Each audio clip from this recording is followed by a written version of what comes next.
All right, everyone. Some of you may be just finishing up a beast. Some of you may have been on a break for the last couple hours, but it's 11 o'clock p.m. Eastern time, which means it's time for the Ultra.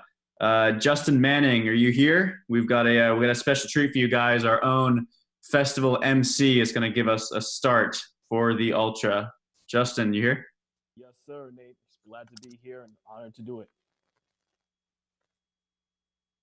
Spartans! Tonight you'll embark upon a quest like those of legends old. You will face unsurmountable obstacles that push you farther than you imagine. And to assist you, I'll ask you one simple question. Who am I? To which you shall respond, I am a Spartan. Who am I? I am a Spartan! Let's go. Spartans! We are honored by your presence and commitment to excellence. But know this, your mind, body, and spirit will be pushed to the ultimate test.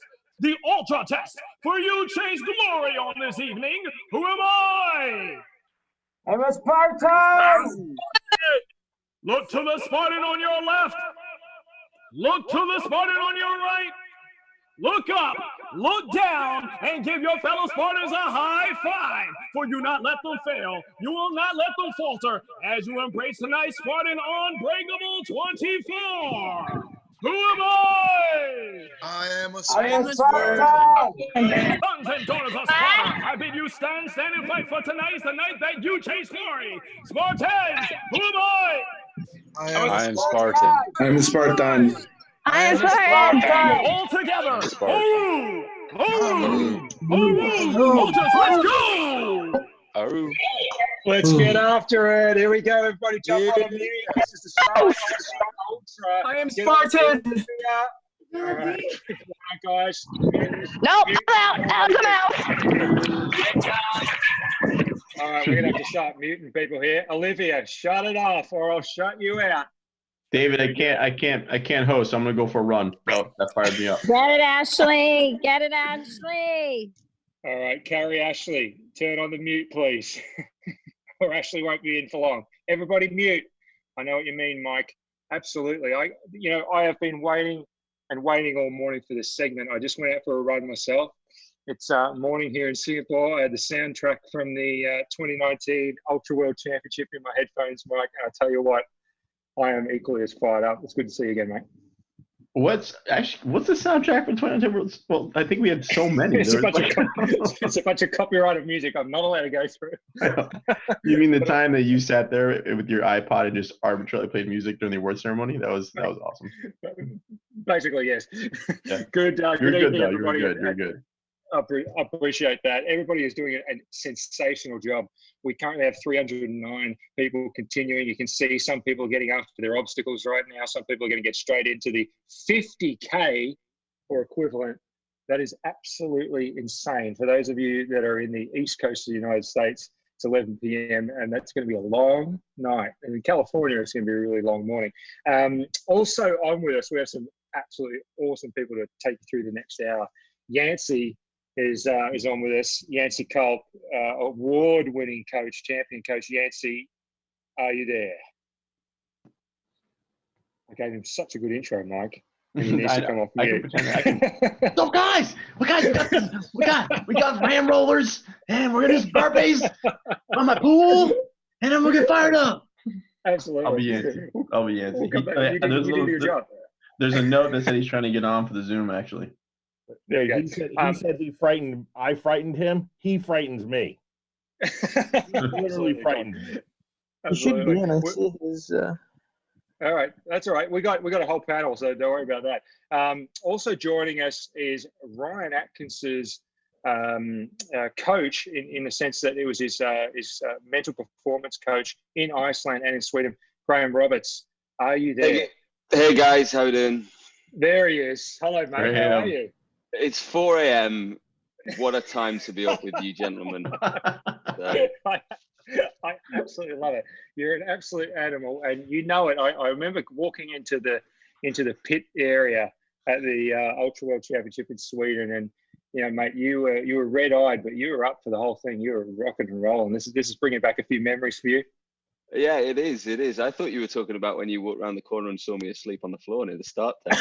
So I spared you from that story. Also, everyone needs their sleep.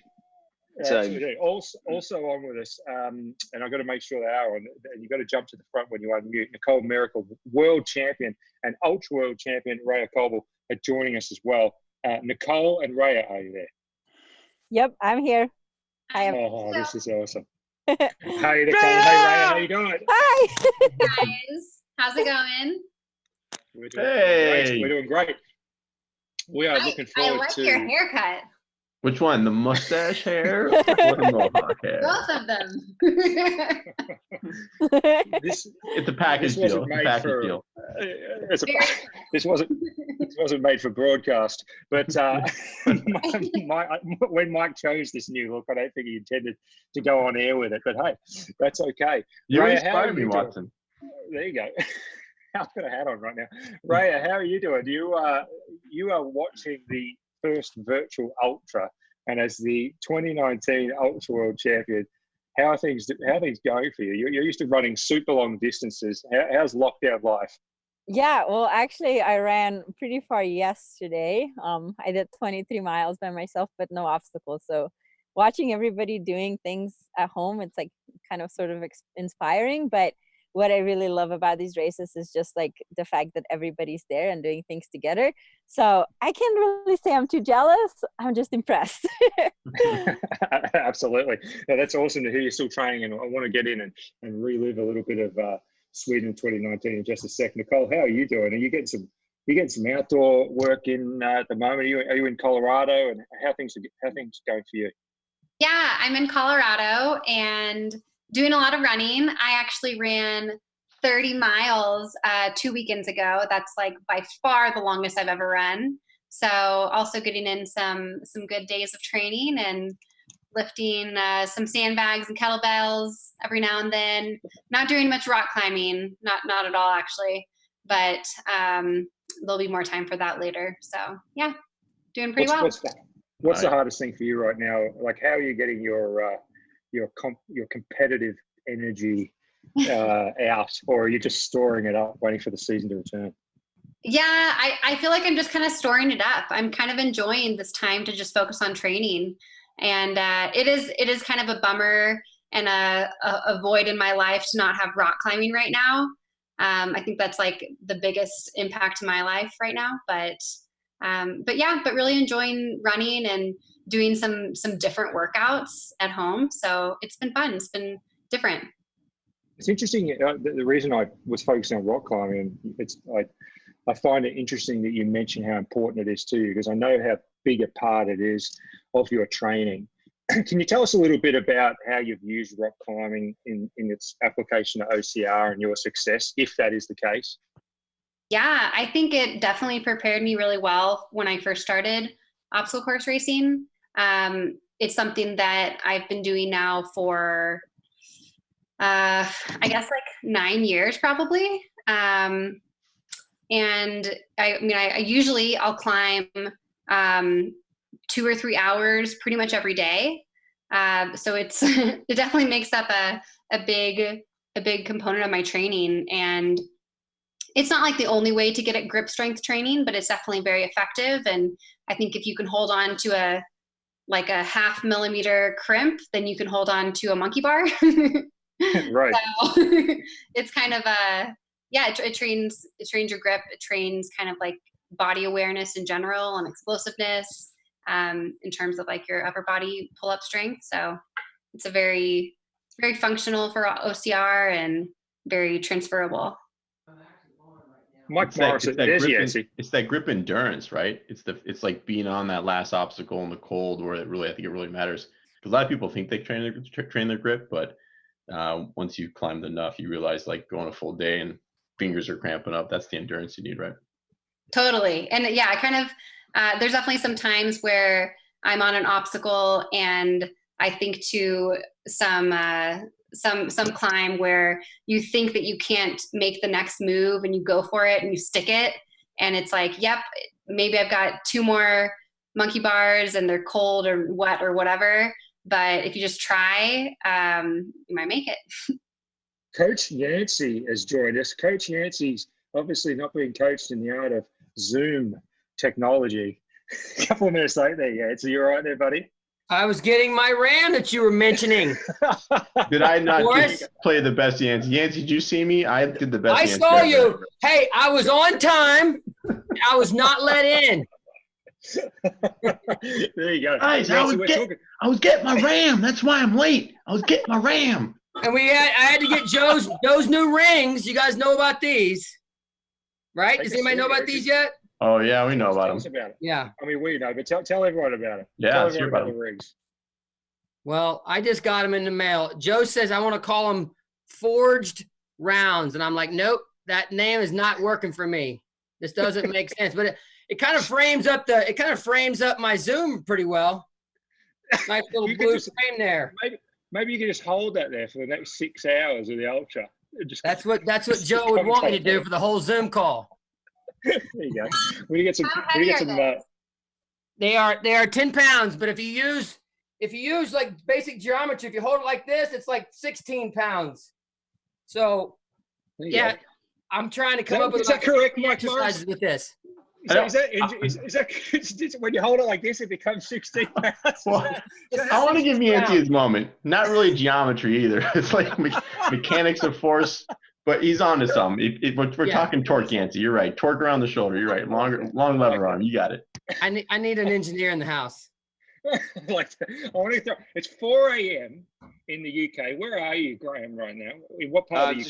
Just outside of London. So just outside of London town. Just inside of London, Oh, inside of London. All right. So I want to throw to you. And I want to throw us all back to the 2019 Ultra World Championship. Nicole was there. Yancey, you were the only person not there, I think, but I know you were following very closely. And Graham, you were working with Rhea at the time. Can you take us back through what your role was working with Rhea and give us a little bit of a reflection on how it went? Well, it was pretty cool actually. Rhea had reached out. Surely was it after Tahoe, Rhea, that we spoke? Wait, did you say Ryan or Rhea, David? I've just reminded Dave. I've reminded Dave offline that we were working together at that time as well. Seeing as though you're on the call, thanks, Dave. Well, that's why I asked you on. So Ray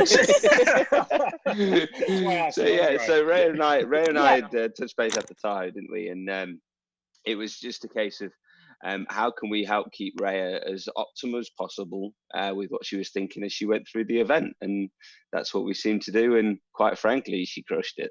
So it was awesome. Do you think Rhea, that having a performance psychology coach in Graham there, and having a person literally in your pit area that was responsible for taking care of your mindset during the race was a great help for you as an athlete? Or do you feel that as an ultra athlete you can go into your own anyway? Like how does that work for you? Well, I feel like it wasn't like during the race was nice and everything, but I think really what mattered more was before the race. So I think my season last year was kind of all over the place, and so I reached out to Graham to like kind of focus all of that together and really like put me in a mental state coming into the race where I believed in myself. Because I feel like that was kind of what was dropping off a little bit as the season went on, when I raced a little too much and I was tired a little too much. And so Graham kind of helped me bring that all together and go through the possible scenarios where the race doesn't go according to the plan. How would I bring that back? But I luckily never had to do that because it went pretty well according to plan. So yeah, I think it was like a lot of it just coming into the race that was very, very important for me. So we're talking like mental coaching, right? Just for the viewers at home here, right? We're not talking like programming and periodization. We're talking about like mental coaching. Oh yeah, Mindset. mental coaching, 100%. Yeah, definitely. Your legs can only go as far as your brain tells them to, and as fast as your brain tells them to. So it's a big part of it. Absolutely. I just want to frame it for everybody who's listening and competing right now, and everybody watching on YouTube, that that for me, and I'll throw it to you for your opinion, Morris, but for me, the 2019 Ultra World Championship in Sweden was my all-time favorite Spartan event. Like, forget like levels and stuff we were talking about this morning on the Beast broadcast, you know, what's our favorite Beast course. But in terms of an event, for me, Sweden was amazing. And the reason I found it was amazing was a few things. Number one, it had such an incredible atmosphere in that country. You know, we had the sort of snow falling on the forest. There wasn't, there wasn't too much wind. It was freaking cold. I remember being really cold on the top of that mountain. I'm sure Raya was more cold than me. But it was the atmosphere of the place. It was this kind of this atmosphere created by winter in Sweden, and then the beautiful resort itself, just the way it was lit up. You know, we had the ultra purple lighting going, a sense of community, and the 24-hour loop format. I thought it was one of the best events of all time. Do you look back on it yourself, Morris? Because I know you're in charge of production for that event. You've had quite a bit of time to reflect on it. How do you look back on that race? It's certainly up there as one of my favorites. It's tough for me. Everyone's always like, "What was your favorite race?" And you talk about energy, and in certainly the World Championships like Tahoe have a different kind of energy, but still equally amazing. But yeah, Sweden was special. It kind of all came together in a lot of ways. Came together for production after a major curveball with the snow being dropped on us. They told us it would never snow in October or whenever it was, and it did. And tell us about that for a sec, Mike. Tell us about the challenge of that, because that's an important thing that maybe everybody doesn't realize, that race nearly didn't happen. Yeah, so obviously the logistical considerations are huge for us, being able to get materials and the medical team and staff, volunteers around, and it's either it's got to be all or nothing. It's got to snow everywhere, or it's got to not snow at all. And the problem is it was snowing up high early in the week, and we couldn't get materials up using trucks, but they couldn't get the snowcats to where it was snowing because there's not enough snow in the lower areas. So we were looking at helicopters, we were looking at everything, and the team pulled it off because they always do, and they're great. Yeah, it was certainly a challenge, and I think that snow is really what made it awesome in terms of the feel. Like, you know, you came up on the top of that climb, and it was just blowing, and then bombing down the hills, and the snow was great. And I think you said too, the atmosphere because of the racers, I think, was phenomenal. The town was perfect. It was a beautiful venue. Like, a lot of great things about that event. Nicole, do you have any desire to switch it up a little bit and get out there and race ultra, or are you sort of like this morning, for example? I don't know if you saw on the broadcast, Yancey, Mike, and myself were talking about how the sport of Spartan OCR is really becoming more and more divisional, in the sense that athletes like yourself, Ryan Atkins, I think are becoming increasingly rare in that I predict in 1, 2, 3 years to come, we'll see much more specialization in race levels. You know, people sticking to the sprint side of things, or maybe Ray, you know, you've definitely switched your focus across to longer distance events in OCR. Do you have any thoughts about ultra yourself, Nicole, or are you looking at sticking to a max level beast? I would definitely try a Spartan Ultra. I think that's a very different race than a 24-hour Ultra.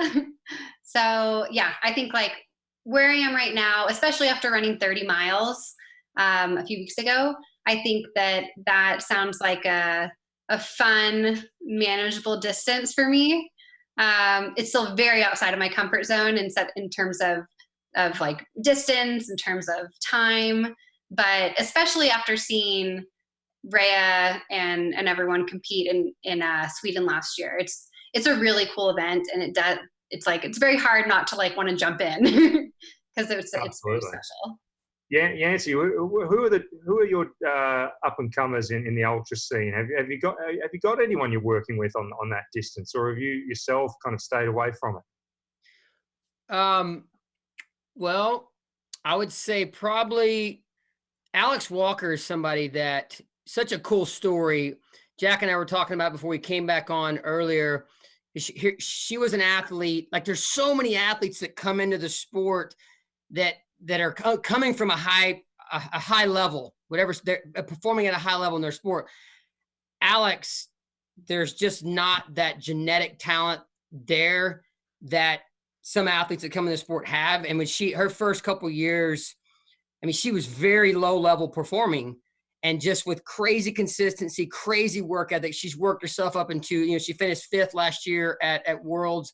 And she's somebody that's like has dabbled with it some at Tough Mudder and other areas. She's somebody that if you know, if she wants to do it, she can do well at it, and probably genetically speaking, probably leans slightly that area. But you know, I think somebody that's you're going to see, I don't think he's seen his best days yet, is Joshua Fiore, who had success, obviously, 2017. Yeah, you bet. Yeah, and you know what? I think he's still on the rise. We're doing some fun stuff together, and it's packed. Oh, there you go, Boris. There you go. Josh Fiore working with Yancey. That could be that's a Boston guy too. Boston guy too. I mean, he goes way back. You know, the death race. He's an old death racer. But I tell you what, something Nicole said. There's so many people that specialize in the shorter stuff, and they're lying to you. Most of them, if they tell you they haven't gotten that little bug, they think about it. And lots of people that I talk to want to get that ultra under their belt. And I'd love to hear Graham's point of view on this. Anybody I get a chance to work with, I always say it's so important when you wake up when you're 70 or 80 years old that you look back on these days right now and you're able to say, I really enjoyed those years. And I'm a firm believer that if you're not doing it in a way right now, meaning, you know what, if you want to go try the short stuff or the long stuff, I think once or twice you should, because I think you have a greater opportunity of waking up when you're 70 or 80 and say, you know what, I really enjoyed my whole OCR experience for those 10, 20 years that I got to enjoy. I just think from a mental perspective, and I'd love to hear what Graham has to say on that's very, very important. Yeah, I think a lot of people, the short stuff is a really tangible period of time. You know, when you're racing the short races, you can often, you know where the start is, obviously, but you also know that the finish is fairly in sight. And there's going to be a few lightly difficult moments in there, potentially, a bit moments where you have to dig in. But like a lot of the athletes that are still going strong right now, the longer stuff is a real chance to sort of get through a few more of those humps where you start finding your way through, finding things where it's difficult. And I think for a lot of athletes, if they can step into that place where they just make themselves a little bit more uncomfortable, they tend to find a little bit more about themselves, what it takes for them to be able to dig in and grit and grind and work things there. I'm sure Rhea remembers the story of the rope climb from Sweden, and that was one of those little moments, wasn't it, Rhea? Yeah, I don't think I'll ever forget that. I almost fell from the top of the rope climb, and it got me really scared. And so the next lap, I asked Graham if he thinks that I can skip it if it will be only 15 burpees, because it was kind of sort of close to midnight. And he said, just do it one more time. Like, just do it one more time, and then it'll be over midnight, and then you can do 15 burpees, and then it's fine. And so I said, okay, I'll do it one more time. And I was super scared, and I did it one more time, and it wasn't like that time I changed something up. So it wasn't really as scary. I came into the transition 3 minutes before midnight. So if I didn't do it, I'd have to be doing 30 burpees. And that one climb made me more confident in myself. And so then I kept doing it just one more time until the end of the race. And I never had to take burpees. So I think if it wasn't for Graham's encouragement and saying that I should do it just one more time, I think I would have given up, and the race might have felt different because of it. I can tell you guys a stat on Rhea that is mind-blowing. We'll do a little Rhea pump up here. 2017 World's Toughest Mudder. And it's kind of cool talking about Tough Mudder now. Now you're allowed to talk about it. Isn't that kind of, yeah, we're allowed to talk about it. Let me tell you something. I think it's one of the top 3 greatest performances in OCR history, and I'll tell you why. So Ryan Atkins won on the men's side, right? Well, he doesn't fail any obstacles. Well, Rhea failed some obstacles that during that 24-hour period. She ended up running the exact same mileage that Ryan Atkins ran in the 2017 World's Toughest Mudder. When you added up her penalty mileage, they literally ran the same mileage. And we know Atkins is he owns World's Toughest Mudder. So that's, a lot of people don't know that stat, but that was beyond epic. Can we unpack the one more time thing? I think that's an important thing. I'd love to hear Grant's perspective on this. I hear a lot about just getting through tough things, whether it's long events, whether it's military folks talking about like, selection process and just focusing on like manageable, sizable chunks. And Reyes says like one more time. Graham, do you talk a lot about this with your clients or your athletes in terms of like breaking up races into manageable chunks? And at what point is that not useful? Like obviously you're not doing that for a sprint, right? Yeah, you're not going to do that the same for a sprint. You know that sprint will work in a different place, especially for anyone who's going full bore at that. You're in that sort of on the cusp of that anaerobic zone in a sprint, and you're not going to get there in an ultra because it's just not a wise use of energy. You might have a little bit of adrenaline at the start, but one of the things that we know from the psychology of the brain is the brain likes to protect its body. If it's in extreme pain, it says, right, I need to do something that's going to help you stay safe. And it can often pose questions to yourself, and our brains create stories that sort of say, how can I make it a little bit easier for me? And in that case, in Sweden, what I heard was Rhea telling her one of those stories. I can make a compromise here that will make it a little less scary, painful. It might feel a little bit harder, but actually I'm quite good or okay if I do 15 burpees a lap. I've got that in me. So for me, in those moments, it's about sort of catching that and notice that your brain is doing that to try and help you from a good place. It wants to keep you safe. It doesn't want us to be in any harm or any suffering. And so it's about then just knowing what to do in that moment to sort of say, right, how do I stay on track? How do I have a game plan? So that's why, as Rhea talked about at the start, we looked at the game plan that she had coming in. I remember sitting in the sofa randomly in the middle of that hotel somewhere and just talking about how we're going to set this thing up and where any of the potential apprehensions, anxieties were for the race, and sort of just reframing those in a way that would be really, really positive, and it seemed to pay off. It is no doubt one of the best OCR performances we've seen. Tell you what, in terms of planning things out and having some kind of attack plan here, Wayne Delahunty, are you with us, Wayne? I can see you there.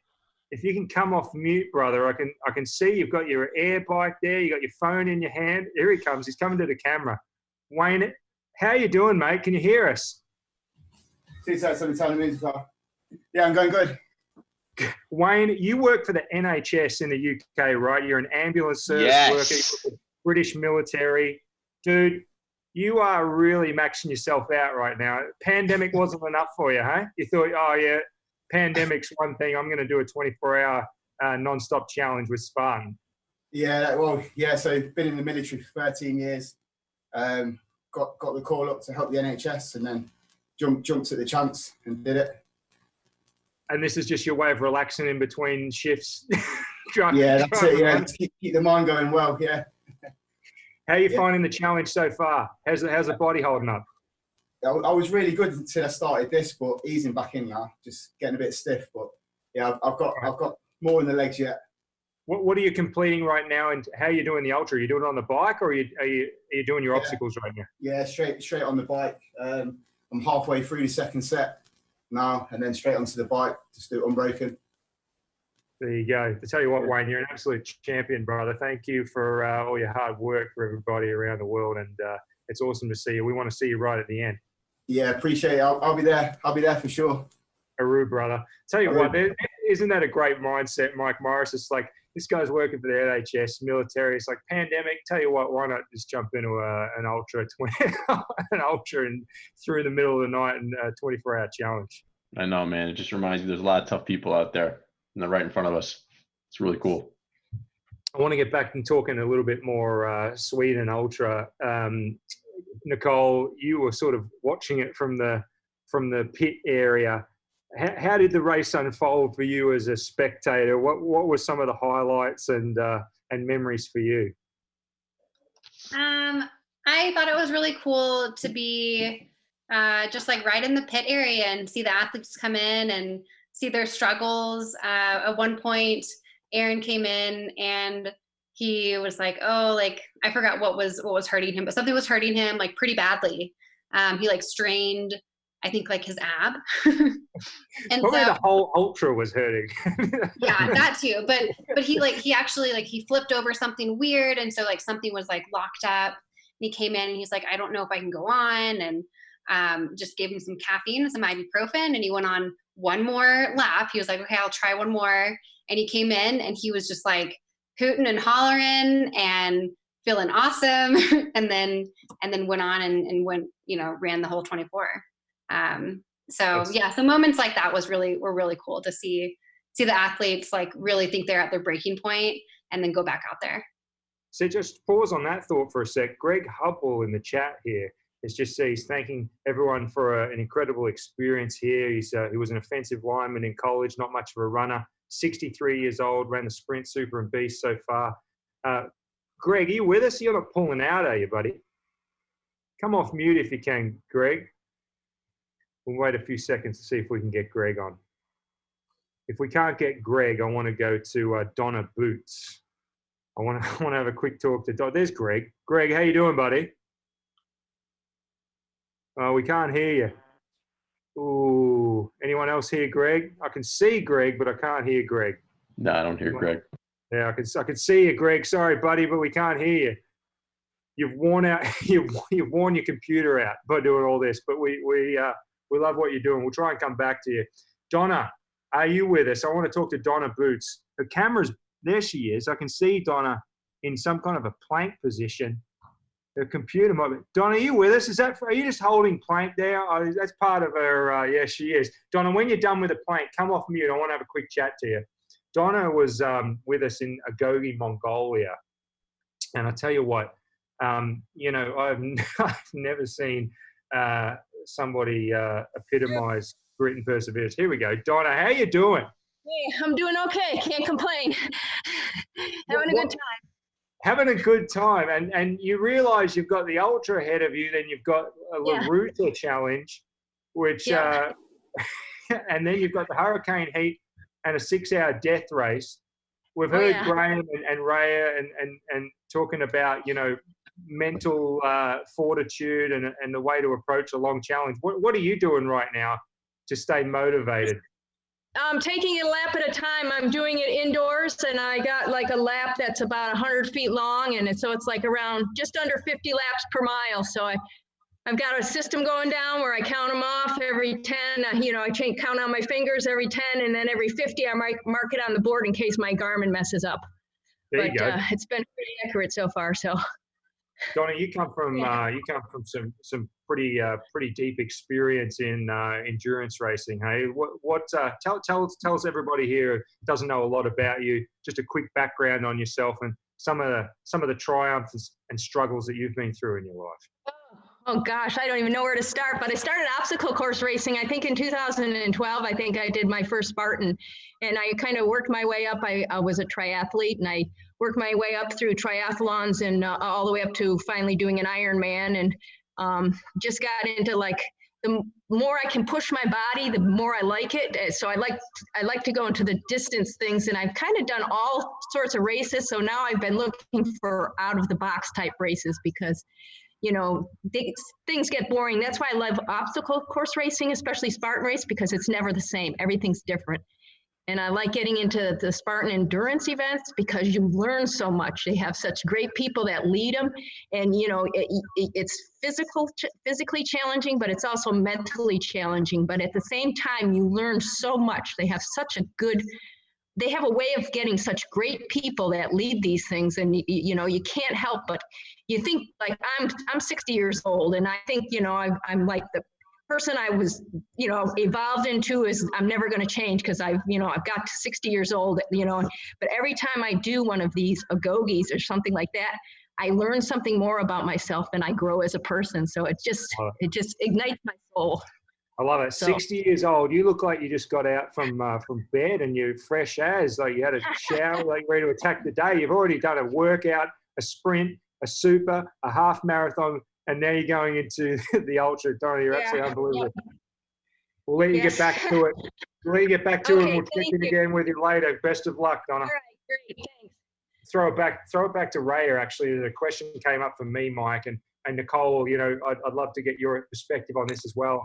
in some of the tougher races that you could look back to in your career. But Raya, what was one of the darkest, toughest moments for you in the Sweden Ultra, and how did you manage to get through it? I think for me, the hardest moments always come right before the race ends. I think it's like sort of when my brain decides that we can be done. And so when I start doing the math, like, do I need to go out for another lap, or can I just, quit early and be done with it and like go sleep and lay down and just get out of the cold and everything. So I think those are always the hardest times, because before then I'm kind of on an autopilot when it's just one step in front of the other, one obstacle after another. So that was the same in Sweden. It was, I think, around 9 a.m. when I had enough lead that I could be done, that like I was like in a very, very low spot, because it's funny to talk about it, because like it should be like celebrating, because securing the win is like pretty awesome, but it was also like I wanted to give the race my all, and I haven't achieved that goal yet, while at the same time I really wanted to be done, but like it was only 9 o'clock.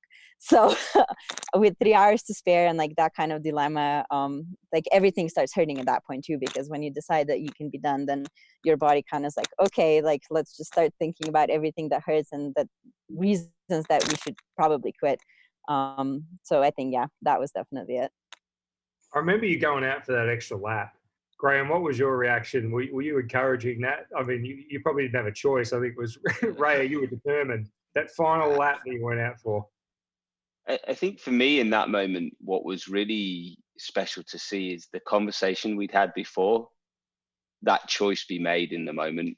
That was the bit that was really, really exciting, because Raya had talked to these points in the preparation, and the fact that in the moment, and let's be honest, it's a lot of extreme stress, 21, 22 hours into a race like that, to be able to then say to yourself, I can tell I could stop, but I'm gonna go the other way and keep going. And I think for me last year, seeing that moment happen was a pretty proud moment in my coaching career. And I love the fact that Raya was like a lap off being on the podium overall in that event. I if that had happened, I'd have been like over the moon, I think, because that rarely happens in sports, and when it does, it shows just how special someone is. So. One of my favorite memories is you and Ryan Atkins bumping into each other. I think it was at the sled drag, wasn't it, Ray? And you were both, or it was one of the carries, I think, but it was just out of the town of Ore, and I remember standing there and you and Ryan coming across the obstacle together and high-fiving each other. I think it was the Stairway to Heaven.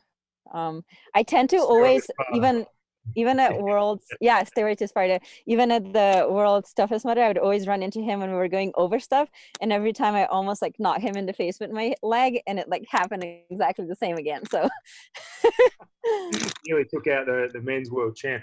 Nicole, you've had your fair share of very, very, very tough races, including a lot of them last year. But you're always smiling out on course. Surely in your brain, you must have moments of down spirits or sort of negativity, but at least it doesn't show. So tell us about what's really going on in your head, and how do you do you even have these down moments, or are you just always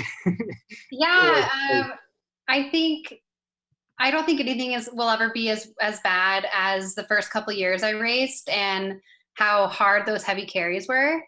And so I think, yeah, like nothing's ever going to be that hard. I'm never going to be that weak again. So part of it is just that, yeah, I'm kind of like, oh man, I'm over that part. Like I'm actually better prepared now. But I still definitely get moments of like, especially like longer races, feeling a little bit overextended. And there's always this debate in my head that's, I'm trying to figure out how hard can I push without, getting like calf cramps at the end of a long race, or without jeopardizing like a dumb mistake on an obstacle. So kind of have those thoughts, but yeah, I think it's definitely different. Doesn't sound particularly negative to me. It sounds like that's but they're the words of a champion. I guess you're talking about your past. You're talking about a rough start in your athletic career, and I mean, to have that perspective is, I think it's incredible. Yeah, I think having some like dark moments early in my career puts a lot of things in perspective. And also coming from a pure running background, especially when I first started, the races are almost like laughably different. I'm just like, oh my gosh, like I can't believe I'm in a race right now where like I threw a spear and then I missed the target. And so now I have to do burpees. Like those things just like blew my mind from coming from like a background where I just run around and turn left and that's all I do. So I don't know. It was like, even if it was like super duper hard, I always just like kind of found some humor in it too. It's incredible. Yancy, how do you attack that sort of thing with your athletes, especially since you're working with athletes at a really high performance level? We're not just talking about, pull your shorts up and get on with it. It's a little bit more than that, isn't it? At the top level of sport, what are some of the techniques you get into in training to have athletes tune their mind in a way that maybe doesn't avoid negativity but deals with it in various ways? First off, I like to always make sure everybody knows that Nicole is a Texan, and she's like a that's the way to do hero it. of ours here in Texas. I don't care how long she lives in Colorado. She's a Texan. We watched her running in high school and college. So anyway, wait, real quick. So the other day I let slip a y'all in front of my roommates, and they're like, their mind was blown. They're like, we've never heard you say that before. And and not only do I say it, I write it, and you have a couple beers, and then it just really starts to flow. Yeah. But I think, David, on that, I want to go back to something I said earlier, in that I would say 9 out of 10, 90+% of the high level athletes you work with are they're so laser focused for the most part. Not all of them, but so many. And again, I keep wanting to like lean on Graham and get his feedback after I finish. So Graham, please feel free to follow up. But I really think a lot of a key part of our job is to help make sure everybody is enjoying the entire experience, the festival area, like reminding yourself every couple minutes out on course how crazy blessed we are to have a body that allows us to do what we're doing today. The post-race experience, really engaging with the festival area, engaging with your fans, truly finding a way to fall in love with what I call the 90. In all sport, it's 98% and 2%. There's actually been research done on this. Let's take OCR. About 98% of your time is training. There's no spotlight. There's no people clapping for you. You're just grinding. And then 2% is like Saturday the race comes. And it's really easy to get like, to stay focused on that 2% and zoned in on that, like when race day comes, but really and truly finding love and passion with that 98%, the racing. But I think putting a pretty bow on what I just said was, am I going to wake up 20, 30 years now and say, wow, man, I passionately enjoyed that time. And if there's any part of your process, like right now, the first thing I tell my athletes is, listen, are you enjoying this right now? That's the first thing I ask them. They're like, they're ready to get an 8-week training program. They're saying, no, are you enjoying the process right now? And if not, let's look at maybe making some minor shifts to get to the point where, you know what, I'm not crazy stressed. I got 5th today and I wanted a podium. I need to be in a place where that's not going to kick my ass mentally for 3 or 4 weeks. So there's a lot to unpackage there, but I think that is so stinking important that you have to wake up and don't let your feet hit the floor in the morning until you remind yourself, I'm going to enjoy the process today. Today's training, I'm going to enjoy that. I can't wait for race day, but man, today it's all about my workout, the preparation for my workout, the planning. I'm going to try to work out with somebody if I can. So I just want every one of you that's racing, Nicole, Ray, everybody, to wake up 20, 30 years from now and say, gosh, damn, that was freaking amazing. That is a great way to approach it. I'll tell you what, as you're speaking, Yancy, I'm looking around this Unbreakable 24 presented by Darn Tough, and I'm looking at, there's people on treadmills, there's jump rope going on, people doing lateral bounding, I see people doing their crunches. Some people, Donna's running around a room. This is absolutely insane. Talking about get after it. This is kind of like the ultimate training, competing combo. Yeah, you're right here. I'm extremely fatigued just looking at this. There's air dynes going on right here. I can promise you, they're ready to get out on a course again. I think they are. I think they're more ready. We got. I tell you, to your point there, Yancey. I was going to tell you, like I look at the people who are on here, and there's like I had the chance to meet Donna Boots back in the Isle of Skye. For the Agoge there, and there's about 3 or 4 other people from that event. Mark Trussell's doing the event here somewhere. I think some of the chaps from Spain are here, and there's a guy called Coleman, Kalle Coleman, who's on as well. He's out in Hungary, and he and I were part of the original Anogi group that took place in the Isle of Skye, and there's a great little story about that group. That talks exactly to Yancey's point. Like this community that is here and is missing, you know, the races like that Spartan put on is. See, Nelson's there. He's giving it his all, and that's awesome, Nelson. You go, my friend. So you know, it's great that something like this can keep bringing people back to those touch points, because like Yancey says, 30 years time, that's what you're going to remember. I thought I just saw somebody pop up on camera. Mike Morris. Should we see if we can get Morgan McKay on for a sec? Morgan, are you there? Yeah, I've been waiting to say something. I saw her earlier, and I want to acknowledge she's on second place, 2017 Iceland Rolls World Championship, right? Yeah, winner, 2017. Sorry, winner. My fault. Yeah.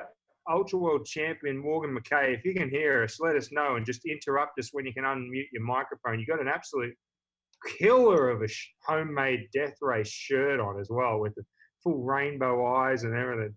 Let us know when you can get on, Morgan. The other person I want to try and see if we can get on for a quick chat over in South Africa is Marco.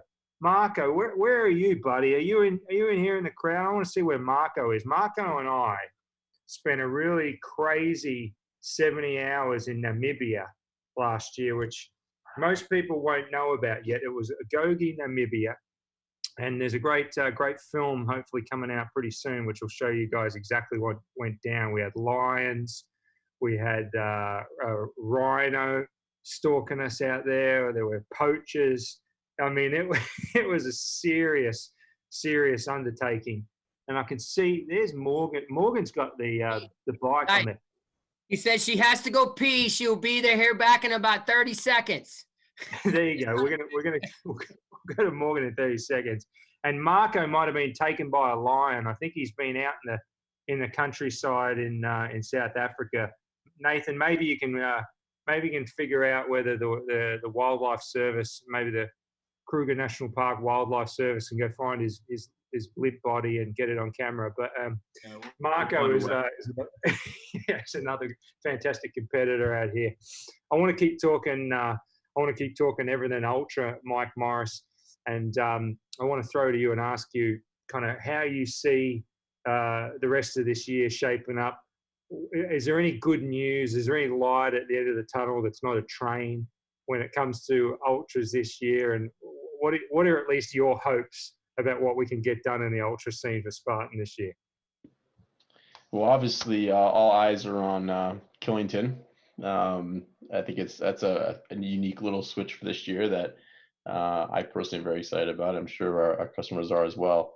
But I mean, if we can get to that, I think it's a big win. We got some other races that lead up to that. And the light, I see some glimmer. Who knows what happened? You know, we're kind of going week to week here, but I do see some glimmer, a little sparkle. And Morgan, are you ready for Killington? Killington? She says in the middle of the Unbreakable 24. Right now, no. Right now, I'm trying to do the Killington of the Ultra. Yeah, absolutely. What's your setup there? What do you talk us through it? You're a world champion ultra run. Tell us how you're attacking this. Oh, thank you. So I'm going like slow and steady. I'm trying to keep my heart rate down. So when I'm doing the exercises, I'm going nice and slow. And then same thing, just a nice consistent pace, lots of fuel, drinking times, just kind of chilling until the virtual races are over, because then I figure you guys are just going to obliterate us after that. How do you look back on the various Ultra World Championships, because you've done a few? Tell us about how you compare them. I'm always interested because the first one obviously went superbly for you, and I think you've got more superb Ultra World Championships to come. How do you compare them?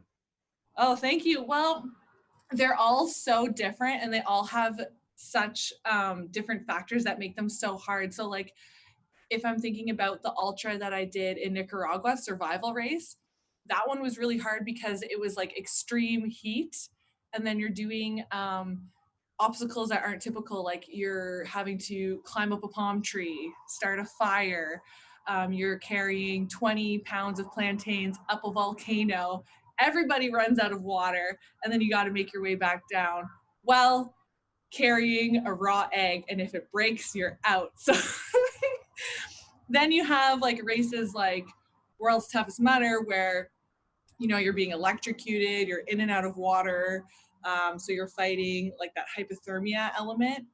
And then you have the Spartan Ultra, which is just like absolutely amazing. I think it's one of my favorites because you're up and down a mountain, you get to do obstacles, and then just like the landscape is amazing. Like Iceland was incredible, and then Sweden was amazing. So they're all. What was your favorite, Iceland or Sweden, if you had to compare the two? Oh, Iceland for sure. Like 2017 was like the best year ever. It was just like how could it not be? Yeah. Morgan, how cool were the Northern Lights at 1:30 a.m. that year? It was the best. Oh my God, it was amazing. And it came out like literally, I just remember this moment so well because I was dying, and I remember Yancey was like, there's a girl, she's only like 15 minutes behind you gotta pick it up, Morgan. And I'm like, oh my God, I'm dying. And then it's like 3 a.m. and the Northern Lights come out, and I'm like, okay, it's a sign, like I got this, I'm gonna keep running till the end. It was epic. Yeah, Graham, I remember you were I remember running around out there with Ryan Atkins, and he came in, and he was throwing up at that stage, and you were calculating all this out on a spreadsheet, which I don't think you're qualified to do, by the way. I don't even know if you know how to run a spreadsheet, but I saw you had one there, and you were trying to calculate how to get Ryan to keep running laps while the Northern Lights were kind of I was on point. I was doing my job that year. I tell you one thing I remember from 2017, and feel free to get back to it, by the way, Morgan, if you need to. Sorry to cut you off, Graham. Like, feel free to get back to it. Probably start. Yeah, go get back at it. Don't worry about us. Yeah, best of luck. I tell you something. Because I ran 2017, so I was in and out lots, and I remember how hard that one was. But I think the person who covered the most mileage that year, it wasn't Josh, it was Yancey, because Yancey was working his backside off in the tent, making sure Morgan and all of his athletes were looked after. And he was probably covered the most mileage out of everyone that year. Yancey, do you remember that? Dude, what was so funny, I'm running around like a chicken with my head cut off. And of course, Joe comes in and plays like, hey, come on down to the hotel. We're going to shoot a podcast. I shot off for like 26 and a half minutes, jumped on the Spartan up, and like, I'm like, Johnny, guys, I'm out. Sephra, I'm done. Bye. And that was a crazy fun. And that is such a ridiculous Joe DeSena Spartan story, isn't it? It's like, we're going to podcast. Come down in the middle of a race. That was, God, it was the rain. It was like that temperature that it was slushy rain, and oh my gosh, Graham. It was just horrible. It was horrible. Oh. It's like 8 p.m. You know, you're just getting it. Everybody was I mean, if you fell less than 5 times per lap, that was a bloody miracle. Yeah, Right? like literally, it was Sleepy was horrible. I'll tell you a story about that race. So I got my fueling really, really wrong at the start, and I came in after my second lap, and I hadn't ate anywhere near enough, and it was the lap where it rained and it was cold and windy and horrible. So I'm lying there on the floor of that indoor football stadium, and I basically got hypothermia. And I think, right, I just need to ring someone really important in my life. So I rang my wife in another country. And let me tell everyone this: never ever ring a loved one. As opposed to your wife who was in the same country, or yeah. As opposed to that one, Dave. Thanks, mate. So I'm in the pits. I'm lying on my back, and I am making no sense whatsoever. And literally talking gibberish. My wife is now panicking because she can't get hold of anyone. She's in another country. And so that was one learning. But I tell you something, I had a wetsuit with me that year.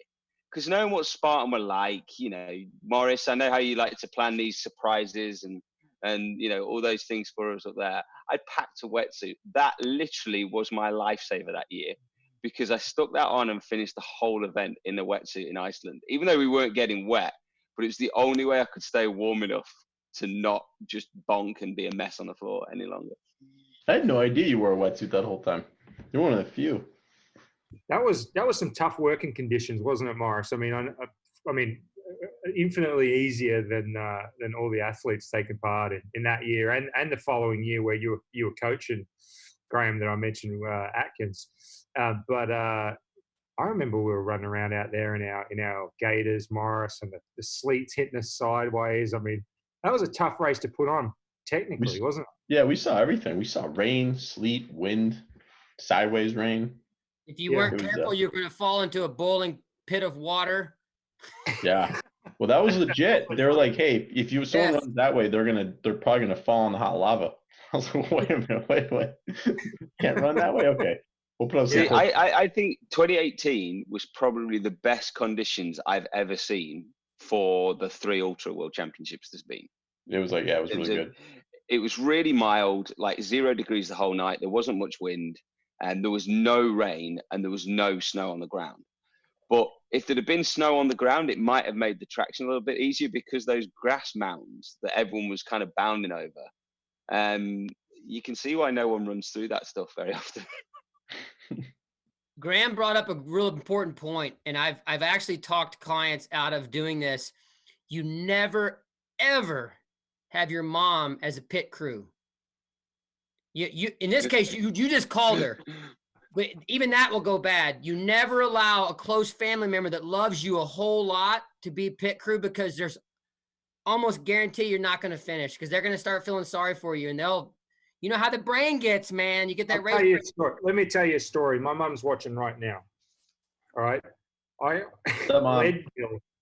Is she appraising you on your work every time, Dave? You got little messages going, "Go, Dave, you're doing really well. You look great on camera." Great job, honey. She's one of your spreadsheets. She's taking down notes. She's figuring out everything I'm doing wrong. Leadville 2019. We sat it. We marked it all out. Right. When I get to this particular checkpoint, I just need the handheld bottle, because it's like a 10 or 12K to the next checkpoint, and then I'll refit the next vest, and I'll put all my stuff in. Now, by the way, I preface this story that I'm not particularly good. All right, but it's still. But was that Nelson again? Nelson, he's fired up. He is fired up, this guy. I get to this checkpoint, and we had it all planned out. I'm going to get the handheld bottle. I'm going to get a little bit of nutrition, and all the rest. I get to the thing. My mum's there. She's got nothing. Not the bottle. Hey, Nelson, you're killing my story, buddy. Go on mute. Nelson Miranda. Go on mute, buddy. All right, thanks. You probably can't understand a word I'm saying. I get to the checkpoint. She's there, but she's got nothing. She's got no bottle. There's no food. And she's just waving at me. And like, to your point, Yancy, I'm like, Mum, where the fuck's the food? Where's the water? She goes, your dad took off. He's at the next checkpoint. I'm like, and It's so because she knew what was best for you, Dave. It's because she knew what was best for you in that moment. we were yelling at each other. She started yelling at me. You're an idiot. Well, I can't remember what she said to me, but it was exactly what you're saying, Nancy. It's like, well, I can actually, imagine Ray has got a story about mum's pit crewing. my mom was a pit crew for me in Sweden, and she was the best pit crew. She ran every single lap to meet me on the lap, asked what I needed, and got everything ready, and then got pizza after and There you clean go. everything up. So I think it can work out as long as like you tell the expectations ahead of time. That's right. I have to say to my mum, it was totally my fault. My spreadsheet was probably like looking at some kind of like version of quantitative easing or like, you know, an analysis of the 2008 financial crisis. Like it was probably a little bit complicated. But my mum was great. I let it down. But yes, it is a point, Yancy. You know, there are professional pit crews, and then there's the family. John Albon used his family, if you remember. Remember John Albon used his family in Iceland. I think my point, you just don't want somebody that loves you so much, the moment they see you in pain, they're going to start feeling sorry for you. That's what you don't want. Yeah, that's what you don't want. You don't want anyone telling you it's time to back out when it's not. Because we're all a hot freaking mess out there. Does that mean your mum just didn't like seeing you in that moment and wanted more pain for you, Dave?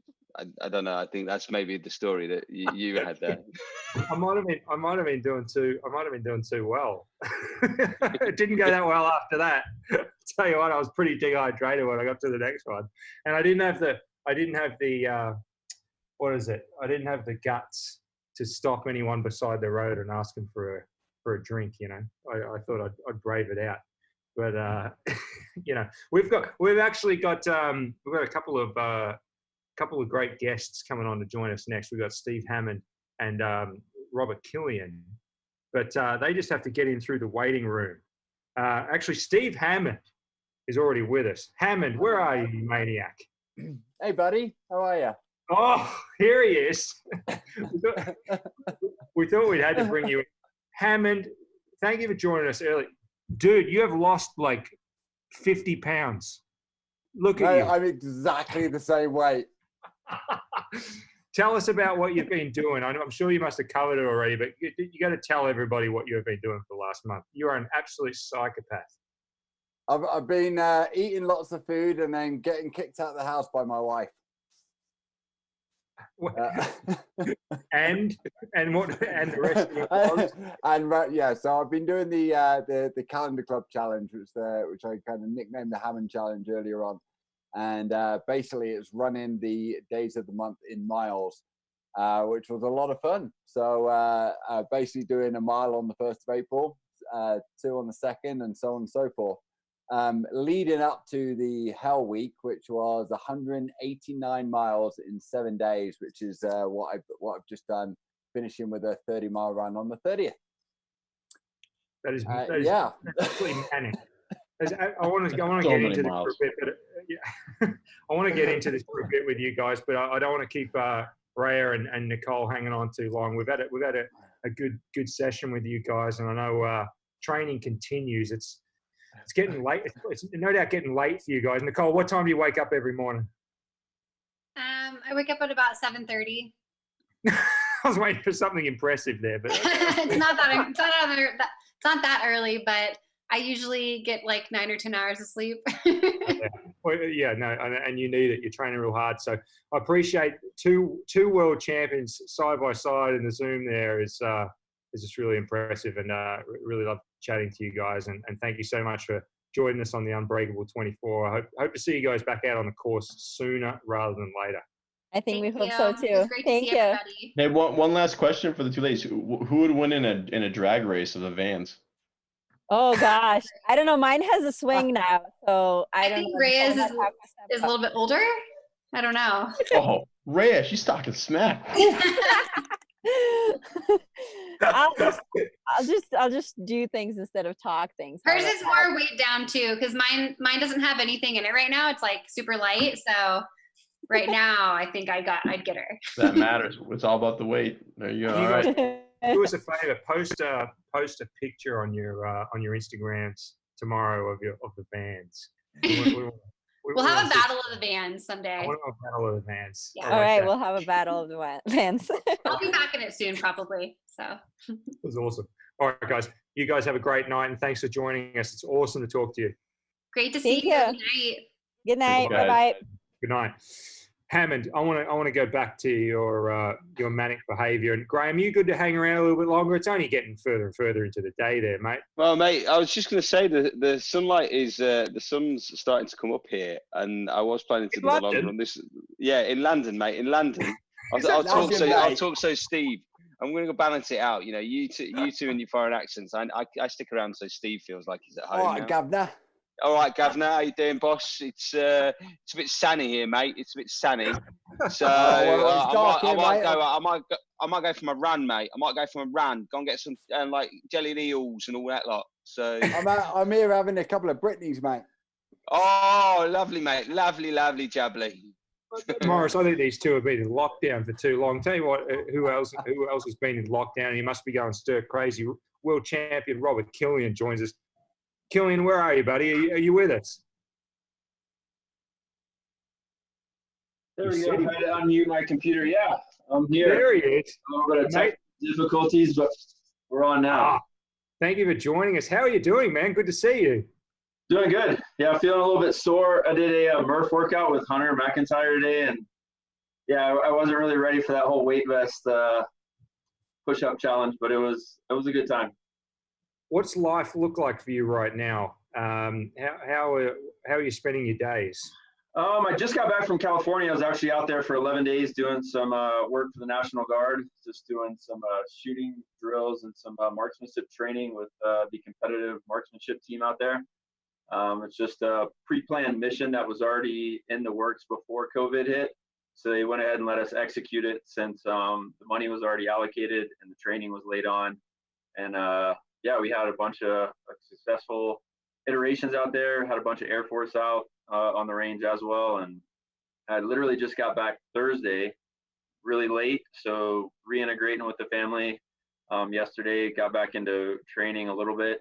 But yeah, just kind of hanging out today and getting ready for a little get together again tomorrow. So.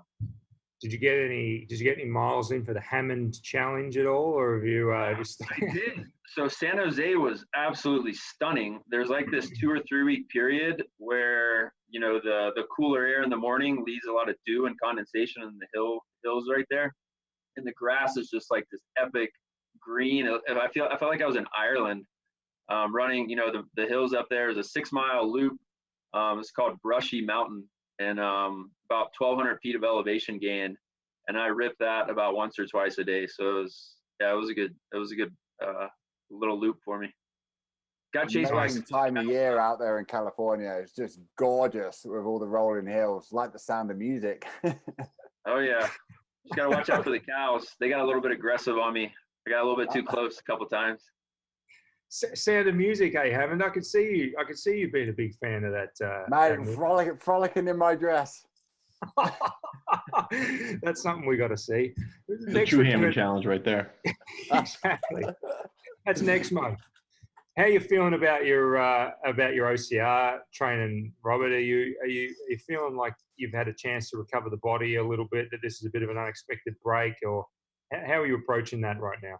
Yeah, I always have a certain goal for every season. Obviously, for me, the big one this year is my world championship title, but there's a few big races that I really want to do well at. And the thing about OCR, I heard you guys talking a lot about the 2014 group and the crew, and how it used to be back then, and how a bunch of athletes try to come in as pure base runners and stuff. I'm having to look at my training because I ran in college and I have pretty good running background, but I wouldn't consider myself the fastest runner by any means. In marathon, 5K, I was more of a steeplechase runner, shorter distance, and that I think suits me for the stadiums. But yeah, I'm just, adapting, overcoming. My right knee is still a little tender, but it's way better than it was in Sweden for the Ultra World Championships. And I've already put on since Jacksonville a pretty good solid block of running, and I'm seeing on Strava and just tracking my running through GPS a lot of PRs this early in the season. Already I'm at a running level to where I was right before Tahoe, so I'm pretty excited about that. And I'm kind of figuring out what to do now, because one of the things I choose to do during the season is use a lot of the races as really high intensity threshold workouts, and then I kind of build up over the long term for the biggest races of the season, because we've seen the past 8 world champions, all of the world championships have either had to focus on that one event to win it, or you're going to lose if you try to focus on the entire season. So it's a very delicate balance, and it's a lot to try to hold back in some events, but you just got to keep that end goal in mind and stay focused on what you've already decided to do. Awesome. Steve, Graham, we're going to throw it across to you. Mike Morris has got to get to bed. He's got his nightgown ready and his little glass of milk on the side there. So we've got to get Mike to bed. Need my beauty sleep. Got to keep this alive, What's up? You look Hey, like you're ready Mike, I for a think- Quentin Tarantino movie, Like, I clearly only get like 5 hours of sleep a night. That's the problem. Mike, I'm going to challenge that mohawk in a couple of days. All right, let's see it, Hammond. I wonder, Hammond, if you could do a little bit of a sort of a trim the beard into that sort of mode. You know what I mean? Just keep it on the chin. That'd be interesting. Or style, just shave it down here and just have like a massive, great big. Exactly. That'd be amazing. mustache. All right. Well, Don't be so funny looking. Just like you, mate. You haven't seen what's under this hat. Guys, it has been awesome to join for the last hour. We're going to throw it over to you, Hammond, and Robert Killian, and Graham. It's daytime anyway, so feel free to hang around if you like. Everybody who's competing right now, listening, you guys are absolute psychos, and we think you're awesome. This is true Spartans, and I tell you what a better way to spend some time during a pandemic than getting after it for 24 hours, crushing life. You guys, all of you, I've seen a few dropouts in the last hour, about 14, but I think we've got a 276 going strong right now. I don't want to see any more drops. I think you guys can all hang in there. It's going to be a long night, but stay motivated. You're hearing some great tips right here from the world champion himself. So get inspired. Good luck to everybody. We're going to see you shortly. Yeah, keep going, everyone. Keep rocking. Impressive Awesome, work, guys. Davey. Bye-bye. Thanks, Mike.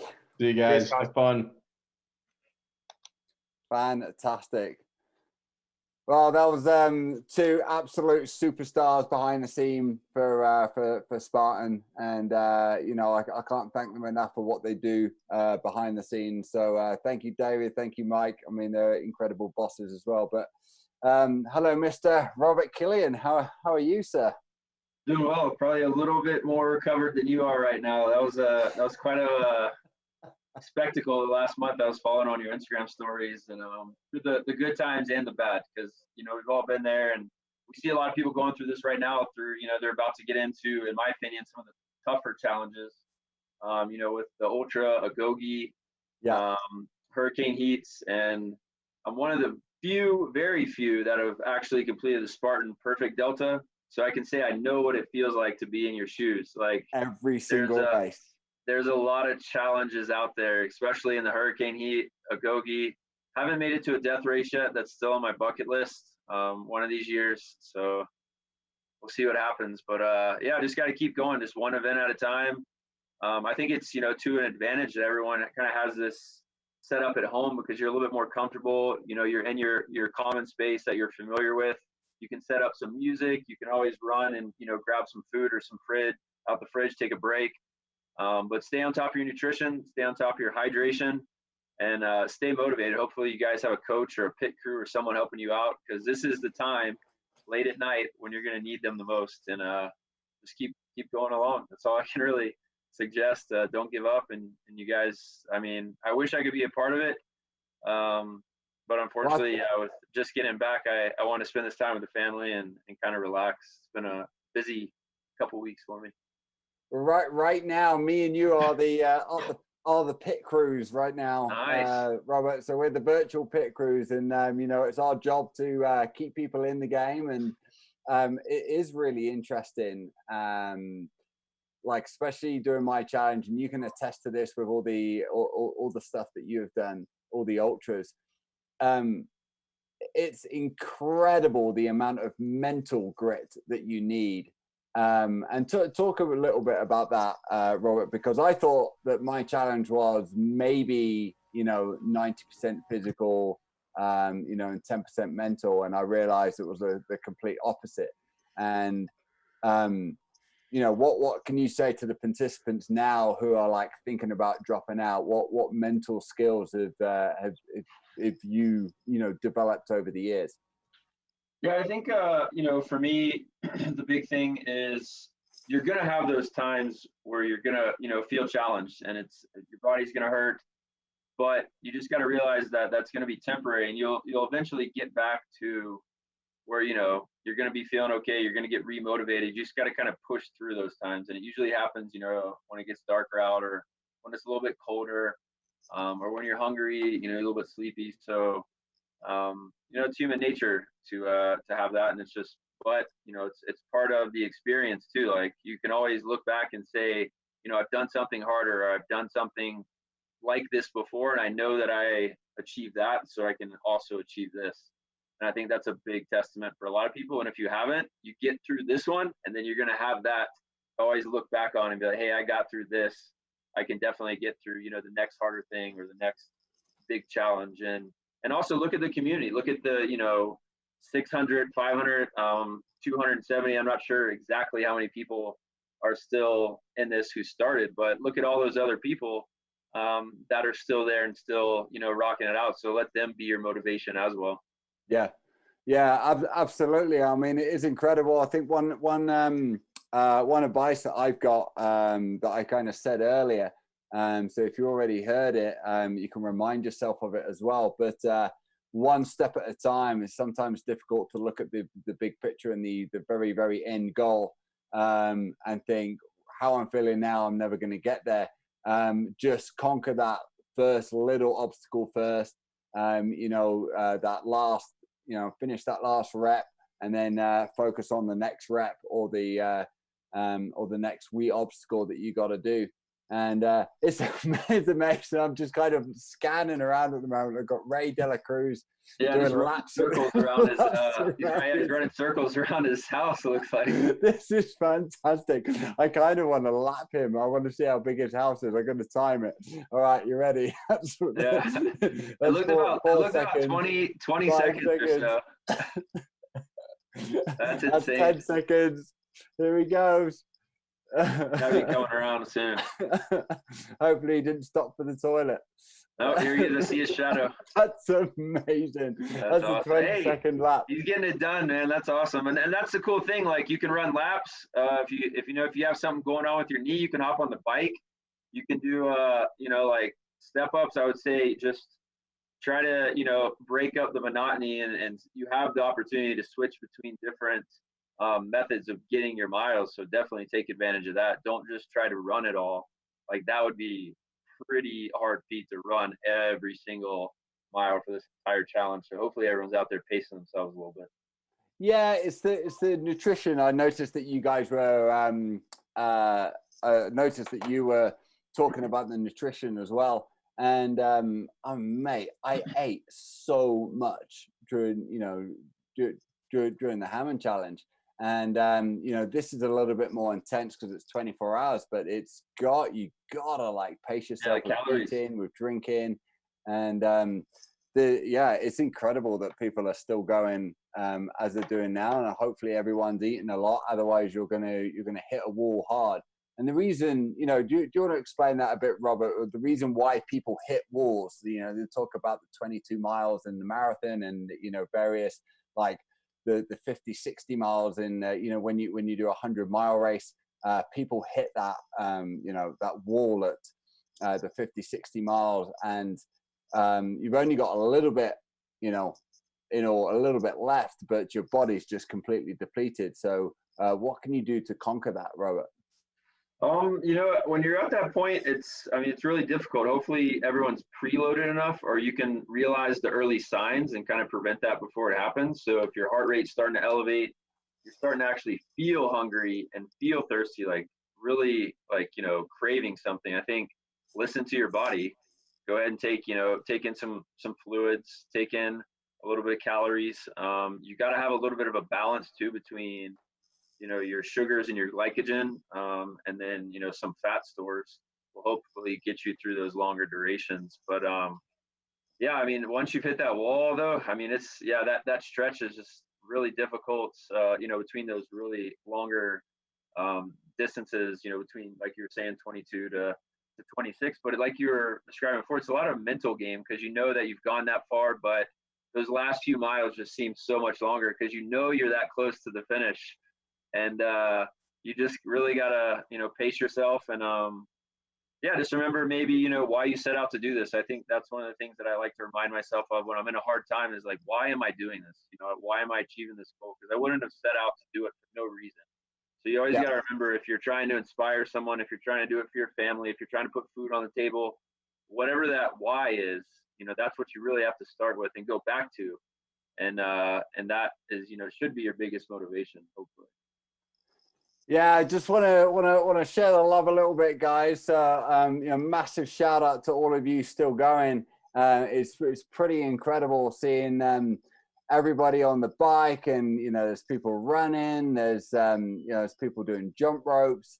You guys are crushing it, absolutely crushing it. And you know, do heed the words of Robert. He you know, comes from an awesome endurance background. So, you know, keep eating those calories. How important is real food in this? You know, because like I've had some bad experiences with like gels and that kind of stuff, where it kind of, you know, they're great for about like an hour, 2 hours, you know, maybe 3 hours. And then when you start getting into, you know, ultras like these guys for 24 hours, how does real food feed into it? Excuse the pun.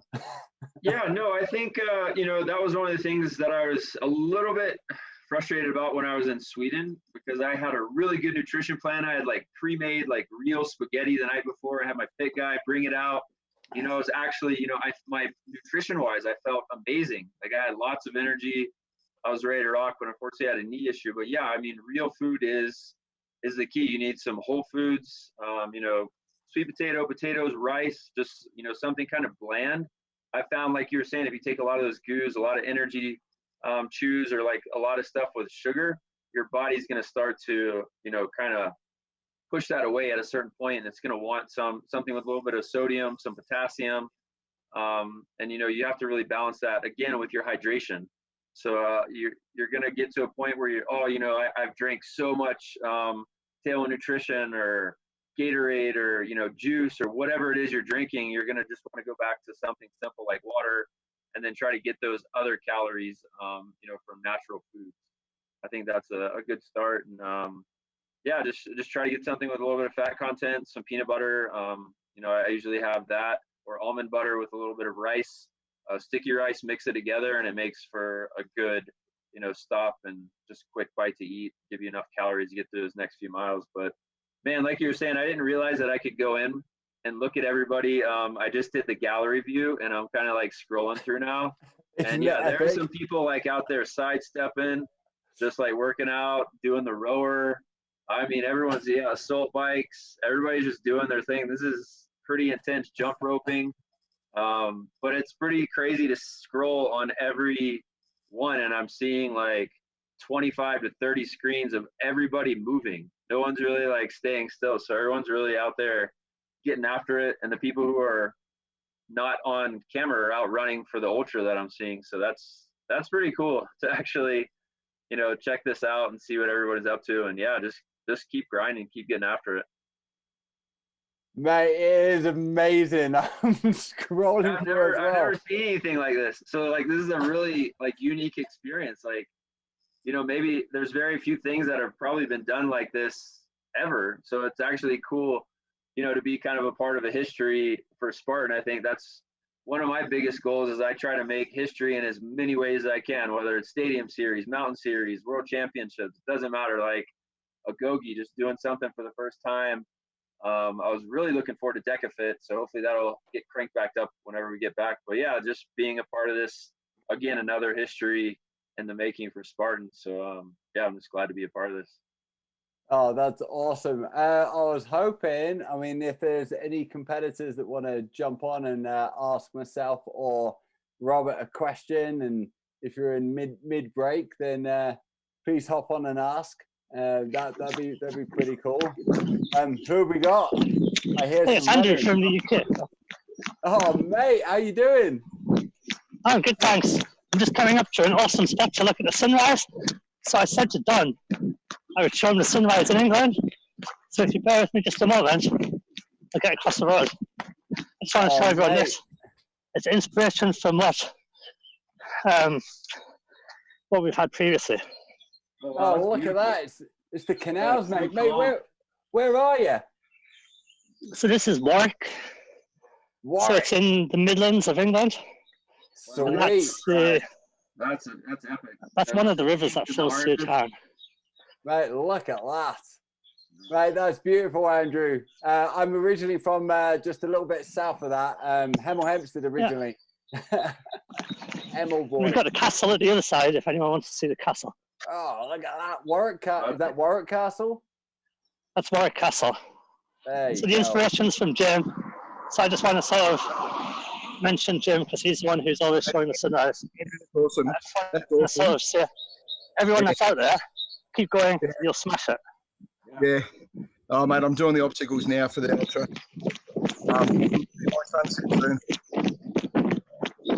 Awesome. Great job, Andrew. Thanks very much, mate. And you're welcome. Rocking. Enjoy the daylight.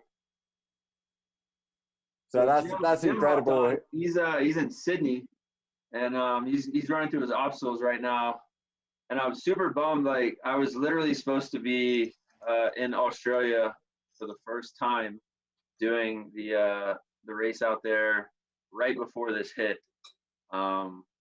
I had to cancel like my flights and everything. I already had everything booked, but I was gonna be in Melbourne. Hopefully, I can go back and once this all clears up. But man, it's awesome to see everyone from around the world doing this, not just in the U.S. This is amazing. It was nice to see a bit of Warwick. I like Warwick actually. That's a great wee Midland town. As us Southerners like to call Northerners, but yeah, it's great. We see Bull there from Sydney. He's like working out, and there's a bunch of different countries. Robert, it's pretty incredible. Australia's a good place to visit, mate. You would have enjoyed that. My sister lives in Australia, and yeah, pretty epic place. And the Spartan races out there. Can't wait to. I haven't been out there for a Spartan race yet, but can't wait to go there at some point. And next. There's a few more on the schedule for this year, so hopefully I can catch one of those. But I was gonna back-to-back that weekend in Malaysia. The Sarawak. It was supposed to be like the hardest race in Southeast Asia, and awesome. I was just bummed. So hopefully we can get those back on along with the other races and get back to doing what we love. But right now everyone's still motivated, still knocking out what they love to do at home virtually. And I think this is what it's always been about, and what makes Spartan Race so unique is the community. There's just no community of athletes in any sport that I've ever been a part of, and I've been in quite a lot of sports between biathlon, triathlon, running, and this is epic and unique, and this is why I love this sport so much, honestly. So Robert, I'm gonna ask you kind of like a two-part question here, but it's almost difficult when you don't see a race goal in sight or a race in sight. We don't know if we don't know when these races are going to start picking up again, so it's very difficult to train for. So basically my first part of the question is how do you cope with that as a professional athlete, and how does your training cope? Is it just maintaining fitness? And then again, this is such a unique time is there any goals? You know, going back to the reason why I did the Hammond Challenge is because I had time to do it. There's no way I would have done it during a normal, you know, work cycle. So I took the opportunity to do it. Is there anything that you see yourself doing now that you have a little bit of time, and you know that because there's, you know, kind of like no end in sight? So kind of a two-part question there. Yeah, it's funny. I was actually just talking to Hunter McIntyre about this today because I was, you know, he was doing the Murph Challenge, and I think that's, you know, something that he identifies. Hey, I can't race. I need to find this next thing. And I told him the same thing. You know, I'm kind of the person that needs that goal, that needs that, you know, race to really back plan, because I'm very strategic. So I'm looking at the race venue, I'm looking at the elevation gain, I'm looking at the distance, and then I'm training my, you know, or planning my training plan based off of the amount of time I have to that event. So yeah, when I don't have an event, I'm kind of, you know, training for everything and trying to, you know, look at, okay, what were my biggest goals? What races am I going to miss? And what races could potentially, you know, open up at a certain time, and kind of shifting focus towards them.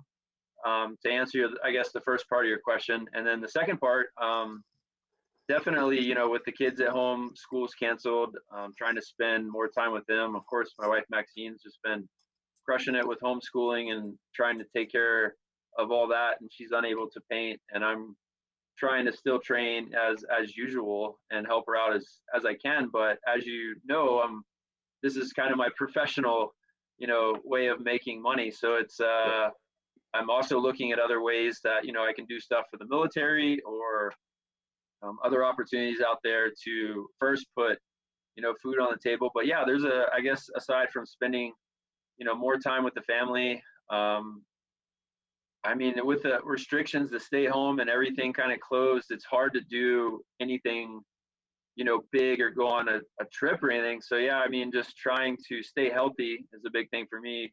Maybe focus on a little bit more strength training and, you know, some of the workouts that I may not get to do because I'm really racing so much during the season. It's kind of like you're in train mode, then you're tapering for an event, you're racing, and then you're recovering.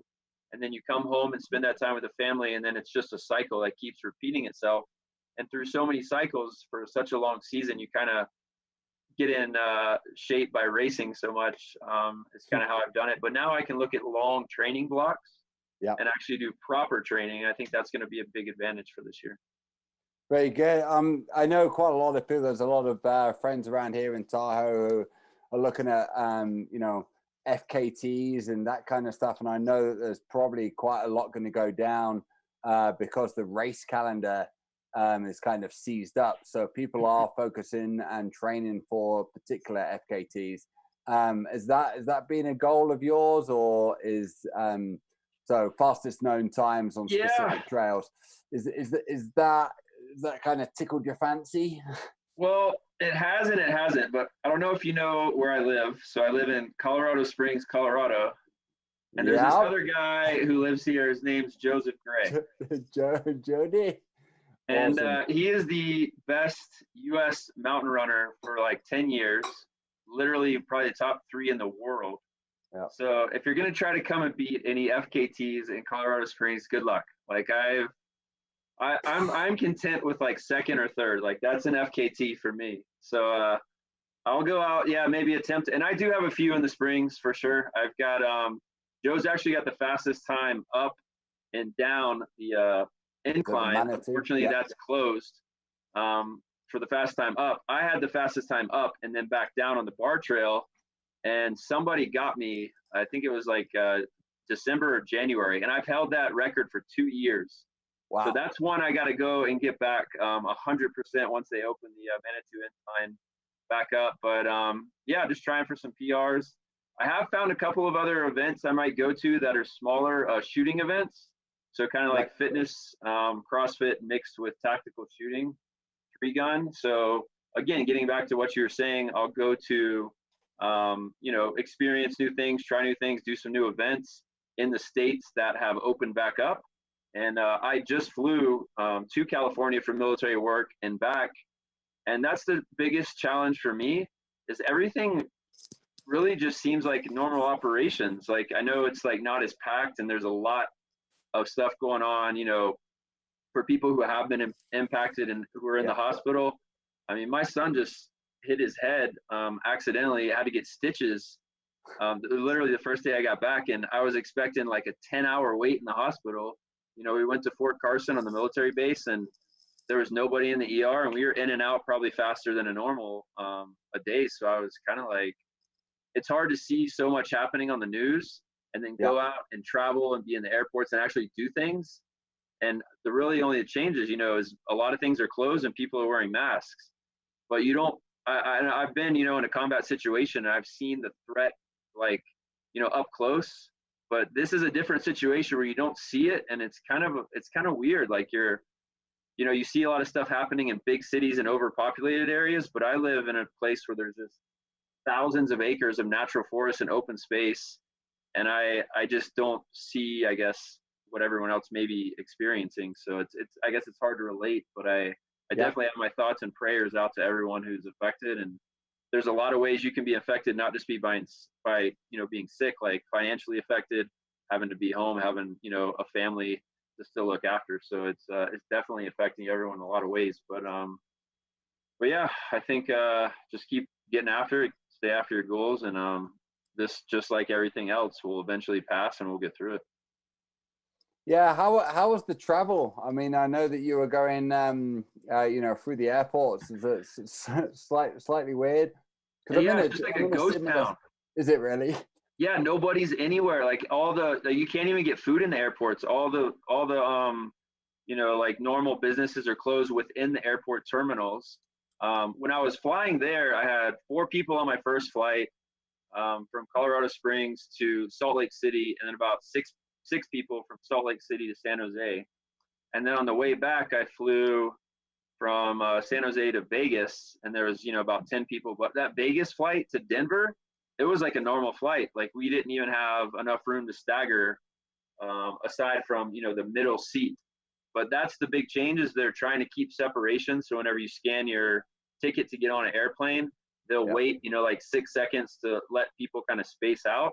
And then when you actually get on the plane, that, you know, they try to recommend, you know, that you sit. Nobody sits really beside you because there's not a lot of people. But yeah, and then actually one of my flights got canceled on the way back just because nobody arrived. I was like the only person on the flight.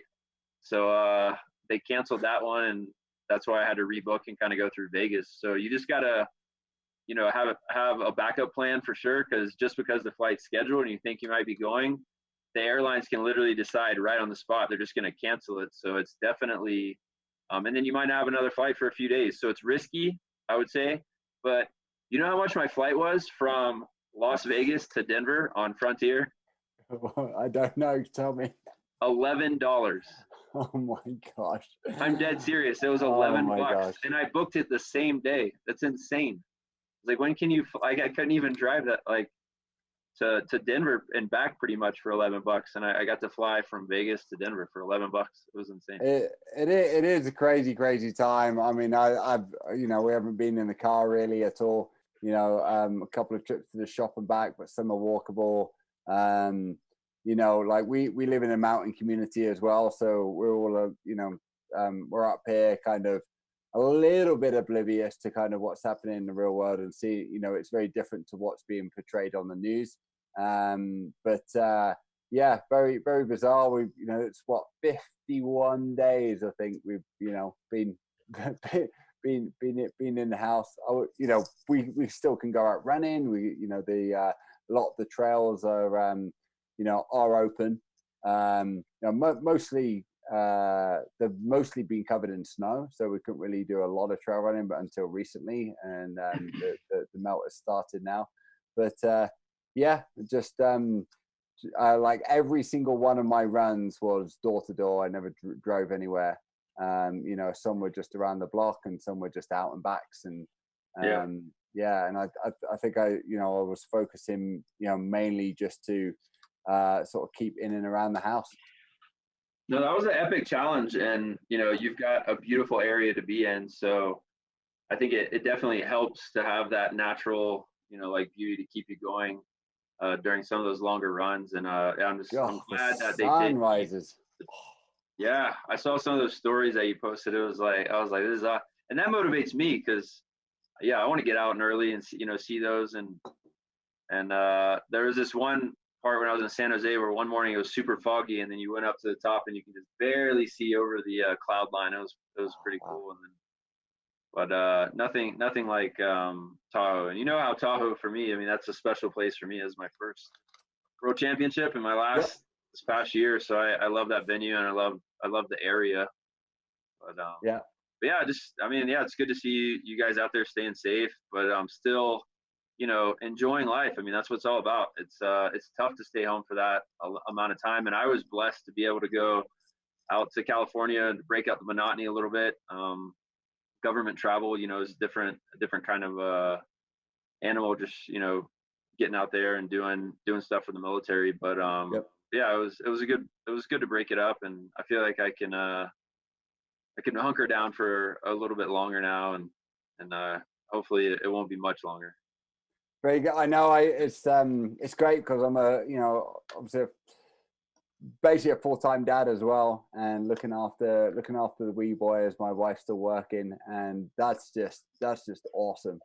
And I wouldn't be able to spend all this time because I usually am away for sort of 2 weeks at a time, and I know the back-to-backs are probably coming back as soon as we're allowed out and racing again.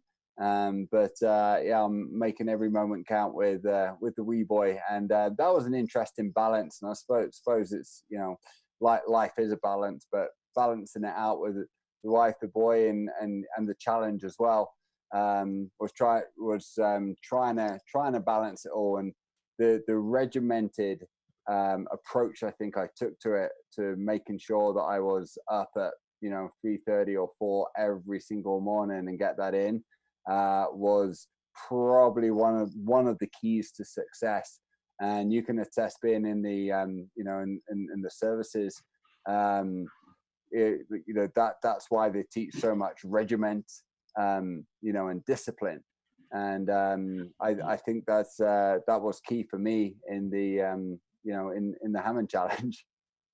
Yeah, definitely that family support, and again, just realizing what you're doing it for, and definitely that is the silver lining, is having that extra time that you would be traveling or doing race directing, and having that time with the family. My biggest thing is I love to integrate them in the training as much as possible. So go out with the bob stroller, the double bob, or I just got this awesome third wheel for the back of my legit mountain bike, and you attach this little pole to the back of the seat post, and then Chris or Olivia can get back there and just sit there. They can just free, or they can actually pedal and help me out. But it's just such a better system than any other kind of bike chariot or something else that I've had in the past, because I can hit legit trails, and he can just hold on, and as long as I got forward momentum, he's gonna be right there with me, or Olivia. So yeah, I think that's, like you were saying, you just gotta figure out the ways to balance your time and to make it all work. Yeah, absolutely. We're working behind the scenes a bit with Spartan as well, and getting a bit of time to get head around everything from protein to sort of just new plans and new ways to attack it. And as we've just seen, Morris and Dave Watson, absolutely inspiring. They're very, very focused on making sure we have the best possible product as when we come back, and they're instrumental in that. So my hat goes off to them as well, and looking forward to working with them in the upcoming months. So we're gonna wrap it up, but any last words for our competitors out there, sort of last words of advice before we go into the sort of the deep dark hours of some of the toughest times of the races? You've had many of experience of that, Robert. Yeah, just keep grinding. Keep looking to your left and your right. There might not be someone with you right there in your room, but look at the hundreds of people, 262 people in this room, and just scroll over a couple times and get some inspiration from them. I think that's that's the biggest thing. That's what we do in a race. We look at the other people. They're like, they did it. I can do it. We're here to motivate each other. So if you need some motivation, I'd say reach out. You know, like ask somebody to give you a shout out or to just you know, give you that little extra boost. I think that's the big thing. Just try to be there for each other, and you're gonna get through it. Yeah, absolutely, guys. Keep going on the ultra. So you guys are on the ultra beast right now. So keep going for the ultra, and the Hurricane Heat is going to come up fairly soon. But keep at it, guys. Killian, thank you so much for joining us, and yeah, I can't wait to see you out there, and hopefully see you compete and get on a podium again at another world champion. Oh yeah, that's the goal. That's my I guess statistic. I've never been off of a world championship podium, so 5 in a row. That's pretty incredible to have, mate. So gotta keep it going. Keep that going, and looking forward to seeing you in person soon. Yeah, take care. Stay safe. You guys keep grinding. Go get some purple. It's an ultra. Yeah, absolutely. All right, guys. So keep it grinding. Thank you very much, and yeah, keep encouraging each other as well, as much as you can. And yeah, it's just amazing to keep scrolling through this gallery stuff. And as soon as I wake up in the morning, I'm going to come and check on you guys. So yeah, keep going for it. All right, that's me out. Thanks, Robert. Yeah, you guys take care.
Did you know?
I'm a little bit jealous of these guys. So I know I want to go into ultras, and the only reason I'm not doing it at the moment is because I know at the moment I have the physical ability to race harder in the shorter distances.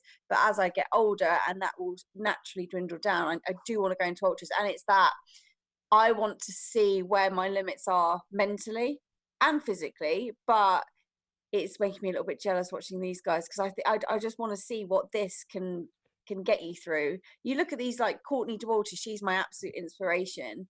You know, she won a 240-mile race outright, 10 hours ahead of a man. She slept for 20 minutes and 1 minute, and I'm like, that is all. She's amazing. That's all in her head, you know. What's your dream ultra then? What is the pinnacle race that you could do? Oh wow! UTMB, surely, Mont Blanc. I've skied up there. I tell you, that is like, you just feel like you're on top of the world. You feel like an angel. I have to say, doing Dolomites last year has made me go, oh, this is what it's all about. It wasn't. Europe terrain is some of the best you can race. I think I've done Andorra, Morzine, Dolomites, and the views and the terrain is outrageous. See, now we're going to cause some issues because there's a lot of Americans on here. And I've just seen a couple of comments saying like there's a few races in America. And obviously, I've only ever been to America once. It's one place that I really want to go to more, obviously. And I was blown away when we went to Tahoe, actually, World Championships last year. You know, obviously we've got friends in America, and I've actually been invited to Colorado, which I'd love to go. Oh, pat me in your suitcase. But do you know what I mean? It's like, this is an interesting topic, and something I actually want to talk about, and I'm sure we can move there now that we've already started, is the difference between America races. This is just in general. So let's talk Spartan, for instance. You know, we talk about Morzine, Andorra, Italy, and now I'm pretty sure there might be some people in this call that are even from those places or have done those races. We have, so we can talk about those. And then you've got places like Tahoe, Big Bear, you know, all these places that we watch and we go, my God. And we watch, you know, Johnny Lima like flying down these mountains. And then you start to think, well, what would he be like in Morzine? And Johnny's actually a good example of that because he has done both, coming from having a German dad, you know, a German dad worked in Germany. He lived in Germany for a while. So he did a lot of the races in Europe. In fact, did Morzine, didn't he, the year we did it, Luke? Yeah. And he says it's still so much different. Like, I can't quite get my head around it, but I get it. Like, Tahoe, they say, was like a really brutal course. You know, but I've done Tahoe, and I actually think Morzine and Italy were harder in the sense of how the terrain was. I think the rock formation was harder than Tahoe, for sure. For me, personally, I did both, and I came a similar position in both of the races, the Morzine and Tahoe, in and around the 40s in both the European and the Worlds. And for terrain, how hard it was, Morzine with that like vertical K where we went up the mountain, and they had the A-frame at the top, and you could see Mont Blanc, I think. Yeah, that's right. You could see it from the top, and that was outrageous climbing.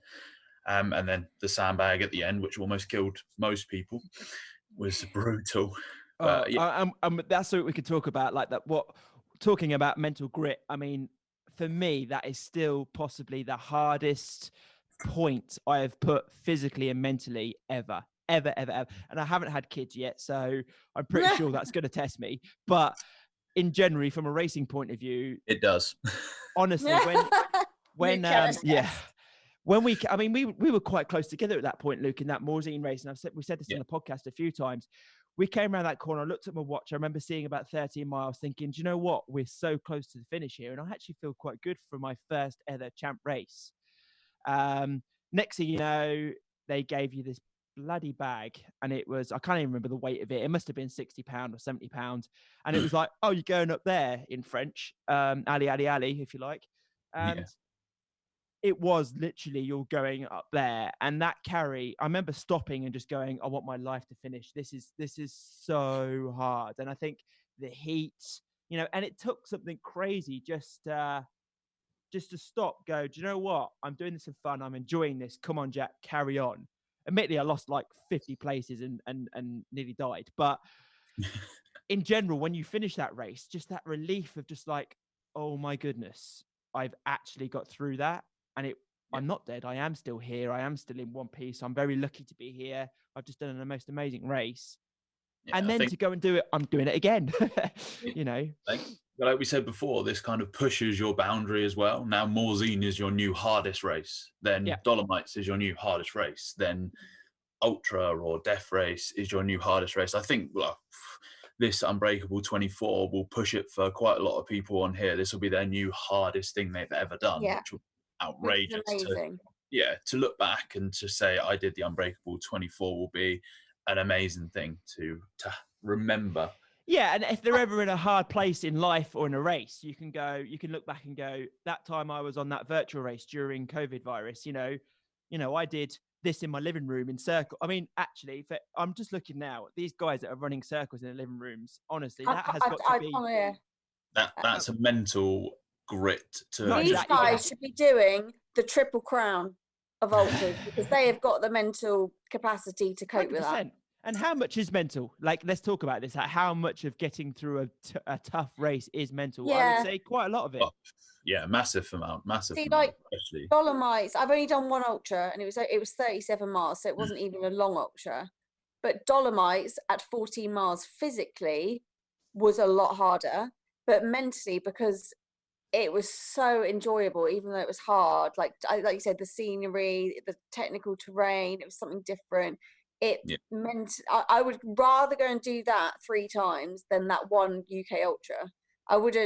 I think I'd use UK ultras as training to go to America, do, I don't know, Western, I wouldn't qualify for Western State, but those amazing races where you've got that camaraderie and the scenery. I mean, when we were in Greece, like on top of that mountain, I was like, this looks like CGI.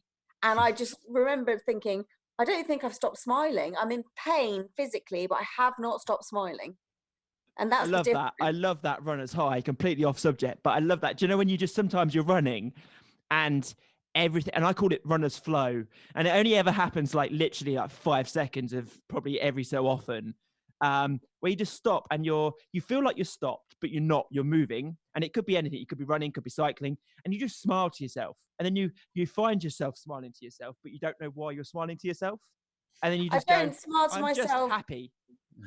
In short races, I don't smile to myself when you're redlining.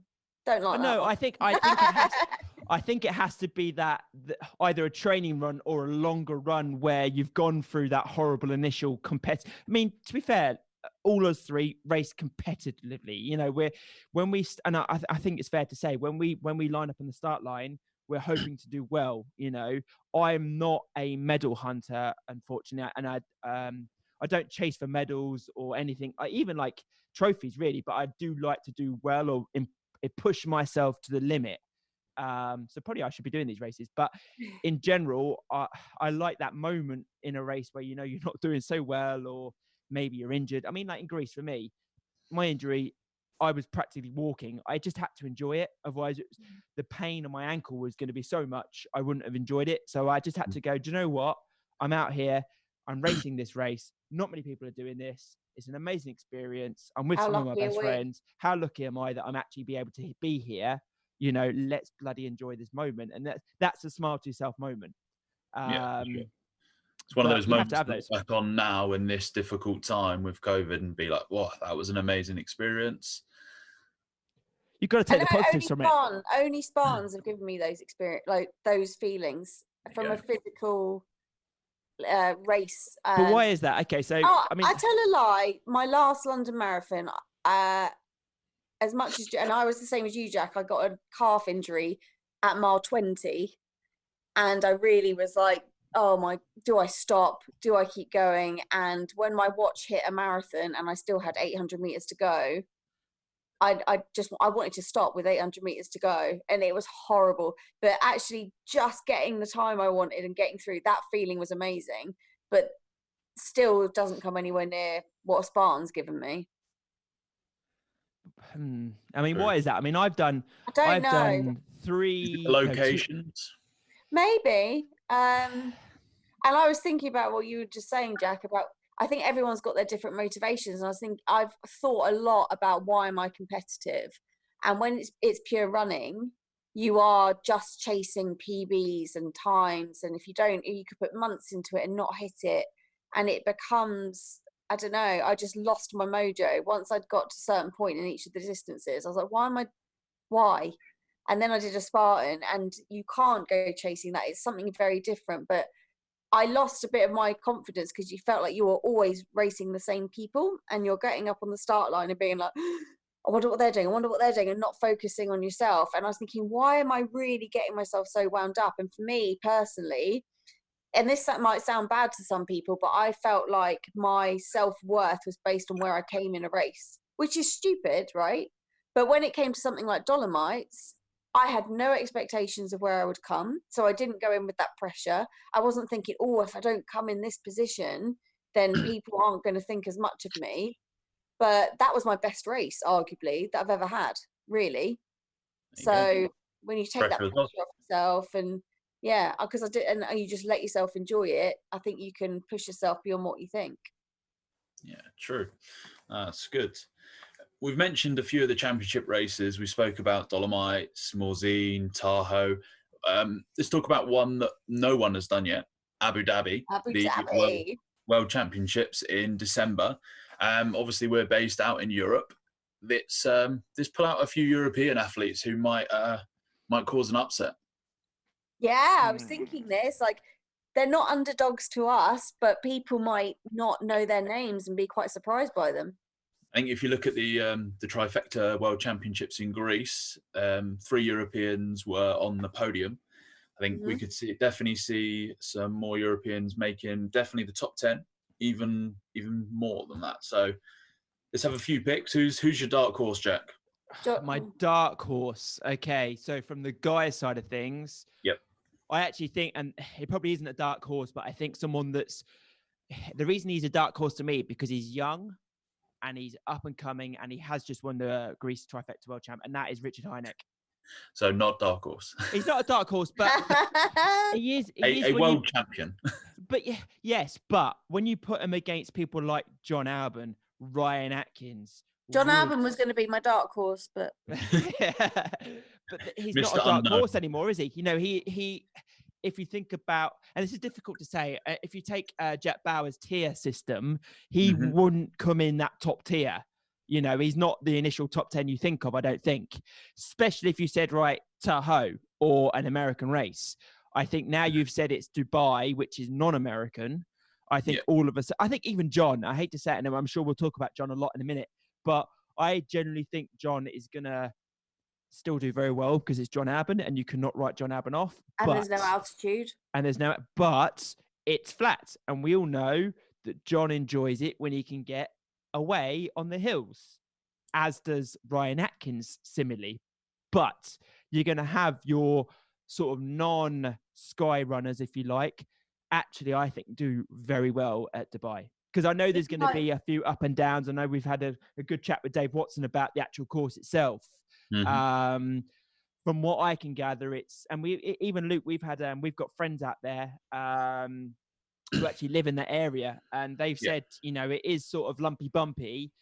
It's not too crazy, but the sand will play huge issue on just traction and just getting pace up on flat speed, basically. So coming back to the original question, for me, Richard Hynek is one very much to watch on the guys' side for sure.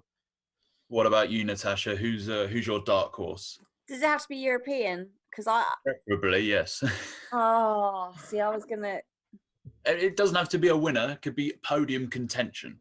See, mine was going to be Richard Hynek as well, because I think it will be not as hilly as Greece, but I think it might be similar, a bit more, because Greece was more like undulating. So I think I do think he's definitely gonna. I'm gonna put him in my. Do you think he'll contend for a podium? Do you think he'll contend? Yes. Yeah. So there we go. Dark horse, Richard Hynek, definitely. Your trifecta world champion. I think I've got a couple. I've got a female and I've got a male. I'll start with the female first. This is if she qualifies for the race, Ida Matilda from Denmark. I think Ida, she raced 2 races already in the US this year, early in the season, and won both of them. I think in the world of Spartan. She hasn't raced that many recently. I kind of think those ones in America might be the first couple she's done. Yeah. She has a history of being a great female competitor. She's done really well in other championship style races. Second at the Worlds. Yeah, I think if she can be on form and peaking at the right time for that event, I think she could really get herself on the podium and upset a lot of people. So yeah, dark horse there, Ida Matilda from Denmark. Do you want to know who my woman is? I was going to say, do you want to know who my woman dark horse is? Go for it. And again, no, well, it is going to be Esther. I think Esther, when I saw her in Greece, my God, that girl can run. Anyway, no, my actual dark horse is someone that isn't a dark horse at all, but someone that hasn't been around for a while due to baby, and that's Susanna Kosamova. I generally think she's going to come back and rip it apart. Yeah, yeah, definitely true. She could. She's definitely going to be there. She'll be in the top 3, top 5 for sure. I was going to say, Luke, on your comment on Ida, I think one thing she's got over a hell of a lot of races is her technical ability is so good and she's so proficient. She will not hesitate running into obstacles and running out of them. Her transitions, I think, are going to save her seconds. So even if there's girls out there who could maybe shave 15 seconds off a mile running, she'll make more than that up on the obstacles by far. And I also think that Ida is probably stronger than some of the lead ladies that we're thinking of from America. You know, For so carry. I think exactly. So if Joe decides, right, let's do a triple sandbag carry or a double sandbag carry or whatever they're crazy going to do, I think Ida will carry as well as Lindsay, Nicole, all those girls, Rebecca. You know, she's a strong girl. You know, she can carry. So, yes, I don't think she's as quick, but can she make up for that when they comes to, like you say, obstacles and carries, which I think she can. So, good shout, actually. Oh, I almost don't want to race it. I almost want to watch it. It's going to be so exciting. We can watch it on replay after we race. I've got male one, which is very dark horse. Depends where you are in the world. You might not know about him, but you may. I've mentioned him before on a podcast when we spoke to Dave Watson. My dark horse from the men's side, it's Mohamed Mira. He's based in Dubai. He's raced a lot of the races there. He actually won the 2019 Middle East Championship event. And in that race, he beat Sergio Pellegrini, the Russian guy, who is really good. He has got a extremely fast flat time, marathon time. I think it was like 2:14, something crazy like that. Yeah, the guy is, and he does really well every time he races the Spartans out there. It would just be really interesting to see him compete against other top level athletes. He's obviously competed against, I think Richard, I think Serge Green, but yeah, Mohamed Mira is my dark horse from the men's side. And also, you mentioned Sergei there as well. Like, Sergei is an interesting character because we all know that the last 2 European Championships, he's finished top 3 or second behind John Albon. He actually can't get an American visa, hence the reason he hasn't been to America. That guy's a machine. He's currently actually in Lanzarote with Miriam Bousset and Jackie Bousset. So he's out there training on what seems to be a year-long training camp. I don't know if he stuck out there. Training those guys. I don't know if he stuck out there because of COVID. I'm not sure. I think that's the case. I think he might be actually stuck out in Lanzarote. But what better place to be stuck on an OCR training facility with one of the world's best? So I think Sergei will have a lot to prove when it comes to Abu Dhabi because that's the first time that he's going to, other than Greece, he's going to actually, be able to prove himself. So he's raced other championship events. Greece. And 2 Miss Spears screwed him up. Yeah. So what about you, Natasha? Have you got a female dark horse? Oh, mine was going to be Esther. Jack's just nicking all my... Because that girl, I've said it before, looks like one of those, and this is a compliment. May not sound like a compliment, but it's a compliment. One of those wind-up toys that you wind it up, and it's like... her legs, her turnover, and this is what's making me think the terrain in Abu Dhabi. I've never seen cadence like it. I thought Nicole Miracle had fast cadence, but she was like double time. So I think she. What would worry me about her is Esther is very, very skinny, like tiny. So if they were to put a heavy carry in, which I think because there's no serious mountains, then Spartan are going to be very. I think we're going to see.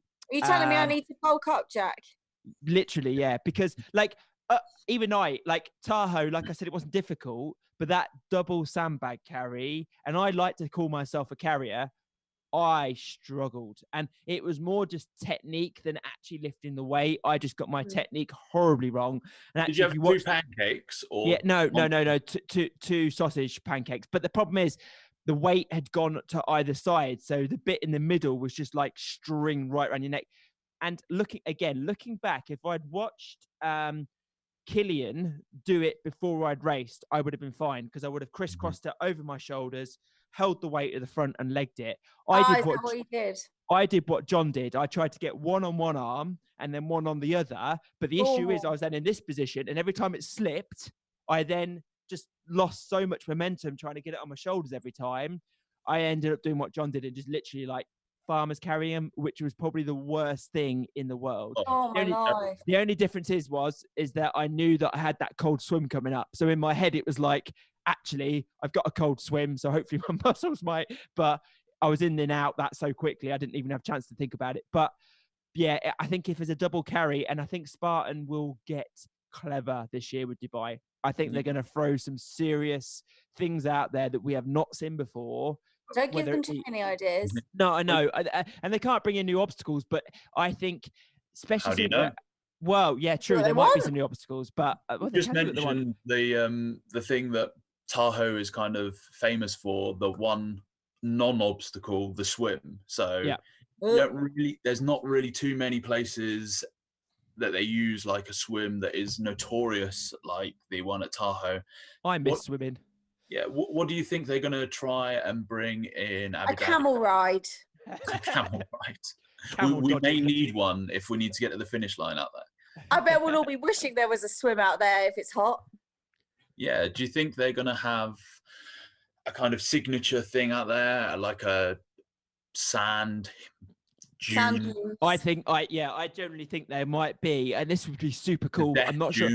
I'm not sure if there'd be enough boards, but how cool would it be if you had to bear crawl up a sand dune, like literally hands and knees, staircase climbing, and at the top you got to slide down? How epic would that be? Like literally on a board. This is just Jackson, a kid coming out now. He's just like standing past the balls. But I like that idea. I tell you what race we did in England, and this is something that no one has done. So in England, Red Bull do a few races, and they do one called Quicksand. And basically, it was a mile lap of basically a sand dune. But that is the hardest mile I have ever done. Hard, obviously. Not surprised. And then you repeat it. So you do it in like stages. So if Spartan could bring in, a sand, a part of the course which is just brutal, like serious. I'm sure they're going climbing. to have some brutal dune sprints, and then there'll be some salt flats, and then there'll be more dune sprints. That it won't just be flat and sandy; it will be undulating throughout. So I've got a question for you boys.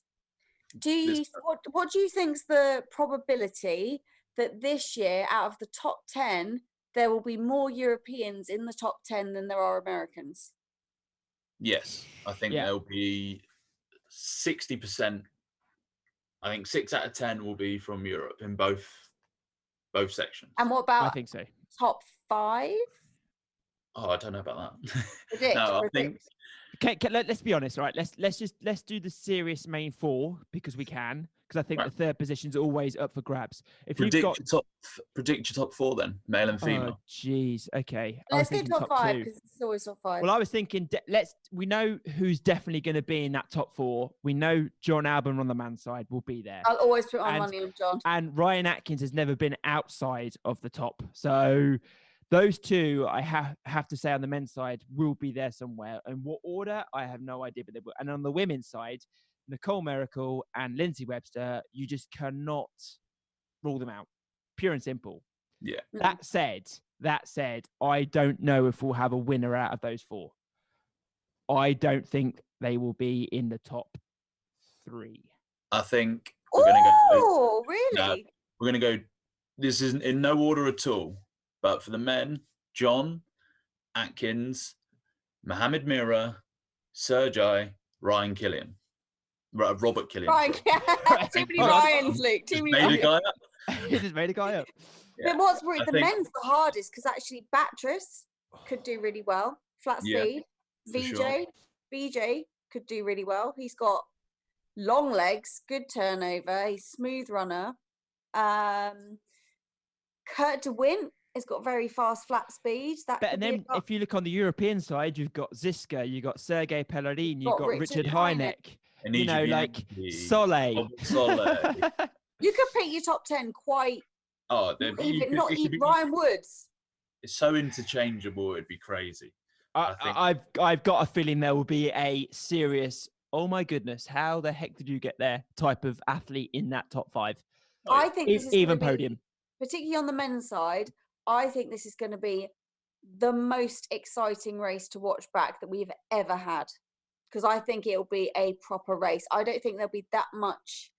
There won't be anyone, I'm going to say, that's out 5 minutes ahead of someone else. Then it's another 2 minutes back. I think it's going to be a fight. No, there is there's on the grapevine, Hobie might be racing. Yes. And he will train for that. And Hunter has also said he really fancies it. You know, why couldn't Hunter mix it? 2017 back, and Hobie is just what a legend. I want him back. There we go. So we can't pick our top 5. Is that what we're saying? Pretty much, there's too many to pick. I think so. While we're on the 24-hour Unbreakable thing, let's talk about the Ultra because they're taking it to America, the Ultra World Championships. Who do you think has got the legs for the Ultra in 2020 if it goes ahead? Is it Killington? Have I got that wrong? No, I think it is Killington. I can double check, but Killington. Oh.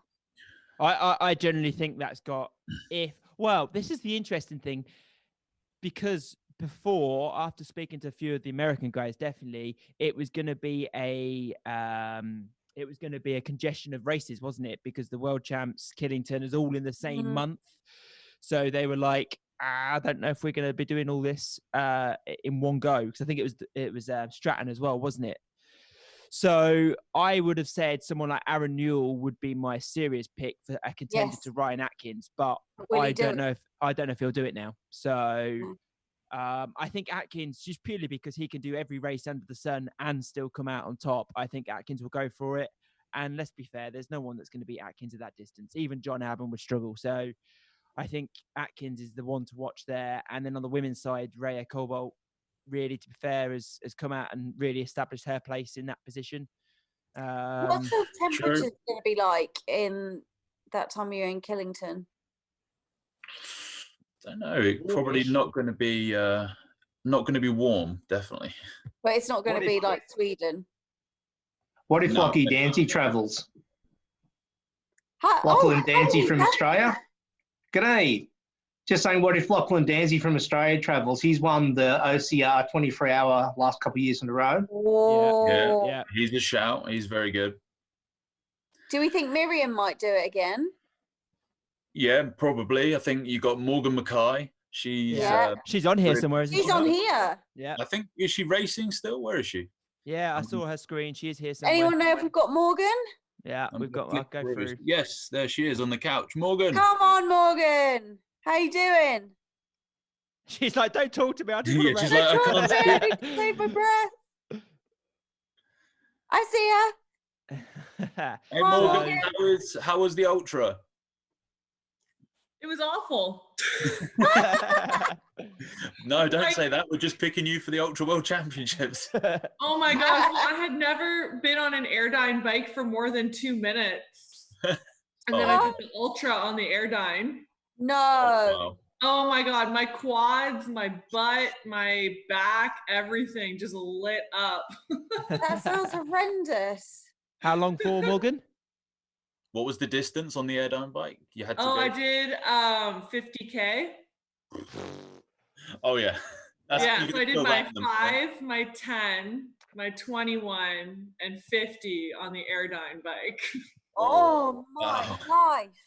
What were you thinking? Okay. I don't know. I suppose it's better than running around your living room. I don't know how some of these people are doing that. I don't know either. I was watching some people and I was like, how are they doing that? That's awful. They're all going to have one leg bigger than the other by the time they're finished.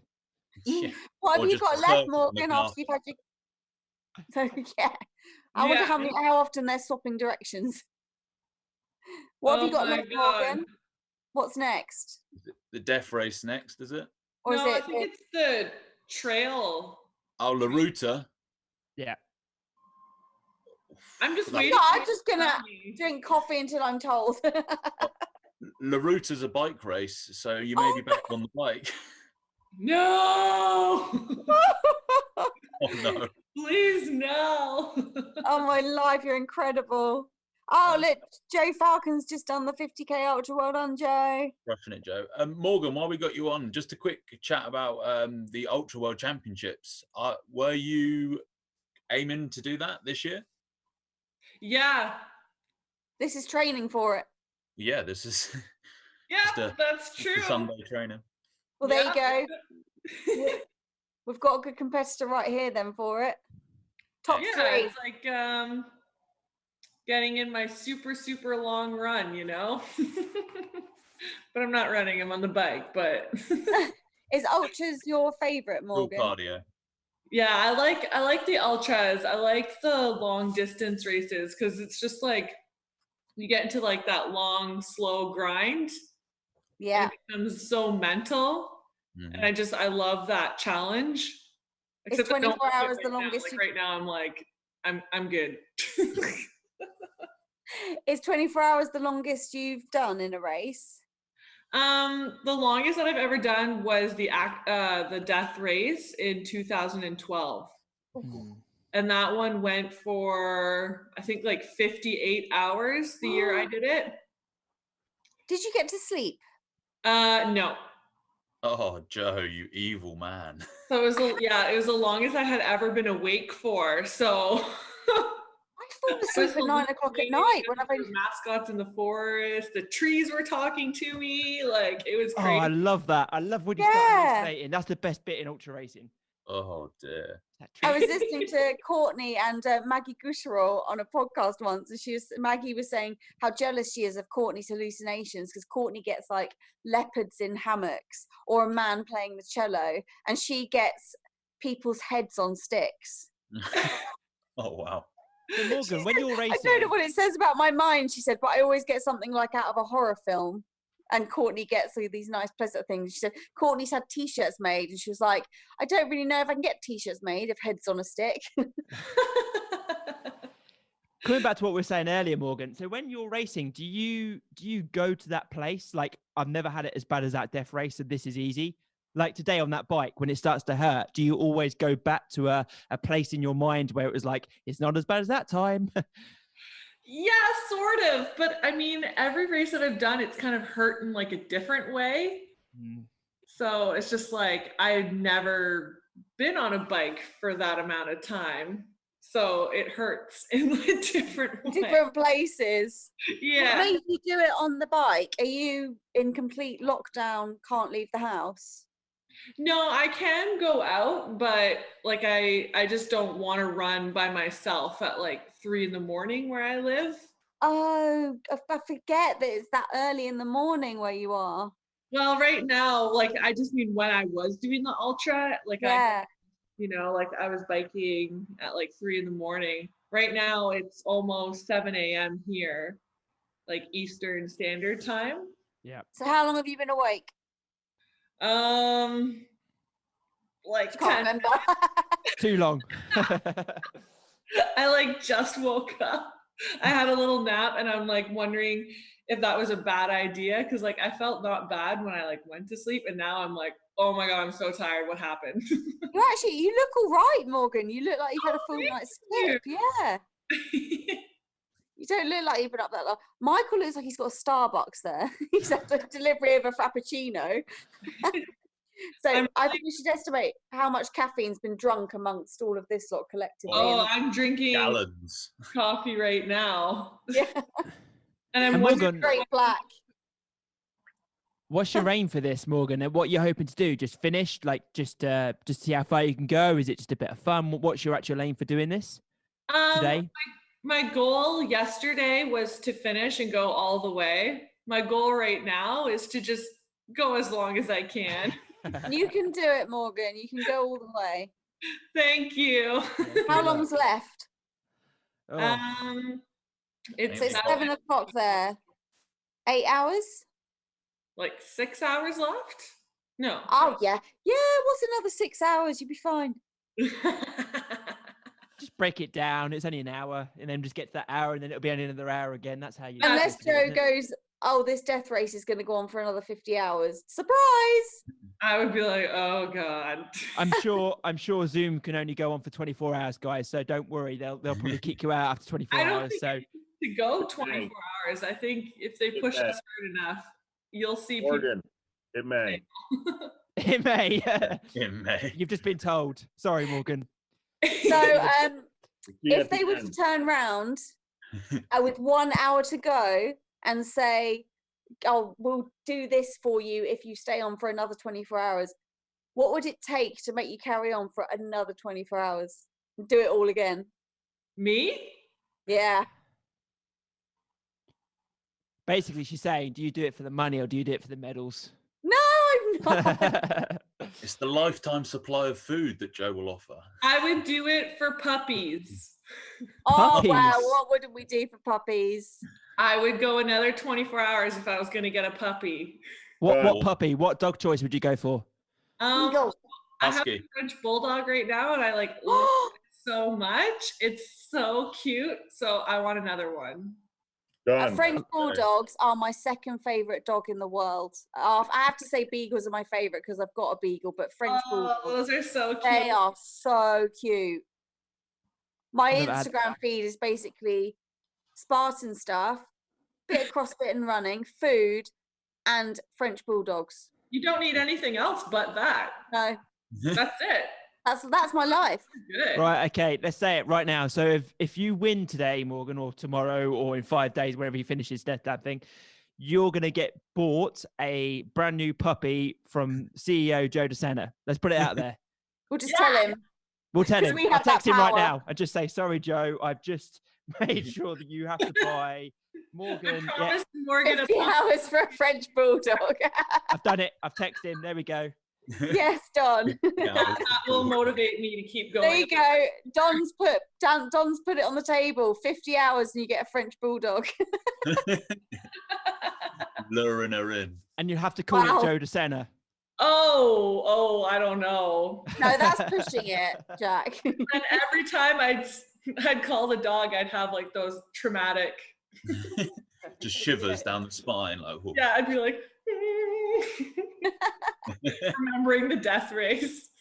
So Morgan, what fuel's keeping you through all this? Are you craving weird things at weird times in the morning right now? Not really. Right now, I think I just crave water mostly. I think I just need some water. Oh wow, you're so different to me. Water and caffeine. I remember doing a 24-hour run, but I did it in a group of 4, so we took turns. And I think it was like probably about this time in the morning where you were, about 7 in the morning, and all I wanted was a goat's cheese sandwich, and I had it. When else would you have a goat's cheese sandwich for breakfast? That's all I wanted. That's hilarious. I'm like, your body doesn't know it's 7 in the morning. I'm gonna grab water now because I think we're starting soon. Yeah, you are. Yes, You've got, go like, on, 3 go and grab minutes. some fuel. Go I grab some water. Put some sugar in that water. Okay. No salt. All right. Good morning, everyone on the U.S. Eastern Coast, or good evening if you're over in Australia. How's everyone doing? Morgan, I see hair is looking good. Great down here in Costa Rica. Beautiful. Birds are singing. Perfect. So it's 7:25 Eastern time, guys. We're going to get started with the LaRuda section in 5 minutes here, led by the founders of the LaRuda mountain bike event in Costa Rica. We've noticed there's been lots of people coming in and out of the videos. So we've been a little bit lenient leading up to this point. From 7:30 forward, so in 4 minutes, from 7:30 forward, you must be in your screen at all times.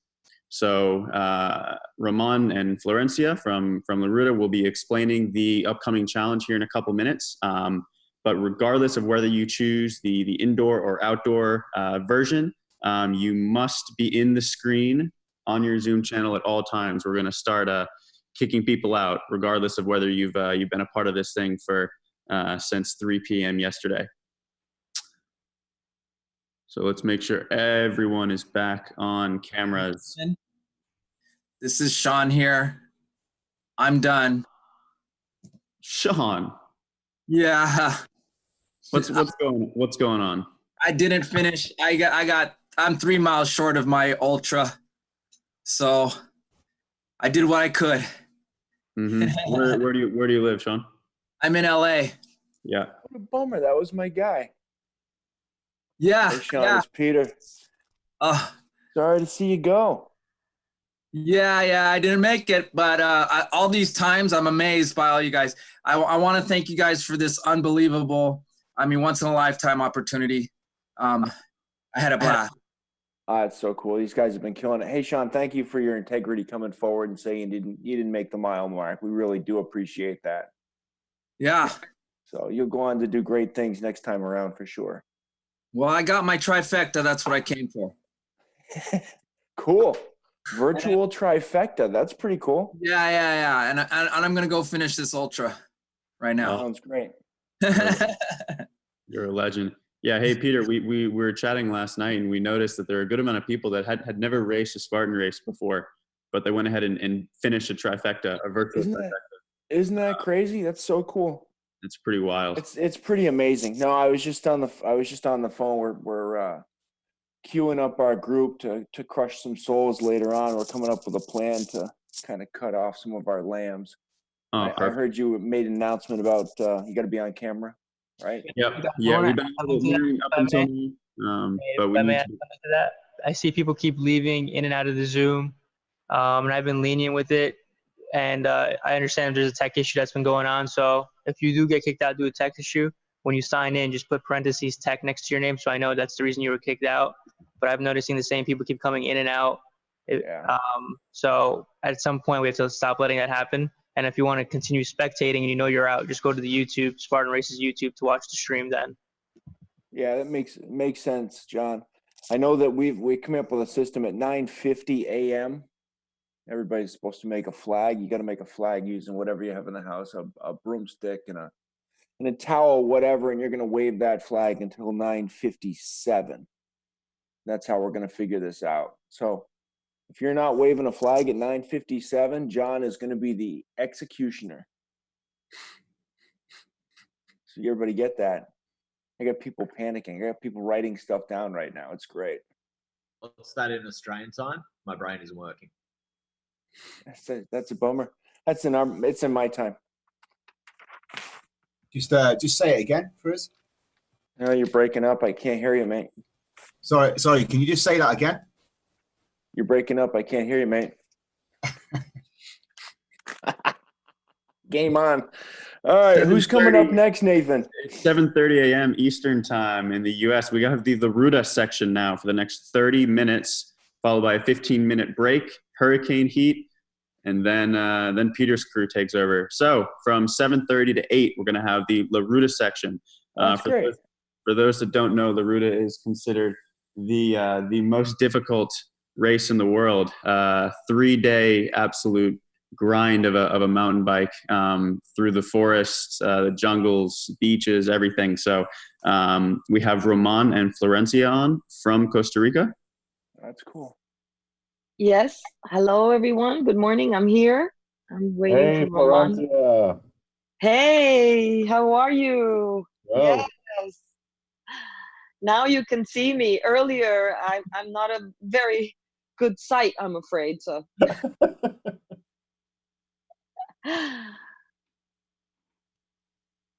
All right. Are you? Wait, Yeah. What do you have for us today? This is going to be exciting. I can't wait because it's such a new introduction into the Spartan world, and peak in Spartan world is La Ruta is something that has been around for how long? 17 years now. No, we've been on for 28 years this year. Yeah, see? Yes, this is our 28th anniversary. And in 2020, now we're Spartan. So we are so thrilled to be part of the tribe and to have the same ethos as Spartan, because unknowingly we were Spartans too, except we're conquistadors. But it's the same warrior spirit. And so Absolutely. it just fit like a glove, La Ruta and Spartan together. It makes all the sense in the world. It really does. It really, truly does. So it's 7:32 here, just a couple minutes after. How about we get things kicked off, Florencia, and then when Ramon comes in, then we can hear all about just how similar the backgrounds truly are.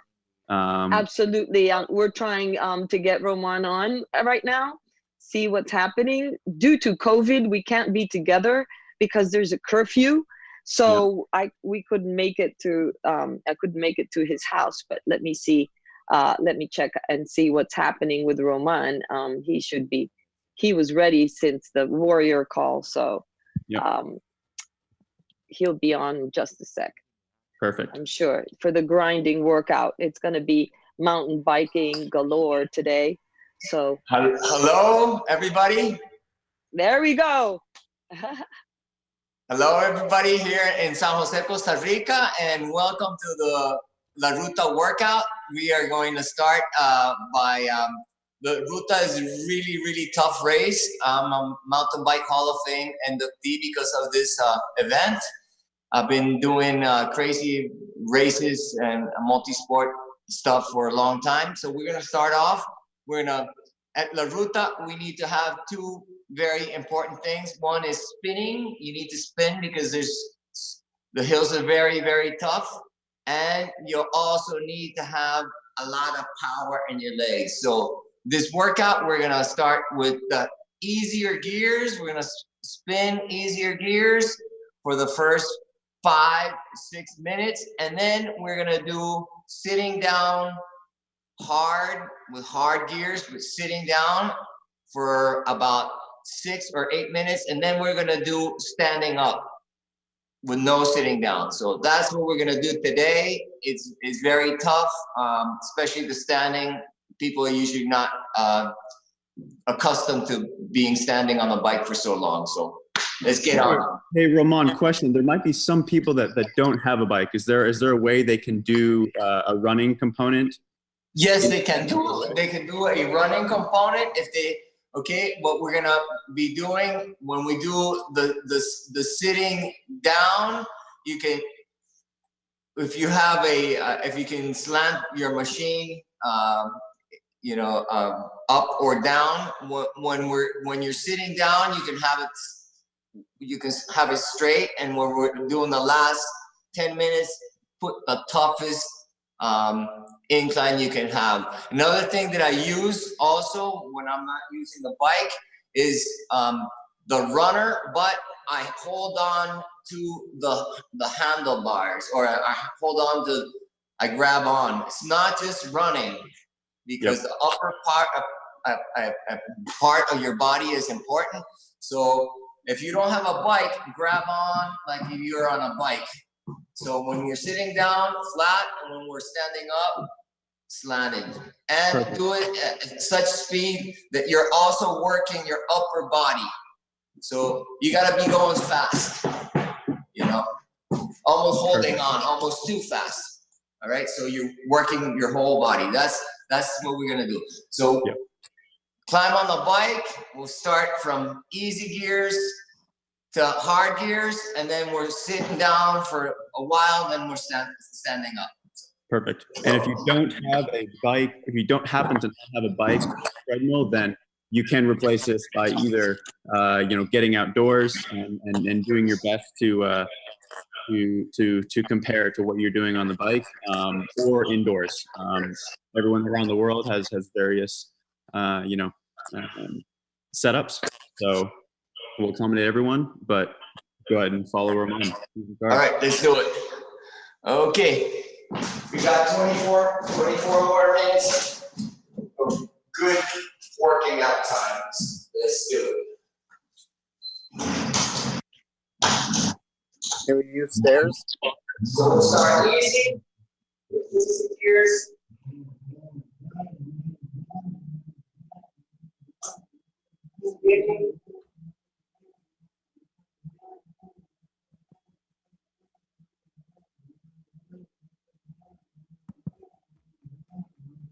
Okay, every minute you're gonna put a little bit more effort into it. So we have to set.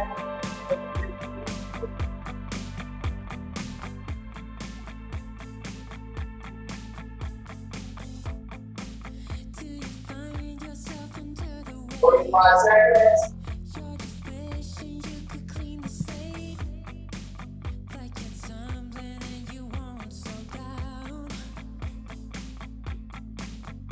Okay, 1 minute. Put a heart here.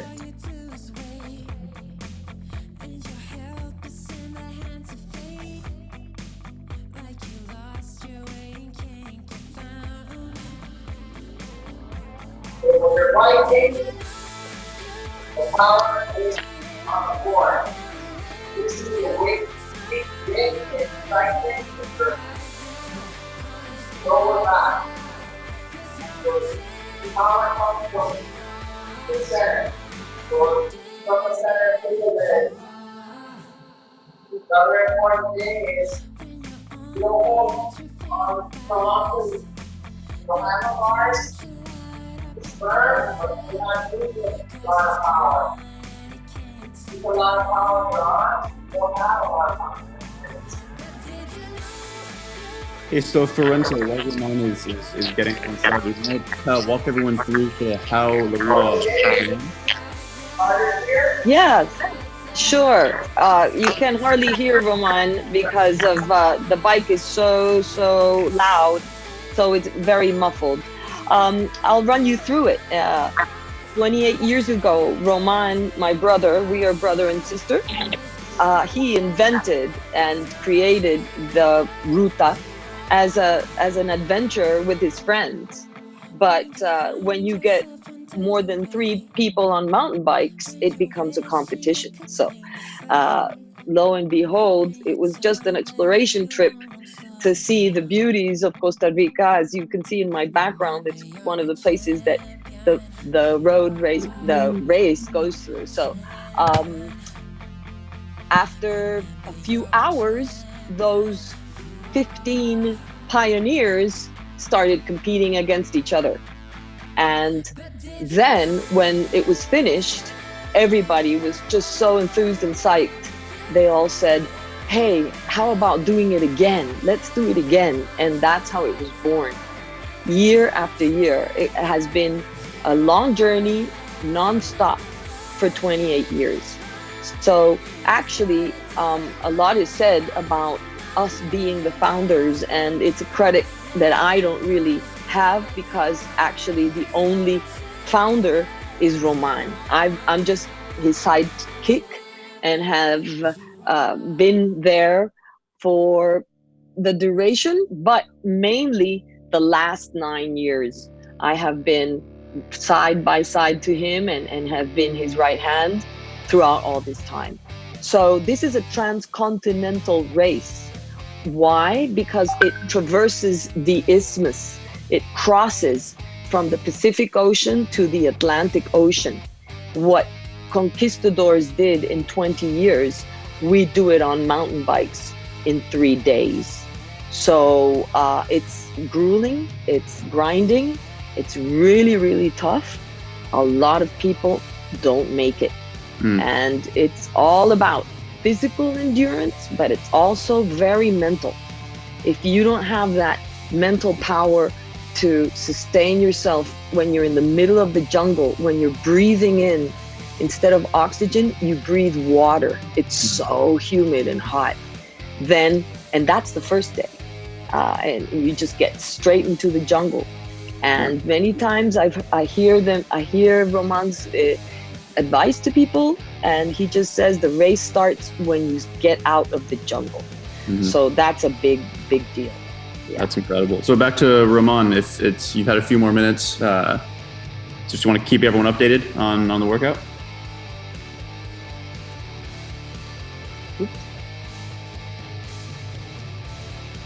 Might be muted. All right, we'll work to get him unmuted. So for those that don't know, can you dive into more detail of exactly what this incredible race is, right? You said day one, but what does that mean for everyone out there? Okay, so there are three stages or 3 days, and we start on the beach in the Pacific Ocean, and day one is all about the heat, the humidity, getting into the tropical rainforest, literally.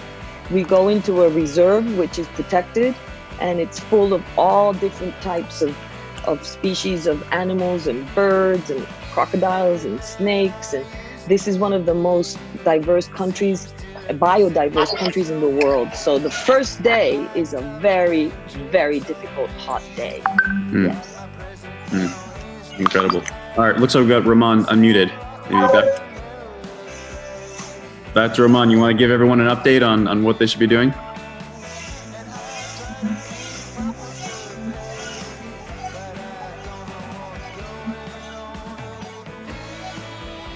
Probably can't hear you.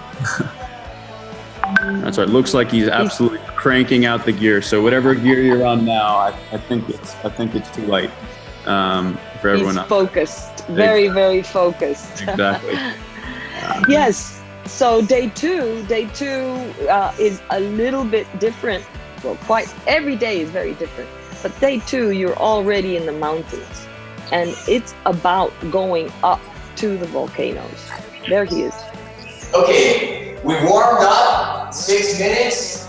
We should be already warmed up. So now we're gonna be using the highest gear, the hardest gear, and we're gonna be sitting down. The most important thing, your knees should be very close to each other. Power should come from the core part. So we're gonna be doing sitting down hard gear, and this for 8 minutes. So let's do it, and then we're gonna do 8 minutes standing up. All right? Nathan, can you clear his screen? Nathan, can you blow up his screen for everybody? Everyone can pin his screen. So if you click on the 3 dots above his video, you can pin the video. Zoom on. Oh, thank you. See that now? No problem.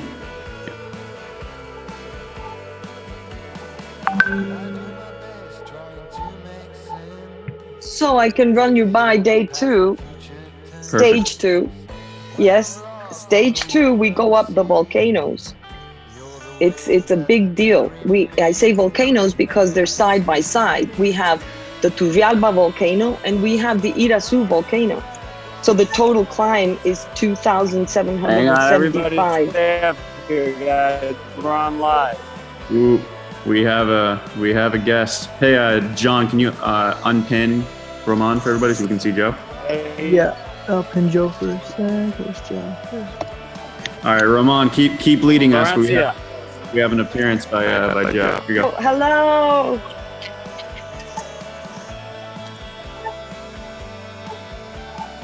Can you guys see us?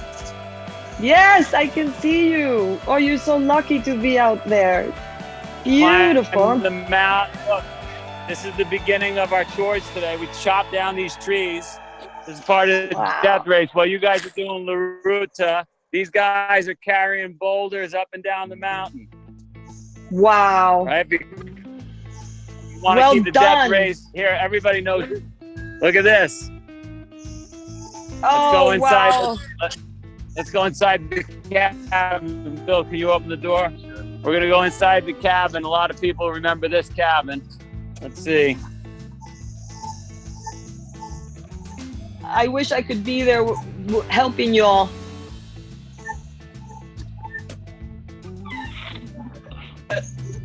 Play around with your bicycles. You're awesome, guys. I'll see you later. We're going back to work. Thank you. See you later. Thanks, Joe. Bye-bye.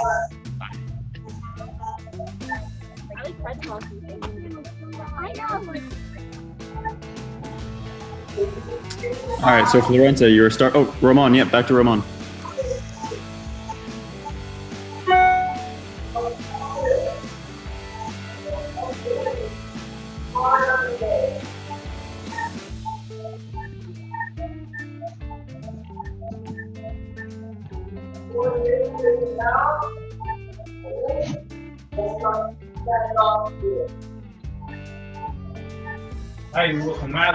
What? So Florencia, you were saying day 2, volcanoes. Yes, day 2, volcanoes. We have a total climb of 9,104 feet and a total descent of 11,331 feet. So the maximum height is 9,924 PSM, and it's a very hard day because it gets very cold, and if it rains, you could almost get hypothermia. So you start in a really hot climate, and then you go up to the very cold mountain and a different weather system, which is not a tropical rainforest, but you have a tropical cloud forest. So that's day 2, and it goes up through the 2 volcanoes, Irasu to Realba, and goes down again to a valley, a beautiful valley, which is the end of day 2. Then we have day 3, which is a very adventurous day because it starts off with whitewater rafting, and it's not compulsory. You can choose to do the rafting or not, but the part of mountain bike is at 1 p.m. in the afternoon. So the rafting segment you can do with your mates or your family that's with you. It's a beautiful, beautiful part of the race. And then you have very fast 30-minute run from the race start to the race finish through banana plantations, very, very hot again, tropical rainforest, monocultures, which characterize Costa Rica, banana plantations, pineapple plantations, and then we get to the Port Caño Blanco, which is the race finish. So that's the mountain bike race in a nutshell. But I must say, we have La Ruta Trail, which is the running version of it. Yeah. So tell us more. That's something that will be new this year, right? There's never been any trail running component to La Ruta. Actually, there has been a race component, a trail component to La Ruta for many, many years. First, we had Jungle Man. We were the first ultra marathon organizers in the country. We're quite oldsters here, pioneers. And then we had La Ruta Run, which was with the Tarahumara Indians. That was 2013 and 2012. Now, La Ruta Trail is new in so much as it's the new product with Spartan. So this will be on the November 14th, and Ruta Mountain Bike is the 5th, 6th, and 7th of November. So first we have the mountain bike, and then a week afterwards, we have the trail run. And that's equally difficult. And it's in the same jungle that we start the mountain bike race from. We start in the tropical rainforest. It's very, very hot and very, very humid. So it's not easy. It's going to be one of the hardest in the World Trail Championship Series. Mm-hmm. And so in that, so let's go back to Ramon. Any updates on Ramon, or we want people just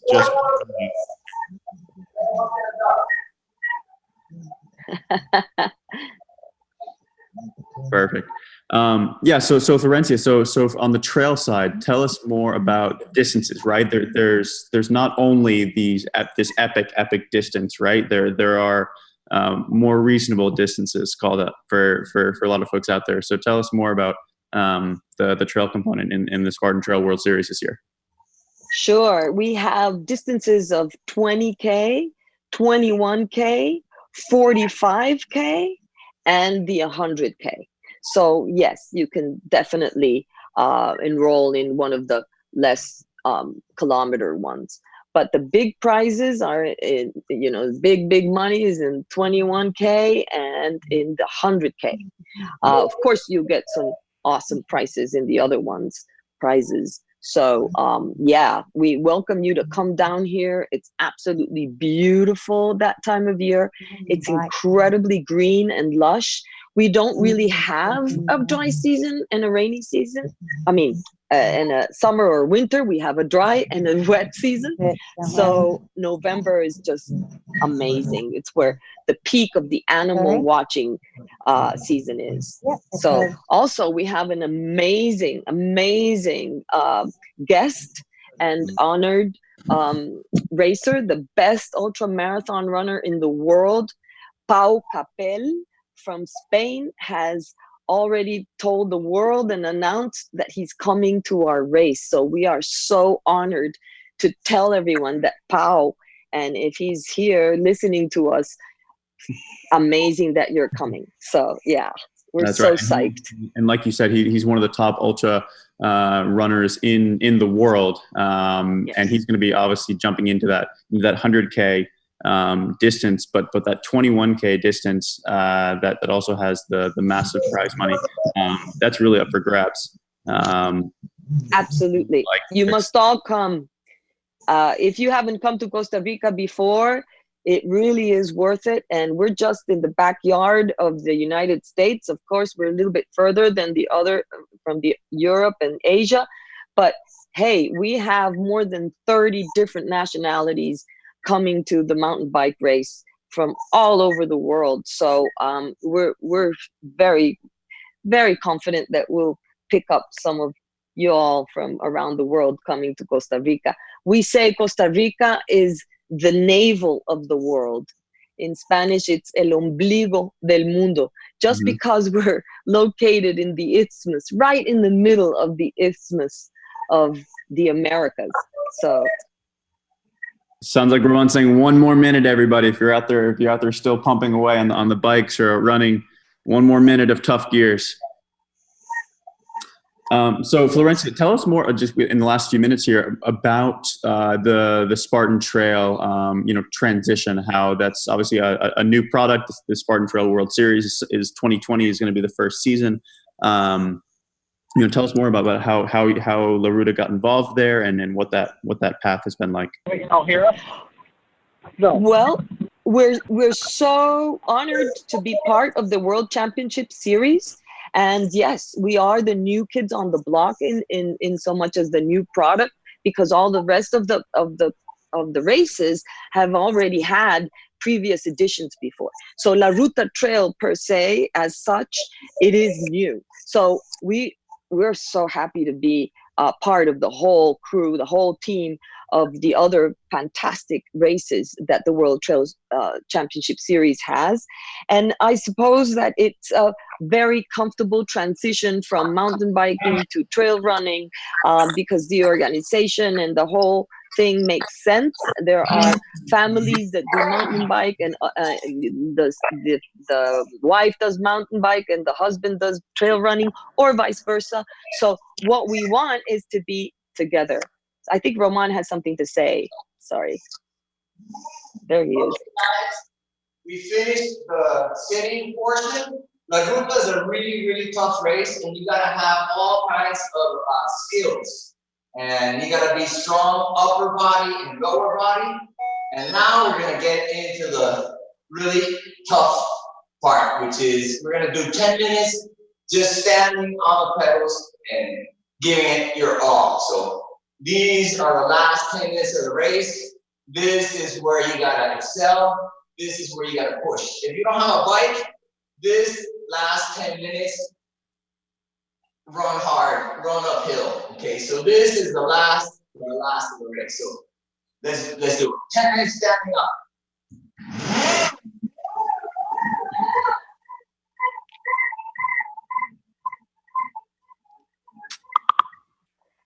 Excellent. So continuing with what we were saying, what I was talking about, I think that when we showed the World Trail Championship Series organization team the videos and the footage and the old photos of what we had done before with ultra marathons here in Costa Rica, they took us a little bit more seriously and invited us to become part of this fantastic new era of World Championship Series and trail running, because we are going to reinvent that sport as well along with Spartan. So very excited to take it to another level, both mountain bike and trail. Yeah. Very cool. So in the 28-year history of the mountain bike section, has much changed, or is it sort of an annual homage to that original trail, or does that change up every year?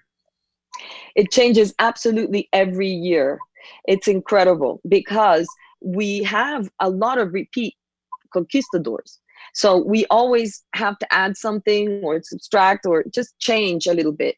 We did have the epitome of mountain bike racers in the world, Lance Armstrong, come in 2018, and it crushed him.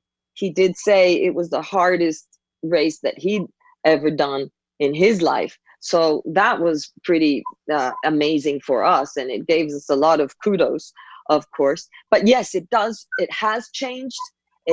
Because roads have been paved, and we're always looking for that rock, that terrible terrain, and make it really grueling. Sometimes Roman just gets out of control, makes it far too hard.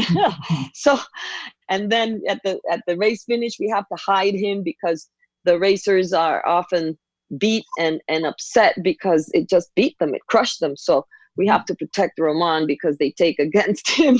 Yeah. So yes, every year we do change it. There's surprises. We at Spartan have to do that with Joe sometimes as well. No, but just like you said, that's where the similarities are, right? That's where exactly. We talked about it last night. One of the most accomplished powerlifters, multiple-time world champion CT Fletcher was on last night, and we were talking about just putting people in uncomfortable situations on purpose, right? Yes. And what you learn and what you learn through those challenges. We talked about Spartan Kids nowadays. There's a Spartan Kids product where kids under the age of 14 can join, and how it's just exploding in popularity. And there's these kids that are purposefully putting themselves through difficult situations. And just like you said, 100, multiple day bike race, just every mountain, valley, forest, beach, everything is thrown at you, and you come out the other side stronger as a result of it.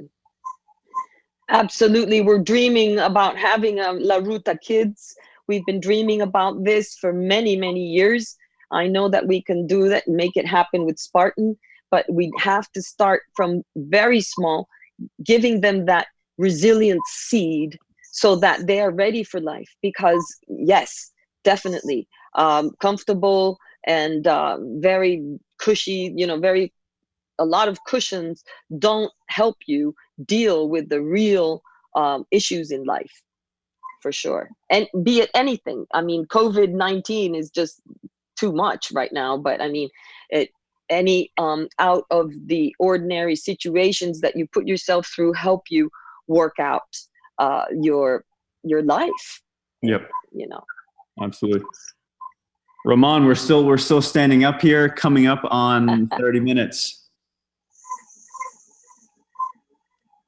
The gears are cranking away.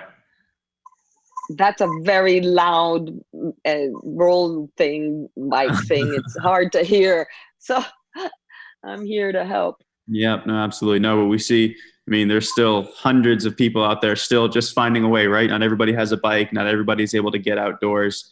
But we've just seen people over and over and over just continue to impress us. There's some people with some incredible stories here. Amazing. All around Congratulations from Costa Rica to all these brave people who have been doing. I've been following you, and very, very inspiring.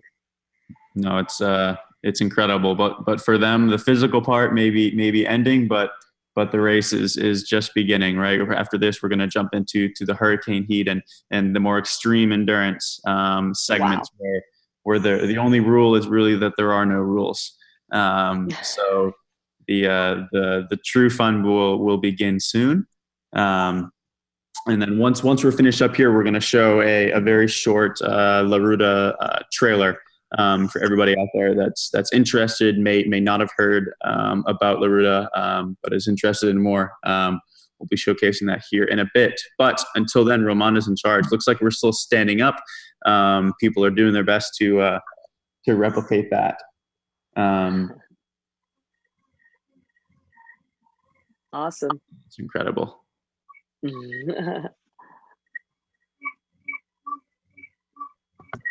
He is crushing it on that mountain bike. I don't even know if he's leading a workout. I think he's just having fun himself. I think he's just going for it. We're going to have to tell him to stop at some point, and then that's how we're going to. He's in the zone. I know how hard that is. You know, does he run power or turn up watts? What kind of watts does he generate? Wow, that would be amazing to measure. But I mean, I'm sure that we could fill up a whole house with energy with the wattage that he's keeping makes the lights every on. single day. Yeah, right. He's powering this entire segment himself. Exactly. He did we got a 4 bunch of our guys hours pedaling straight. away. Yeah. Yeah. It's very impressive.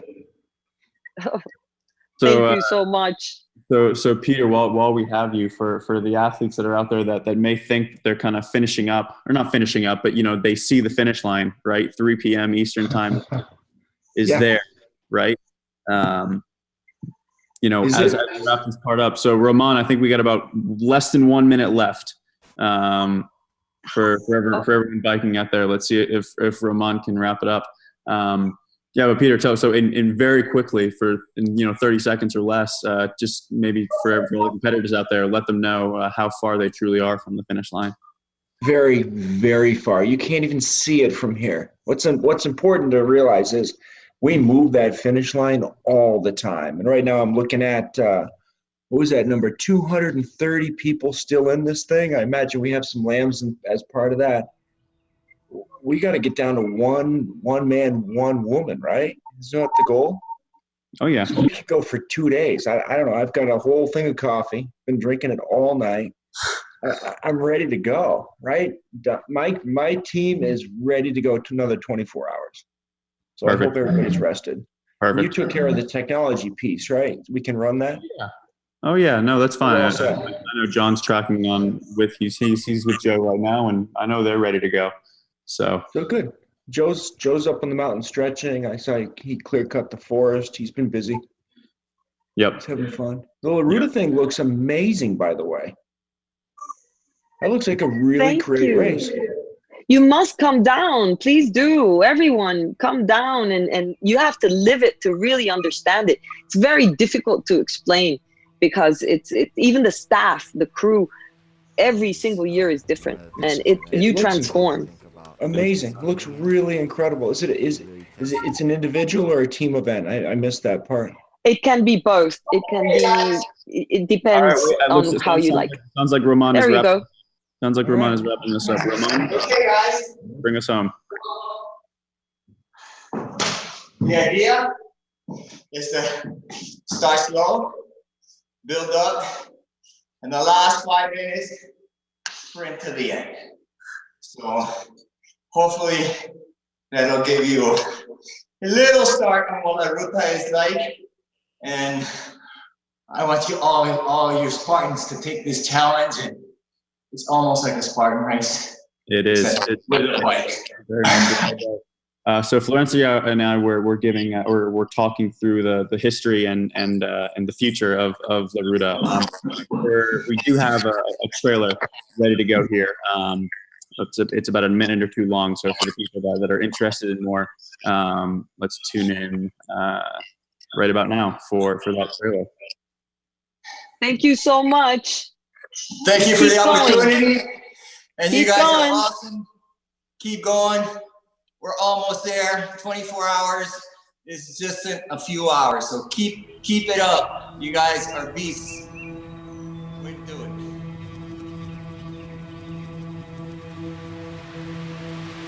It is one of the toughest events you could ever think about participating in. It really tests your equipment, your skill level, your endurance, and mainly it tests your spirit as a person, as an explorer, and as a racer. It's the spirit of conquering yourself, conquering your demons.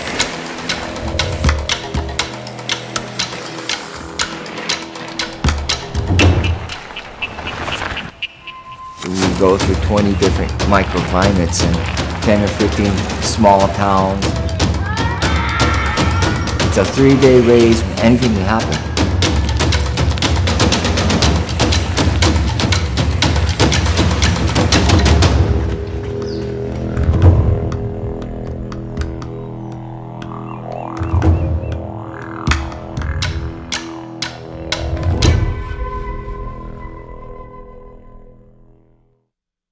Incredible. Anything can happen. Anything is possible. Peter, that sounds awfully familiar to what's about to come.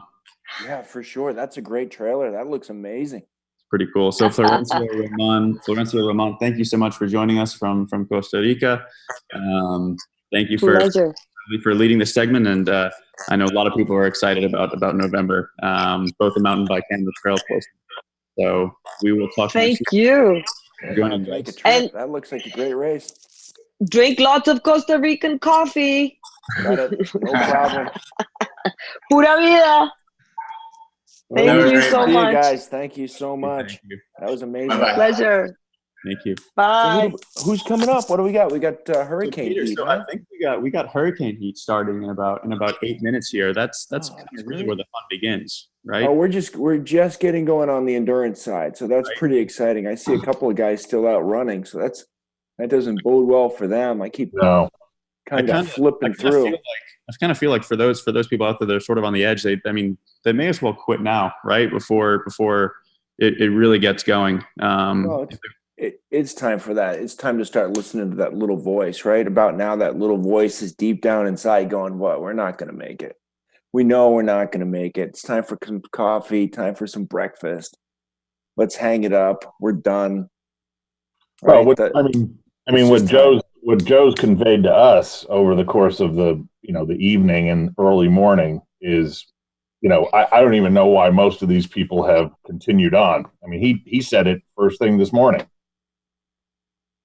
Yeah, for sure. From the top of the hill, can't tell if he's upset or if he's just to the point where he's like, I can't believe these guys are still going. Why are we wasting time? It's so odd. And some of the times are incredible. So I think Don either froze up or he's still waking up. I just can't tell. Oh, I'm up.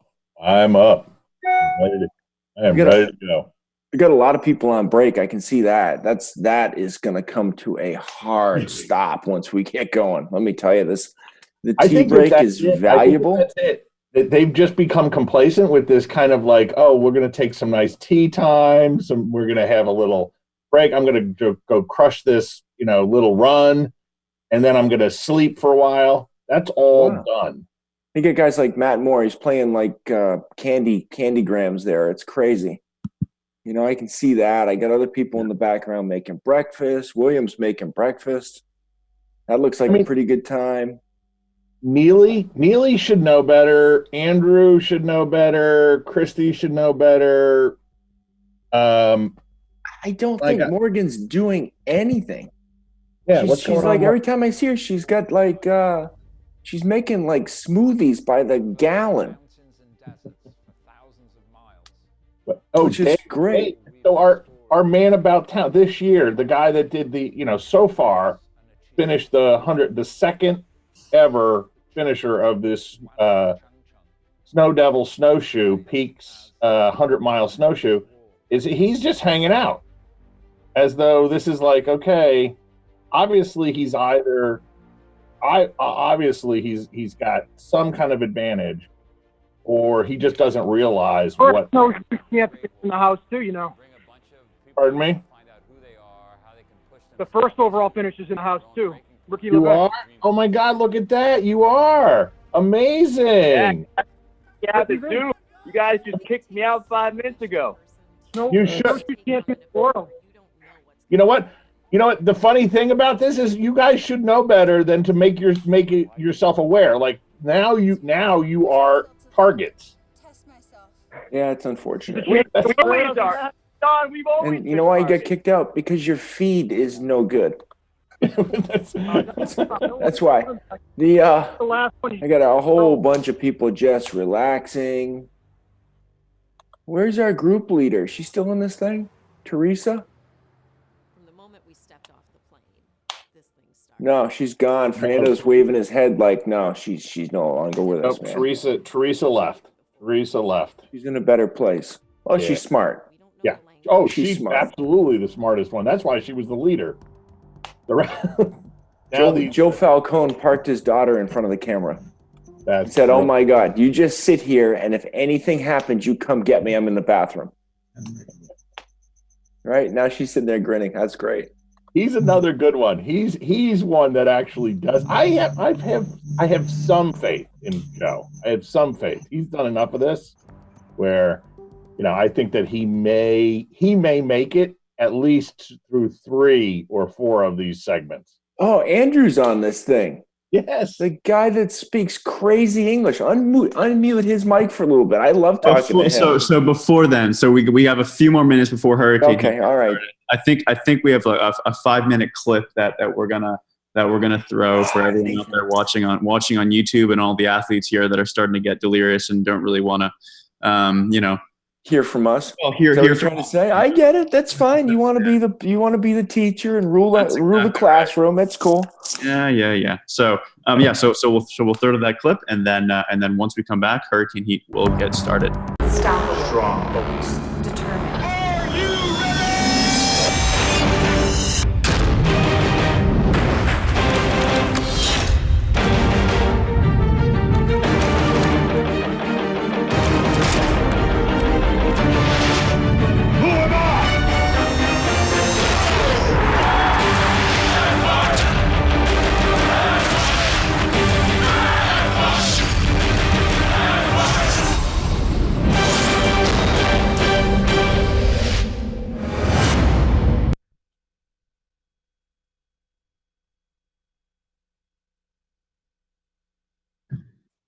And now the fun begins, right? Don, Peter, if you're still there, I think we mentioned it before, but the physical aspect is over, and now the fun really begins. That's great. Now we have some fun, right? Look at these guys. Good morning. Now we're ready to go. Oh, So we got people waving flags. I see that. That's cool. Go ahead. I'm sorry, Nathan. Morgan, that's not a white flag, is it? That's not what I. Too bad. Right? There's a yellow flag. Perfect. I got a whole bunch of people with no flags. Well, the flags will come, but in the meantime, Hurricane Heat is about to begin. So we have some of our Cryptea from all around the world joining us. Andy Hardy, are you here? I'm here. Good morning. Good evening, Perfect. wherever you are. Good morning. Andy, take it away. All right. Well, welcome to the virtual Hurricane Heat. We have some of our Cryptea here with us. I know we have some participating as well. So I've been watching them through the night and see how they're doing. So I'd like to introduce our Cryptea that we have here with us today that are going to be giving out tasks for all of you to do. So first we have Gerd from Austria. Go ahead and speak. Let them know. Let them see you. Hey, nice to meet you. I'm Gerd, the lead group to Germany, Austria, and I'm really happy to go on this journey together with you. All right, and he's got some fun tasks for you in a little bit. So we've got Richard Williams from Australia. How are you, Spartans? Richard here, all the way from Australia. Andy, can you hear me? Yes, loud and clear. Perfect. Yeah, it is very dark here, so I'm wandering the streets of Melbourne, keeping an eye on you all. All right, great. And we've got Yair from Mexico. Hello, Spartans. Hola, Spartans. I see a lot of Mexicans here right now, Andy. So I'm really excited for this. And well, let's get fun, Andy. All right, for sure. And we've got Matthew Waller right here sharing my screen. Hey, how you doing? Should be a fun time. I think that I heard something earlier about getting some people cut out real quick. So let's see if we can make that happen. Back in the water, Waller. Speaking of water, we got something for water coming up. Just for you, Don, in honor of you, in honor of, what is it, 3rd year anniversary? 3rd year anniversary. Awesome, guys. Love to see you. Don loves to be in the water. All right, and we've got Natasha. Are you on? Natasha, are you there with us? Maybe not. Sorry, I was muted. I'm here. There she is. Didn't make it through the death race, but I'm back. You're back. You're back to join us. So Natasha is one of our cryptea also from Hong Kong, just recently moved back to England. So she's going to be joining us in and commentating some. And if we have any other cryptea that are in watching, make yourself known. So we'd love to have you join in as well. So. All right, so we have 90 minutes of fun and games planned for y'all. So when you are doing the task, you need to be in screen. We need to be able to see you at all times. So whatever, we're gonna give you a minute to go get the supplies that you'll need for each task, and then you need to be in screen. So if we are looking for you and you're not in screen, we'll call you out, give you a warning, and if then you're not in screen the second time, you're out. So very important that we can see you at all times. And some of you, we are going to be asking to speak at some time, so you may need to unmute your mic, whatever it is that we need you to do. So with that being said, you guys ready? I know we can't hear you, but give us an AROO wherever you are in your home. So, all right, we're going to get started with task number 1. So Year, if you want to tell them what they need, what supplies they need for that task, and then we will give them 1 minute on the stopwatch to go get those things and come back in screen. And then after they have all their supplies, you can explain what we're going to do. Excellent. Okay, you will have 1 minute to get a bowl of flour or something similar, guys. Go to the kitchen, you have 1 minute, get a bowl with a lot of flour or something similar, and see you just in 1 minute, Spartans. And your time starts now. Go.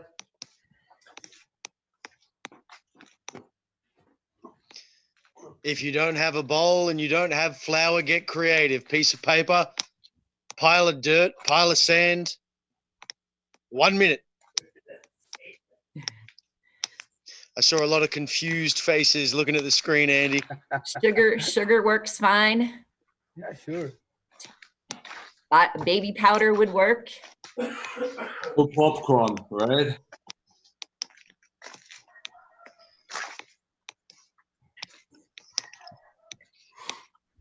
You got 30 seconds left. I wonder if this is anybody's first hurricane heat.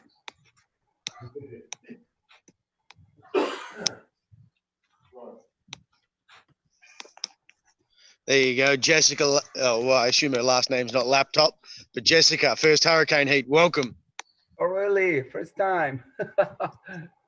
Jessica Dunn, Haley King. Welcome to the hurricane heat.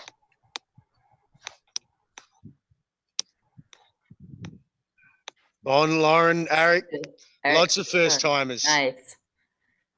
Yeah, please. Sure, everybody. the lambs can get them too. Lambs can participate. That's fine. Oh, could be the more fun, the then. merrier. Of course.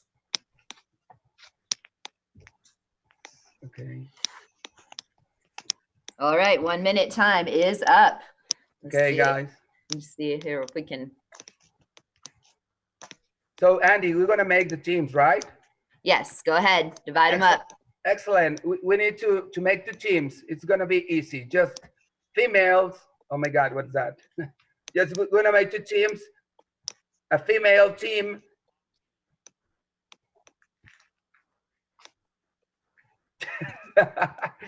Okay, guys. I'm going to repeat again. We're going to make 2 teams. Just the female team and the male team, okay? So, one representative from your team will be called out to read the screens, which I will just share right now in your screen. And we have a list of colored names, okay? You cannot write anything. You just need to memorize. You will have to mention, pay attention. You need to mention the color of the word in the exact order. You will have a minute to memorize it, and then we're gonna ask you the sequence, okay? Just, I'm gonna repeat again. You cannot write anything, and you will have to memorize and mention the color of the word in the exact order, okay? I just wanna request that if I can share my screen, just a second. I don't know if the host can enable, we can share the screen.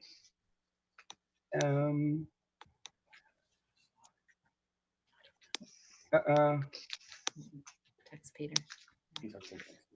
Yeah, just a second, guys. I just want to request that we can share the screen so I can show you the image with the sequence, okay? No.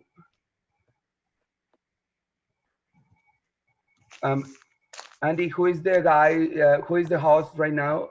So we can Nathan. request that. Okay, Nathan. keep it.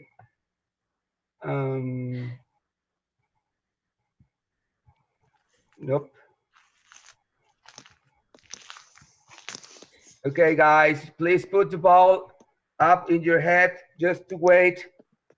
Put the ball up in your head. Just go and up. Wait. That. Ball. Hold the Ball's ball above over the your head. Yeah, thanks. Receptacles Thanks, above the head. Yes, thanks. Okay. Let me resolve this. Maybe I need to. Maybe to step in a second, the flower or whatever you have or using, you have to put it inside the ball. It's not outside the ball. Just take care on that, okay? So everybody who's wearing his bowl as a hat, it's wrong.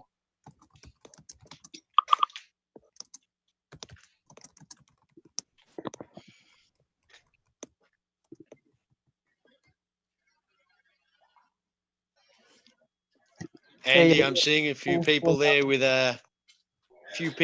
no receptacles. Let's see who's got a bowl above your head. I'm looking through. Morgan That McKay. bowl.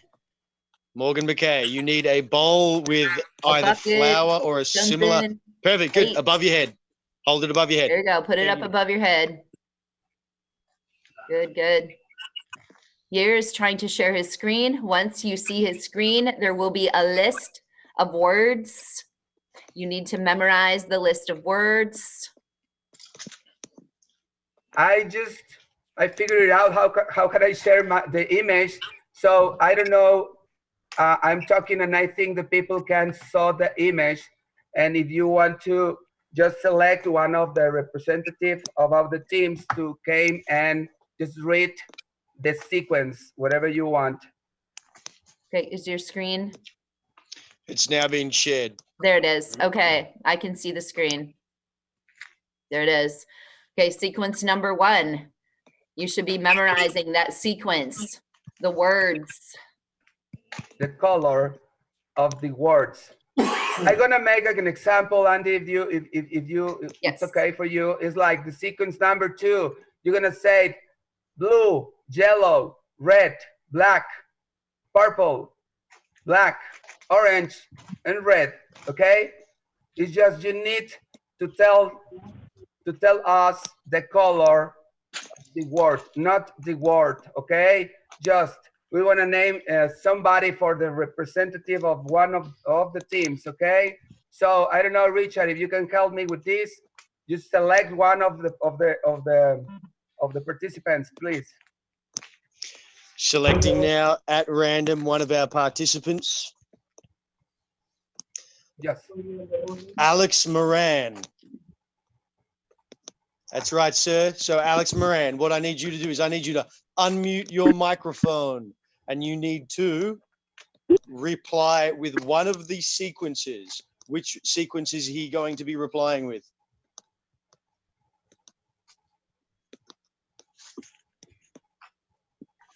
Sequence 1. Sequence 1, Alex, please go for it. I need you to repeat that sequence. Blue, yellow, purple, pink, purple, black, orange, red. Oops. Red. Purple is red. Yeah, it was wrong. So I don't know if Captain Future criteria can tell what is the penalization about this. The penalty. Give them the penalty. The penalty, So sorry. the men's team, guys, your representative failed you. Pour this on my So head. your penalty. Go ahead. Yeah, you're telling Yeah, the sure. penalty. The penalty gonna be that you need to put your face inside the flour, okay? If your bowl is so small, you can take your hand and you just put in your face a lot of flour. Come on, guys, everybody. Every male, that is every male. Exactly, sorry. Every male needs to, excellent, Ray De La Cruz. Great. He's just keeping it in there. Excellent. So. Oh, Ronald, take off your hat. Ronald, take off your cap. Matt Moore, you can do a better job than that. I want to see that face covered. I'm only watching you, Matt. Thank you. Thanks a lot. There we go. I see some white faces. Nice. All right. Women's turn coming up. Come on. I don't know, Andy. You can select one of the women's. All right. Miss Neely from Massachusetts. Go ahead. Great to see you out there. Hi. Hello. Welcome. So great to see you. All right. So excellent. Please tell us which sequence you're gonna memorize. The sequence number 1, the sequence number 2, or the number 3. I'm gonna go with 1. Okay. So you have 1 minute just to analyze. Girls, I'm gonna try my best. If you're still participating, we expect to see those receptacles above your head. At a hurricane heat, you basically keep on going until someone tells you otherwise. So receptacles above the head, wherever you are. Excellent. So are you ready? Yeah. All right. Sequence 1. Blue. It's gone. It's gone. The screen's gone. And I'm looking at some gal, Natasha Chung. Hi. Yes, you were told to memorize it. You have to memorize it. Remain on the screen. Okay. Blue, yellow, red,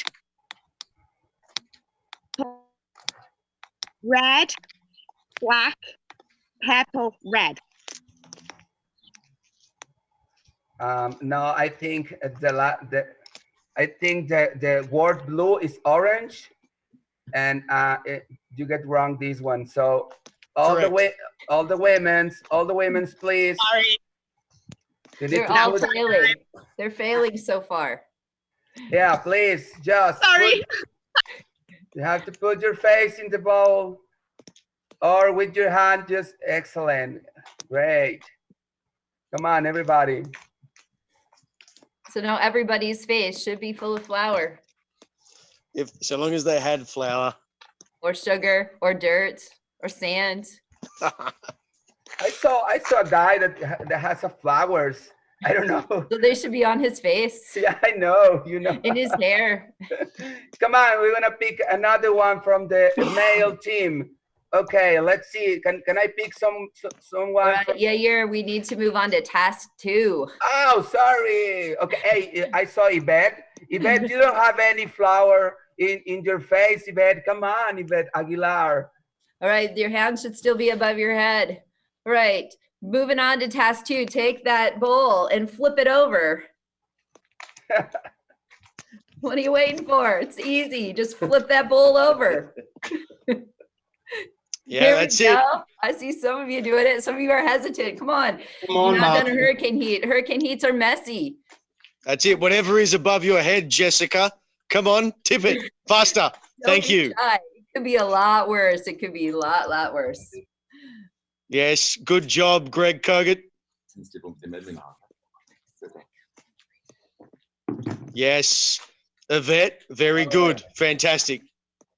Vamos, amigo, Manuel. Tienes que ponerte toda la harina. Jess Fitzgerald had a lot.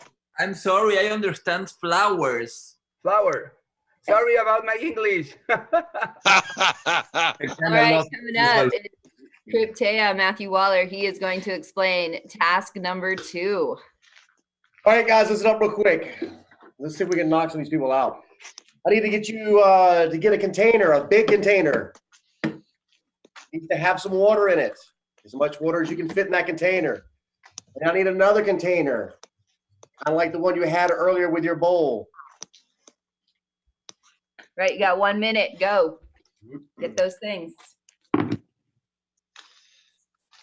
I think we should introduce them to at least one of the ethos before we start this next one. There's a lot of new people out there, Andy. Yes, good idea.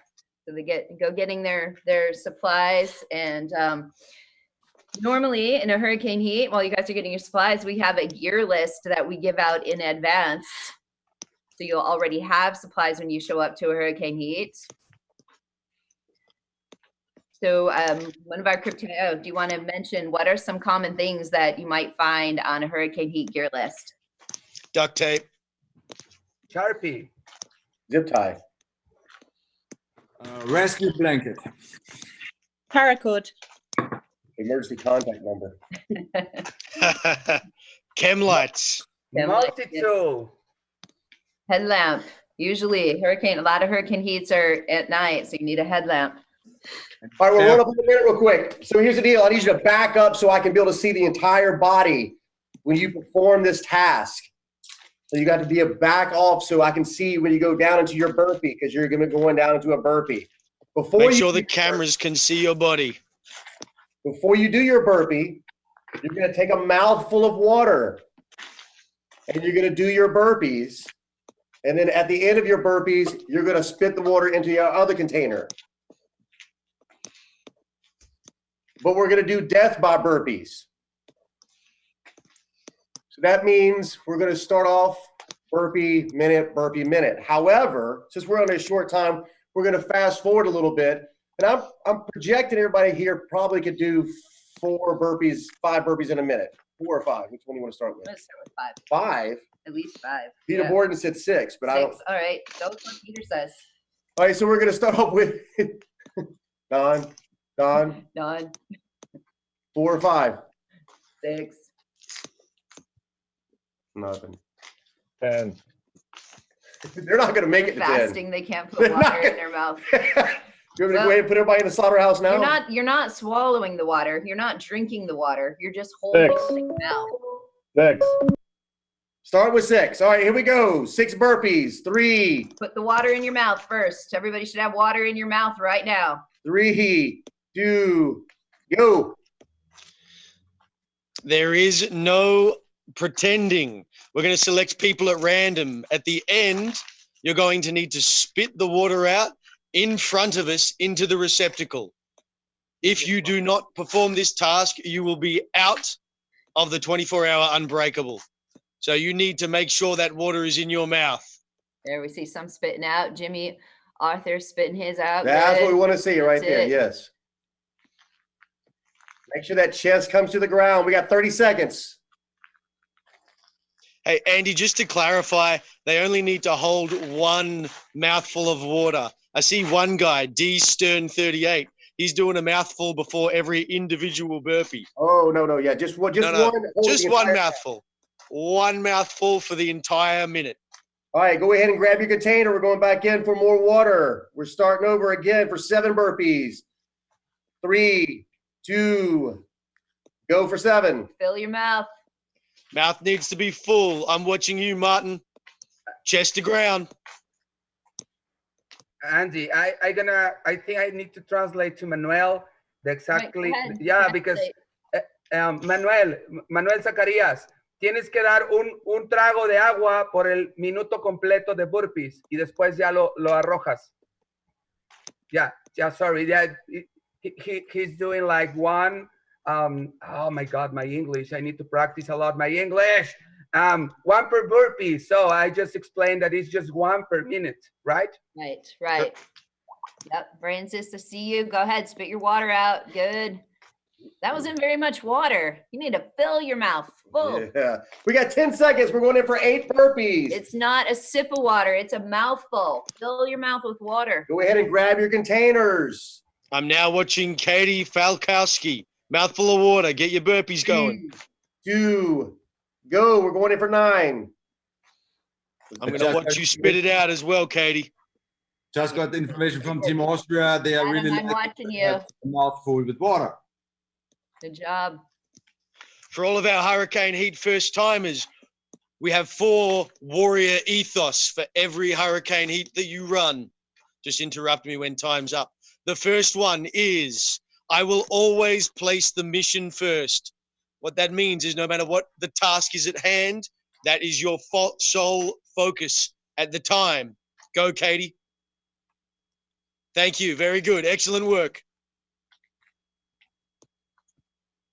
You got 15 seconds. All sort of shit is going to distract you.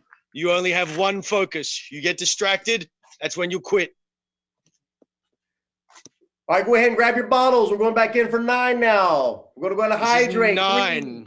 3, 2, go. Going in for 9. Pick it up. Very good, Grace. I was watching that.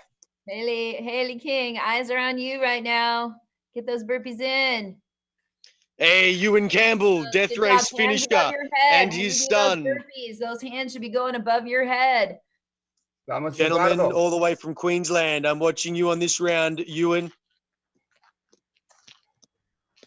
Yeah, thumbs up, team. Good work.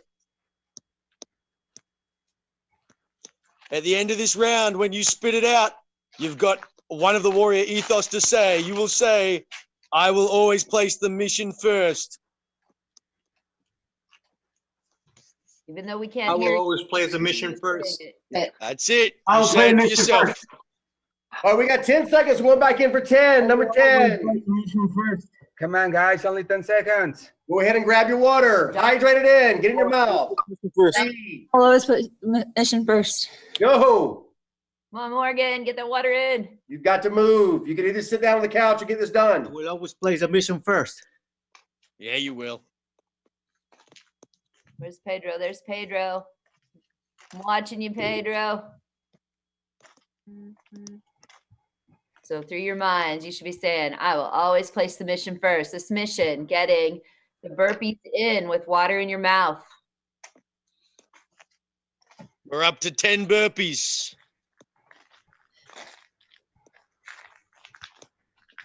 Don was a believer. Don knew they could do it. Don said they could go 10 start. I will always place the mission first. Yeah, you will. I will always place the mission first. Always play the mission first. All right. Good. Nice. Always place the Always mission first. I will always place the mission first. All right, we're coming in for Always place 11. the mission first. Always Clear place, your mouth. Rehydrate. Going in for 11. Always place the mission first. 3, Mission first. 1, go. 11 burpees. Full mouth of water. Just 11. Second, ethos. 11 burpees. Hey, mute your microphones, guys. I love the chorus, but I actually don't care about hearing it. You're saying it for yourself. Mute your microphones. Richard, you want to give him the second line? Yeah, I do. always place the missions first. Our second warrior ethos is a simple one. You're probably feeling it about now. I will never accept defeat. No matter what the task is at hand, you keep on going. It doesn't matter. Even if defeat is there and it is facing you, doesn't mean you have to accept it. You keep on going. You push through it.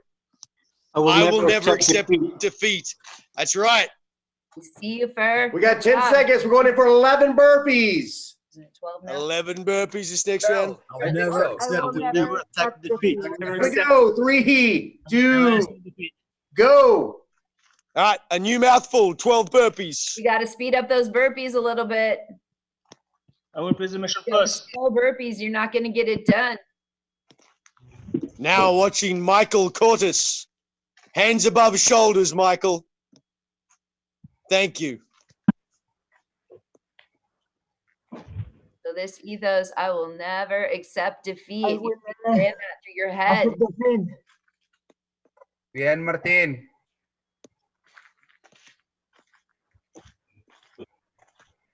And once you're finished those burpees, Michael, I want you to grab that receptacle, run up to the screen, spit it out in front.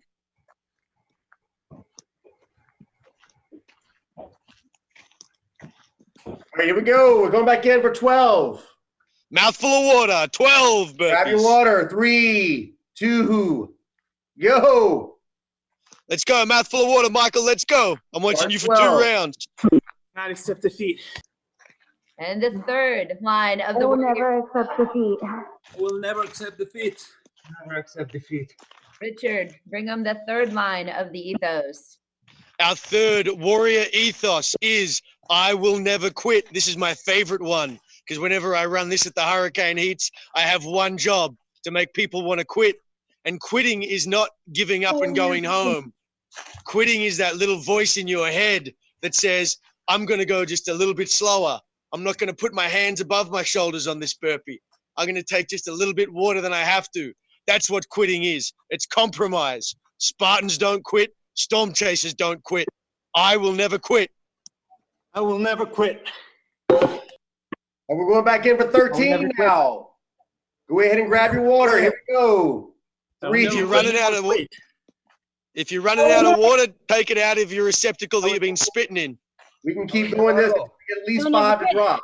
Come on, Eduardo. Vamos. I will never quit. So let's go. I will never quit. All right, we ready for that round? Or are we on it? We're on it. We're on it. We're You already should be on doing 13. We're on it. Why are you spitting it? I will never quit. Go, you're falling behind. Let's go. Let's go. Stella, you're falling behind. You should be on 13 already. Give me 5 sacrifices. We can stop this. I will never quit. And the last line of the warrior ethos, Richard. I will never quit. I will never quit. Our last warrior ethos is I will never leave a fallen comrade. I will All never 4 leave of a fallen these. comrade. That's it. All 4 are inscribed on the back of the Hurricane Heat dog tags. 14. Those of you Come who on, have I will completed never the quit. Pick it Hurricane up, pick it Heats, up. let's go. Let's go. You should Come be on, guys. flying through these burpees. 3, 2, start on 14. Go. Comrade. Bien, Israel.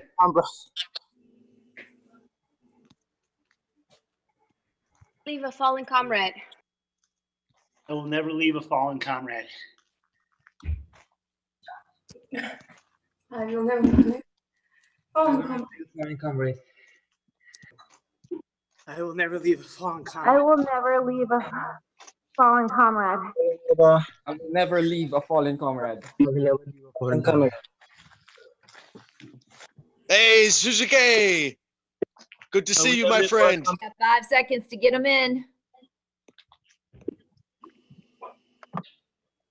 And Time. You haven't finished those. That's going to be on you. right.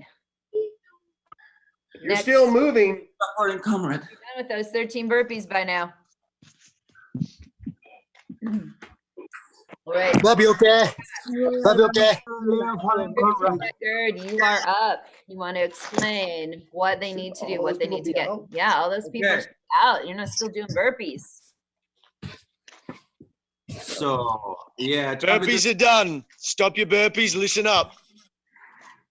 He just wants to do burpees the rest of the day. For the next task, you simply need a chair from your home, from your dining table. Pretty simple. We are going for a little PT section using one chair, okay? So, grab a chair and a space somewhere where you are in order that you have a kind of a circle about 1 meter around the chair. That's what we need. So let's go. You got 1 minute to go get a chair. If you don't have a chair, get another piece of furniture of some sort. You don't have that, get a lamp, something. Whatever. Lo que sea. Come on, Martin. That row machine. Oh my God, a row machine. So the only thing I'm asking you, Andy, just give me a... Coleman, use your row machine. That would work well. What's this one? What's he have? A chair?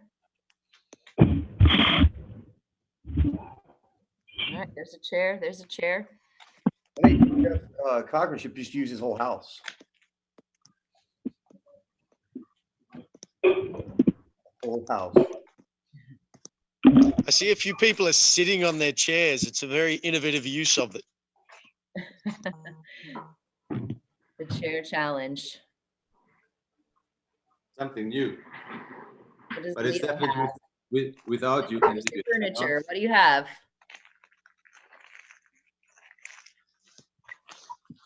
It's a box. I'm locked in my garage gym. Box will work. Yeah. All Yes. right. Box is okay. All right, Gary, go ahead. Explain to them what they're going to do. Okay, I use my chair again. So what we do is like, I give you some exercises you have to do. I show you the exercise. You're doing the exercise as long as I say stop. Once I say stop, you're always running 10 rounds around the chair, you know? It's like this kind of children's game. You have the chair here, and you're running around your chair, okay? So every time after one specified exercise, you're running 10 runs around the chair. You can change the direction if you want to, not to get too dizzy, okay? So pretty simple, and let's go. We are starting just simple with a chair hold. Keep your arms up on shoulder height and just hold it as long as I say stop, okay? Pretty easy. And once you hear the stop, it's about running 10 times around your chair. You need to put something in that bucket, Coleman. Yeah. That bucket's pretty light. That's not equating to a chair. Also, also Spit out Rajiv Ravi, Andy. Rajiv Ravi, yeah. Straighten out your arms. An average weight of this chair is about 5 to 6 kilograms. Just very straight, easy to hold for a warm-up sequence. And I say stop. Put the chair down and run 10 times as fast as you can around the chair. Let's go, come on. Make sure you're paying attention to the instructions. I saw a lot of people running early. It's because you're confused and not paying attention. Watching.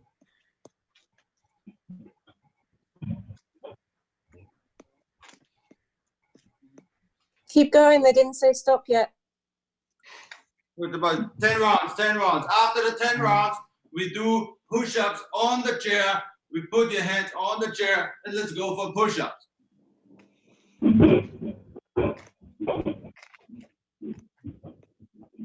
After 10 rounds, directly moving into the push-ups. So straight into your push-ups. You should just be pushing up on a chair. There are no reps. You go until we say stop.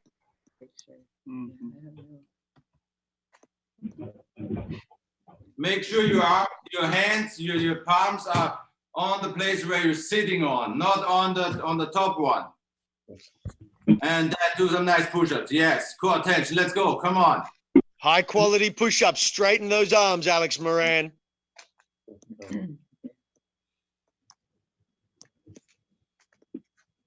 They're moving quite slowly. You think that people still in would be moving a little faster. Good job, Wayne Delahunty. Very good reps. Keep doing them, buddy. Very nice. Come on, let's go. Another 15 together. 15 and 14. Speed up. 13, 12, 11, 10, 9, 8, 7. Let's go, Ray Cruz. Ray Cruz, go. 5, 4, 3. Come on, don't stop. 2, 1. And let's go for 10 rounds around the circle. Let's move. Come on. 10 times around your chair.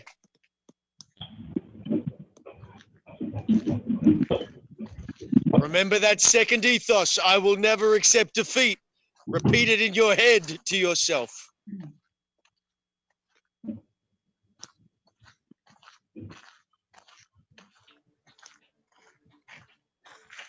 Faster, faster, faster. Come on. Don't stop. Don't stop. Don't stop. 10 circles, 10 rounds.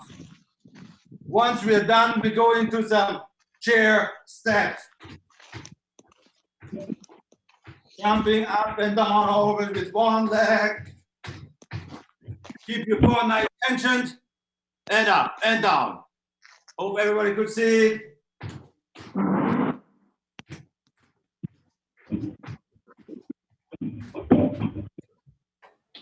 Nice ones. Come on. And up and down and up and down.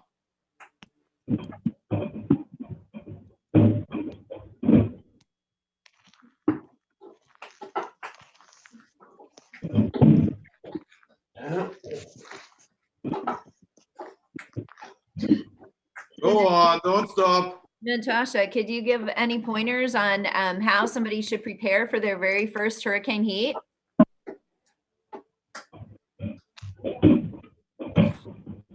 Sorry, I forgot to unmute. If you're going to do your first hurricane heat, I would very highly recommend that you check the gear list very well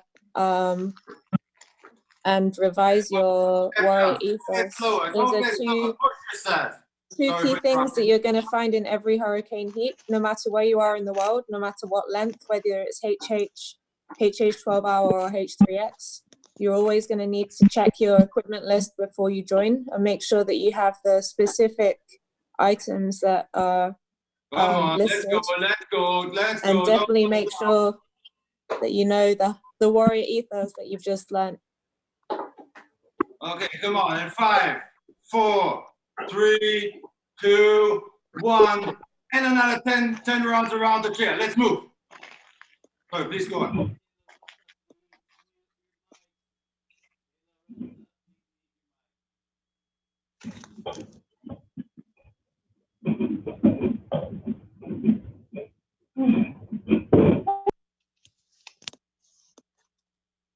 Good job.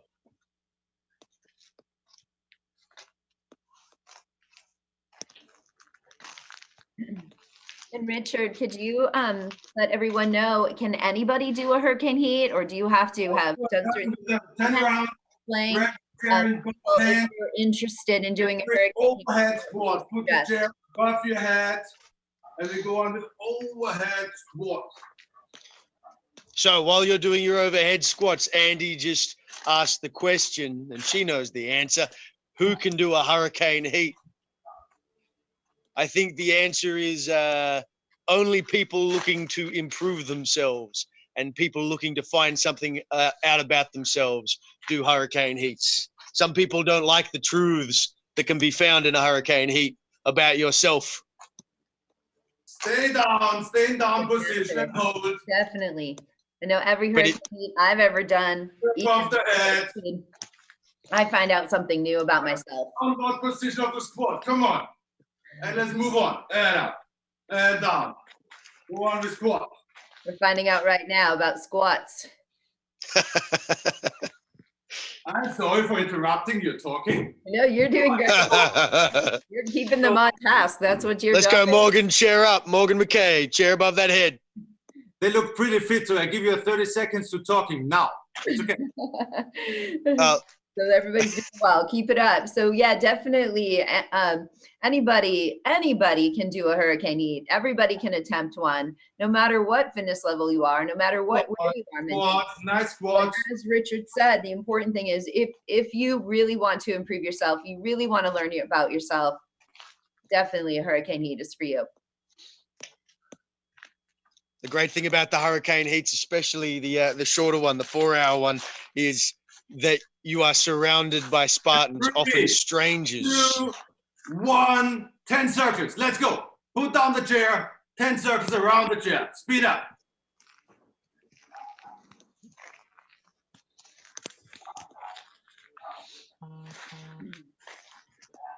Go, let's go. Fast, fast, fast.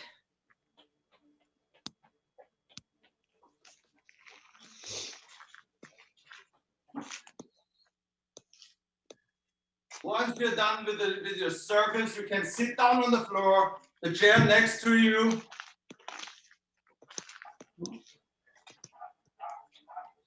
And we move on with some flutter kicks. Everybody knows the flutter kicks, but we have a nice chair. We put it in front hold.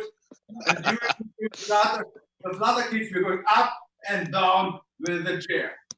Oh, my favorite. That's it. We want to see that chair press. Straight arms.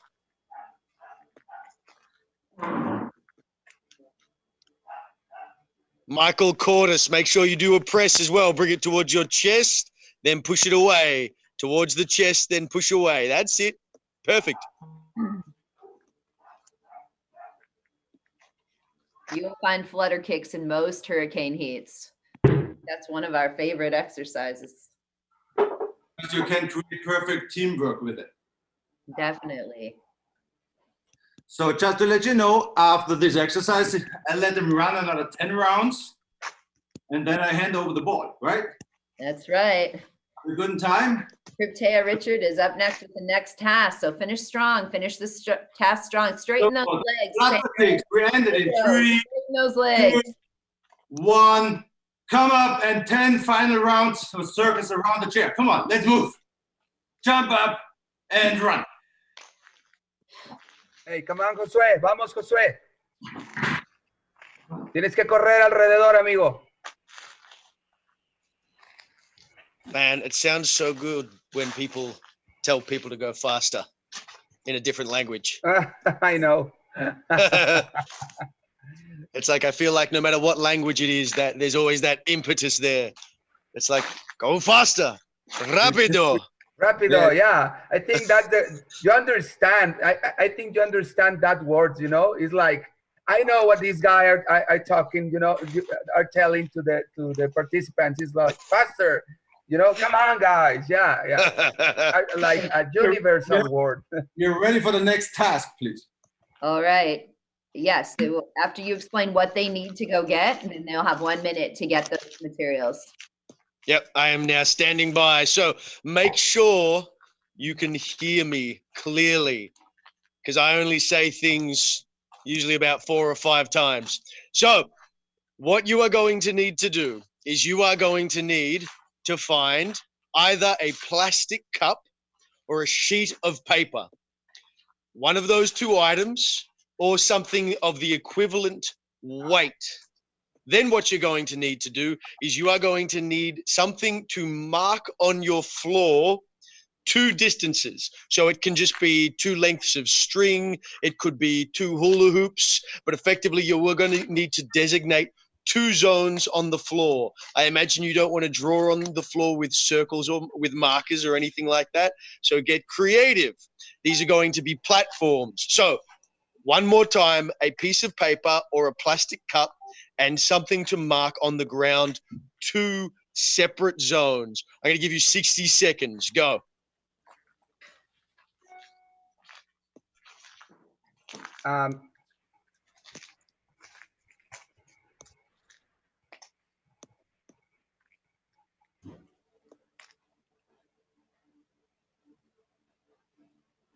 Hurricane heat, a lot of times we give you tasks, but we give you a lot of opportunities to think outside the box, to be creative, to do things that you wouldn't normally do in everyday life.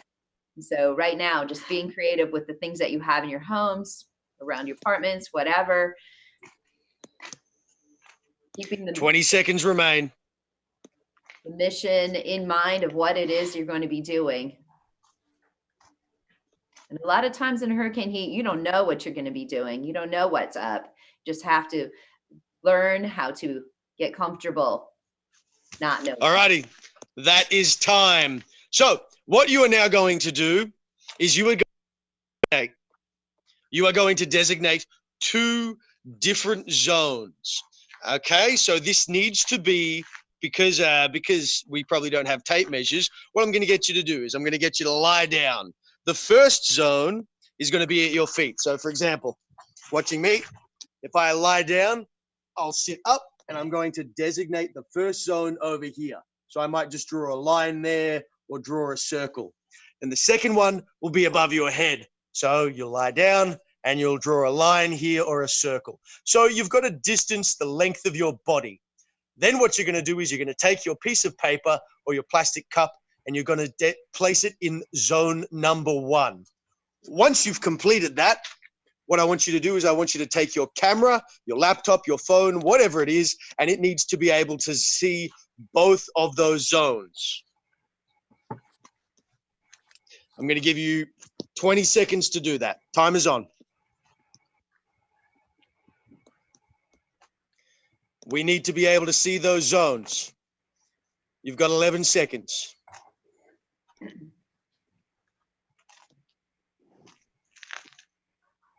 Three seconds. All righty, you should be done and your camera should be set up. Now, if you didn't hear that first part, your piece of paper or your cup should now be beyond the first line or in the zone 1. This is going to be our trial run. What you're now going to do is you are going to blow it using only your breath from zone 1 over to zone 2. So, for example, if you think of this like a playing field, we're going to take it from one end of the playing field to the other using only your breath. Go for a practice round now. I'm going to give you 30 seconds from now.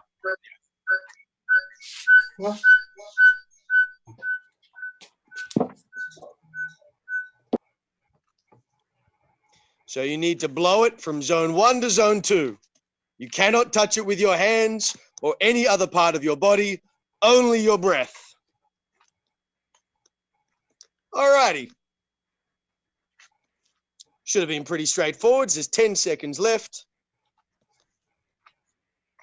Anyone who's doing this on grass, I imagine you struggled. I see one person. Yeah, I'm sorry, dude. Stopping there. All right, if you haven't got it across yet, keep on going. So, now then, this bit, you're going to need to make sure your microphones are muted. What you're going to do is you are going to come up nice and close to the screen, like this. You're going to take a deep breath in, and you are going to yell at the screen, "I will never quit," as loud as you can. And then you are going to go back. I just said you had to mute your microphone. Mute your microphone. Listen to what I say. Oh my God. Never quit. I will never quit. I will never quit. I will never quit. I will never quit. I will never quit. I will never quit. I will never quit. I will never quit. I will never quit. I will never quit. I will never quit. I will never quit. I will never quit. All right, let's try that again. Everyone, please listen to directions.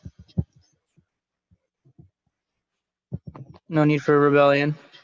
I will now unmute the group Tay.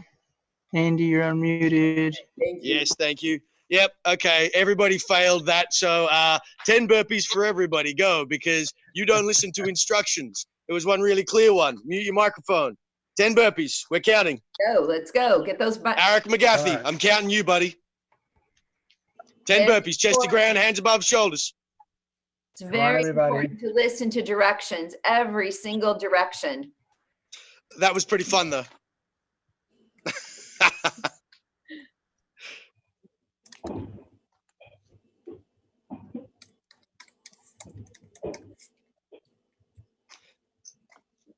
All righty, while you're doing your burpees, just because you can't be trusted, we're going to take that part out of it. You're going to have to just think it. I was going to give you a break. That was going to be your break. Now you have no break. So what you have to do is you have to blow it from one side to the other and then from the other side and back again. You were going to get a little bit of a break in between. Now you have no break. Effectively, if the crypteists see anybody who is not trying to move the piece of paper from one zone to the other at any point, you're going to be out. All right? This is one of our last tasks. So we're going to start DQing people in this time. Away you go. David Kleparic, I want to see that moving. If we see anybody touch it with their hands, you're out. Somebody asked if the people who did follow directions still have the punishment. And the answer is yes. This is a team effort. Even though you're virtual, this is virtual, and you are not next to each other in one common space, you are still one team.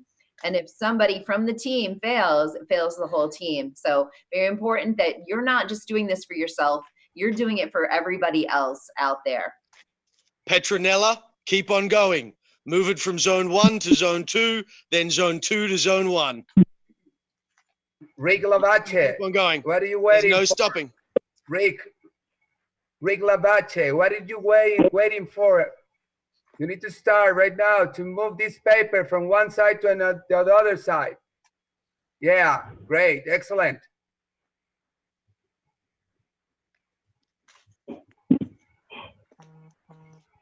One of the important things when it comes to hurricane heats is to remember that as challenging as some of the tasks that we set you are, the Cryptea are not here to punish you. We are here as guides. We do not want to see you suffer and fail. We want to see you grow. So that is why we come up with creative tasks for you to overcome, because we want you to rise to become better than yourselves. If you're doing this task and you're struggling, or if you are misunderstanding things, that could definitely all be part of our plan. We want to see exactly what it takes to make you question what you're doing. Keep on going. Eduardo Estrada, good job. That's it. That's what we want to see. James Wright, what are you doing, buddy? We need to be seeing you blowing your item one side to the other. No, there is no finish, James Wright. You keep on going. You keep on going, one side to the other. Keep it up. Keep moving. I'm not quite sure how to pronounce her name. I think it's Nelly or Nele, but she is a trooper. She's fighting. She's outdoors and the wind is blowing that piece of paper around. She, for those of you that don't know, she was the winner. She was the female, the only female finisher of a death race. Which one was it? 2018. 2018, 2012. 2014, I think. David Kleperic, you need to keep blowing that piece of paper. Anyone who stopped, we're writing your names down. We're going to pick 2 people and we're going to DQ them at the end of this if we see that you've stopped. If we blew it all the way back and forth. You're done. You're done with the whole event. That's it. Keep on going. You blow it from one side to the other and back again. What is Alex doing? I was going to give you a break, but nobody could understand my very clear instructions. I was pretty clear, wasn't I, Andy? Alex Moran. He's blowing like crumpled up piece of paper, it looks like. It's like 2 inches. It's like a ticket. He's trying to blow it though, whatever it is. Yeah, I thought so. I'm very particular. You know, one thing on hurricane heats, maybe to say also one sentence, it's not just about doing burpees, push-ups or something. It's also about training the mindset and the brain in general in order to keep them working together as one team inside one person, and then bringing the persons together working as one team. So that's what Andy already said before. We are giving you tasks, but we are not trying to keep you back with your creativity on how to fulfill the tasks. So, alrighty, whatever you are doing, you can stop now. I want everybody in the front support position looking in your camera. So that's a high push-up. Hands on the ground, toes on the ground, eyes on your camera. Jeffrey Cochran, very good. You got the idea. All right, nice job. All right, next. Hands and toes, listening up for the next set of instructions. High plank. Una plancha alta, Manuel, Josué. All right, the next task, you're going to have 1 minute to get your supplies. You need to get a spoon, okay? A spoon. And you need 2 buckets, either 2 buckets, 2 bowls, 2 something, one of them filled with water. Okay, so 1 bucket is empty, 1 bucket is full of water, and a spoon. You've got 1 minute. Go get those things, come back, and back into a plank position. 1 minute timer is on.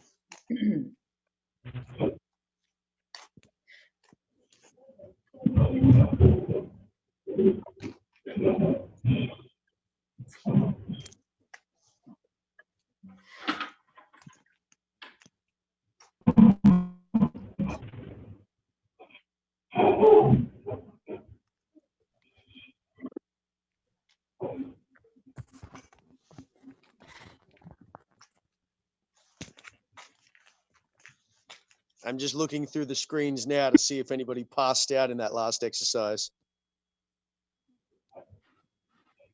I do kind of same, but I think it's okay. They do a little bit of cleaning. Maybe we should have made them wet and roll a little bit on the floor. Would be fun. Yeah, there's Ewan cleaning up the flour. Classic Ewan. Because I'm pretty sure you know the famous Austrian dinner, like having Wiener Schnitzel, you know. That's what Ewan's doing. Yeah, he was schnitzeling himself.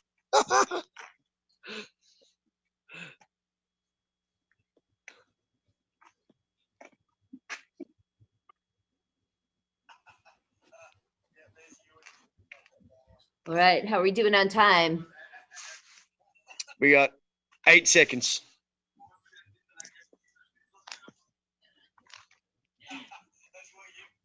2, 1, and time. All right, you should have your 2 buckets, one with water and a spoon. You're going to set your screen back in just a little bit. As you can see in my background, you can see I have 1 bucket, and then on the other side of the room, I think you can see it, I have another bucket. All right, there needs to be some space in between those. You're gonna take your spoon, you're gonna fill your spoon with water, and you're going to bear crawl to the other bucket. Drop it in the bucket, bear crawl around the bucket and to the bucket of water. And you're going to transfer water from one bucket to another with your spoon only.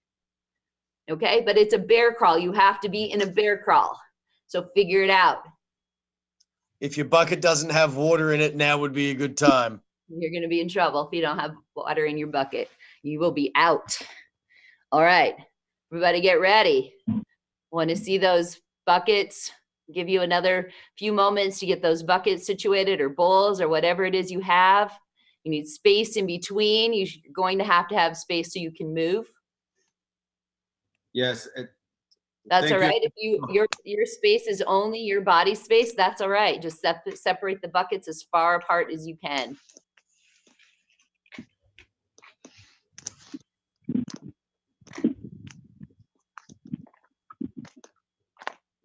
All right, we're going to start with the bear crawl.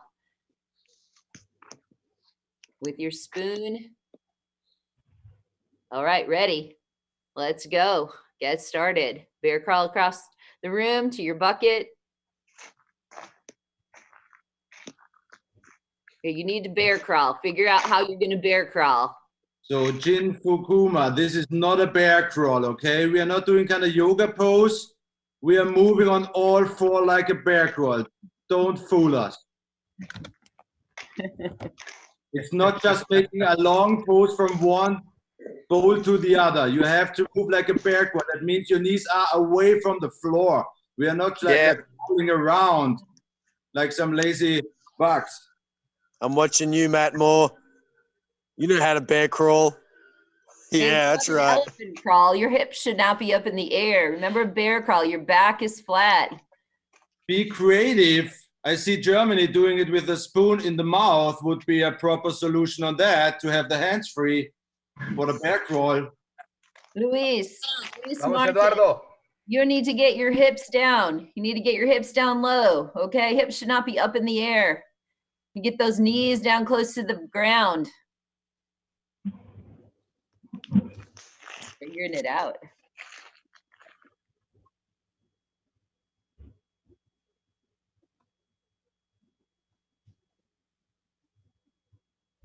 Yes, slowly and steadily. Yep. Andy. Nice work. Andy, go check out Ewan Campbell's screen. He's figured it out. All right, let's see. Trying to find him here. Yeah, buddy. I knew you'd think this Got through. it too. Death Andy, Racer. let me explain something to Eduardo Estrada in Spanish. Eduardo, tienes que transportarla con la cuchara. O sea, el agua con la cuchara y irte de bear crawl hacia un punto y dejar el agua. Yeah, Eduardo is like just drinking the water in like the last task, you know? Gumby's got it down too. Look at that. He doesn't have very much space at all, but yeah, I know. making it work.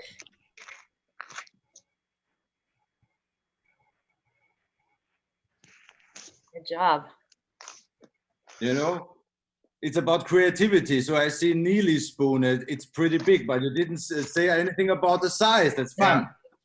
She took a chance. I think it's You never know. She can serve you a soup, so that's awesome.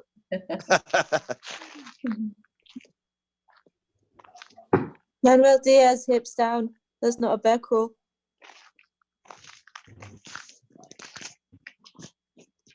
Hey, Jimmy, you need to make the bear crawl correctly, okay? There we go. Campbell's got it. Yep. He's sliding it. That's more of a duck walk, Jimmy Arthur. That's like the duck walk. Yeah. Thank there you, we go. There's a bear crawl. That's it. Now you need to do that with a spoonful of water. Yep. There you go. Put those hips down. All right, now we're going to flip it over to a crab walk. Crab walk.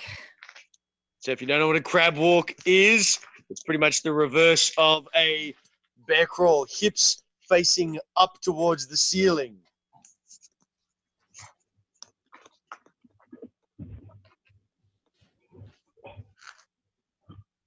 So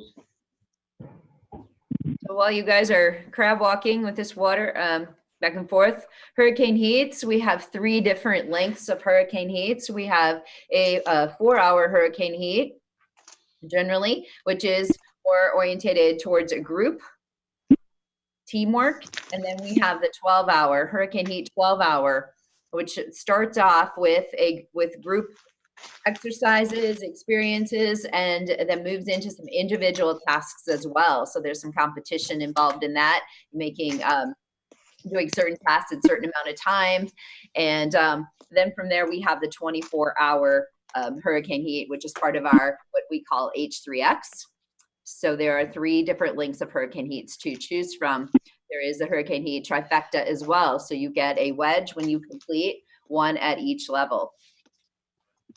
Sorry for interrupting. Hiroko, please. We already changed to a crab walk. Hiroko? Christy Nix also. She needs to change. Christy Nix, you need to change.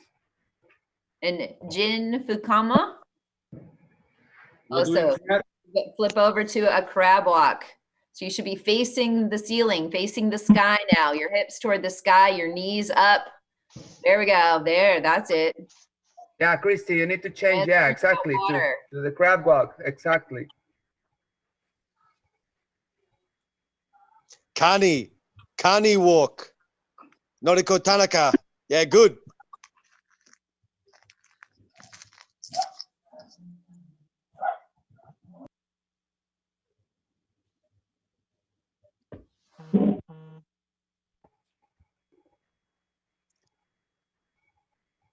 All right, keep it going.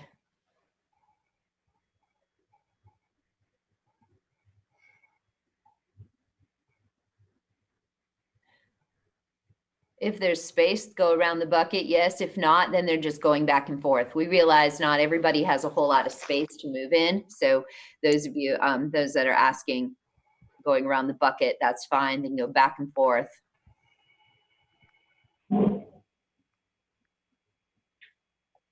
All right, we're going to be wrapping this up in just a bit. Another round or 2. I think we Get should a little more water in there.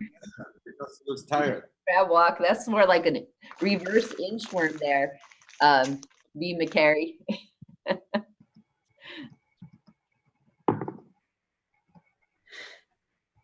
All right, final round. Last scoop of water.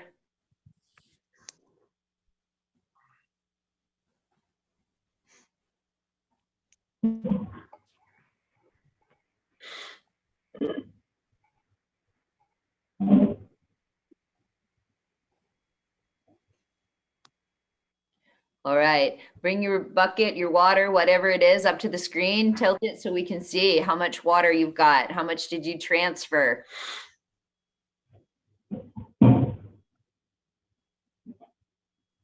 A little bit. Good thing we didn't ask for them to get a whole gallon. They'd be there for a while.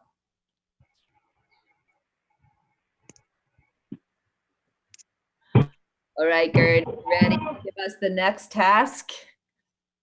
You can set your water buckets and spoons aside. So I'm taking over now for the next task. This task is definitely inspired by our big boss, Joe DeSena, because as we all know, he's doing yoga and he loves it. So you don't need any kind of equipment. You can wrap up your space a little bit just to have that you can move around. And we are just doing like different yoga poses. I show you the pose and you stay inside until I say stop or that we change the pose. Pretty easy, okay? I know Austrians have funny English, so it's good that you have fun with the accent.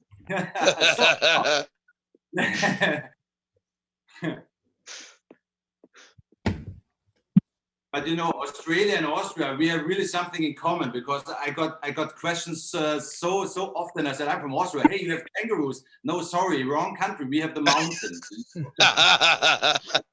It's pretty fun that you bring it up. So come on, I think you are ready. We are starting very easy with a downward facing dog. That's pretty simple. Just go down with the palms on the floor. The legs are straight. The heels are on the floor too. Your butt is in the air, and you try to bring your head between your shoulders, directing down to the floor, okay? And just, all right. Just stay and here. Come on, everybody. And in downward facing dog right now.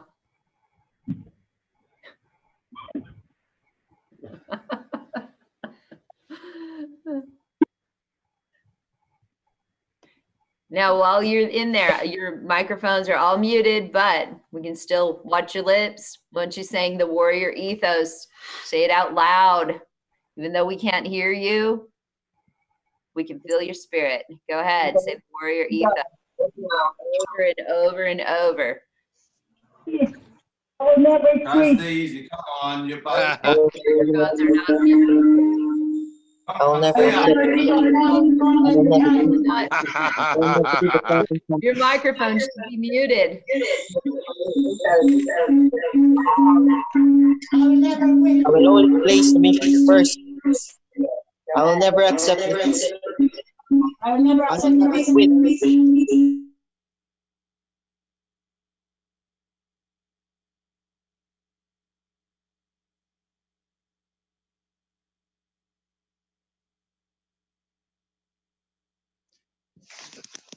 It's really funny. It's like they think they've got something to say, Andy. It's a hurricane heat. You just listen. You don't need to unmute your microphones. Send a chat message if you need to say something.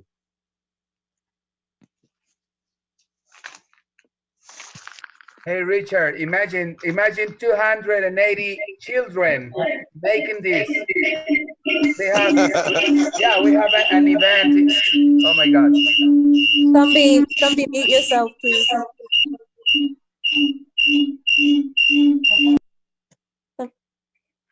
Zombie, yeah. Yeah, Richard, we have an event for, with kids. And we try to make like the who am I? I'm a Spartan, you know, and everybody opened the microphone. My God, you know, the kids was like, hey, I want to dance, hey, I want to yell, you know. It's like so funny with the kids, you know.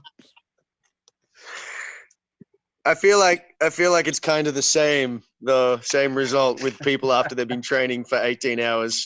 I know. Brains are working just as well. Keep those legs straight. Press firmly into the ground with your hands. Those downwards dog, Rob Farah. Don't let the form falter. Keep I'm sorry, guys. Somebody unmuted all, and even me. I can talk what I want. Nobody's hearing me. Thank you very much. We are leaving the downward facing dog position. Coming down to the deep squat. Open up your hips. Lay down and just relax and open up your arms to the side.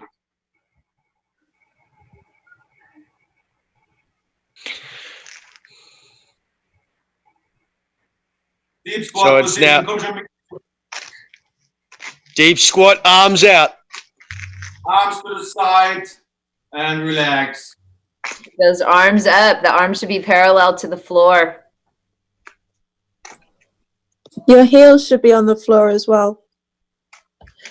Michael, you need to bring your chest up. You shouldn't be looking at the ground. There you go. Joran De La Rosa. Check everybody else's screens, buddy. New pose.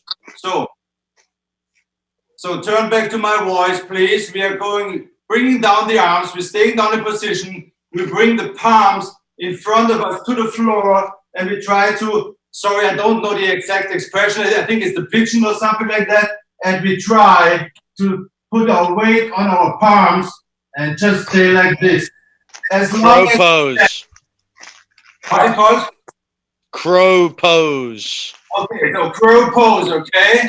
We try that out. The knees are above your elbows, and we try to balance out the body. Come on, Martin. Donna Boots is killing it. Good work. Yeah, strong. Just try to stay as long as you can, and not, in other ways, try it as often as they stop. Your head is not on the floor, okay? I know it's hard, Gonzalo. Come on, Martin. You just try, Martin. Come on, guy. Your feet they have to leave the floor, okay? Only your palms are touching the floor. You need to saw Martin, Andy. He's just laughing. He's trying but laughing because he can't. Come on, Martin. You can try, man. Come on.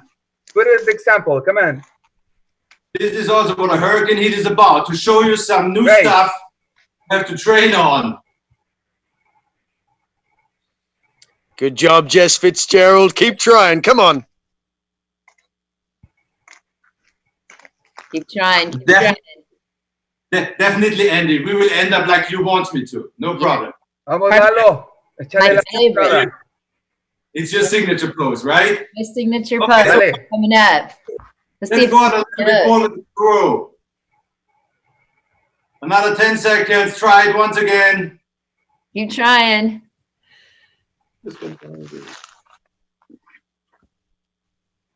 Inténtalo, Eduardo Estrada. Gonzalo, you're supposed to be working on the crow pose. Put your hands down. The crow pose.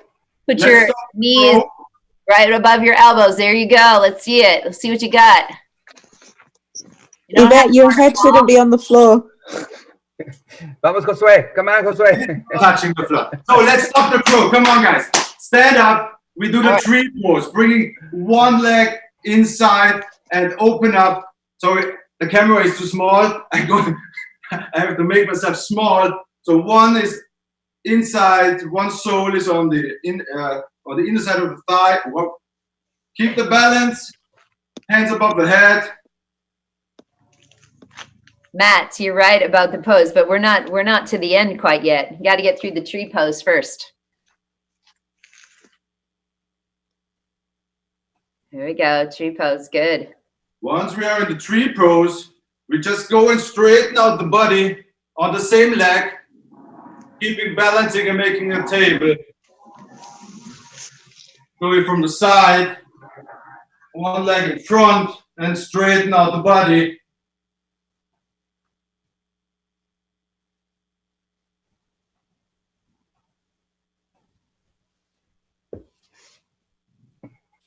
Let's go down into the table position. Coming up, change the leg, starting with the tree position with the other leg, and put it on the side and hold it.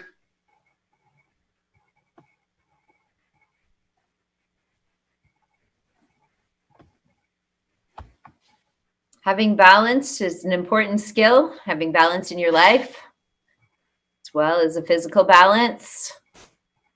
So once we're all in the tree position, again, go to the front into table position, but also bring up your leg. Come on, if it's not working, you need to work on your mobility a little bit.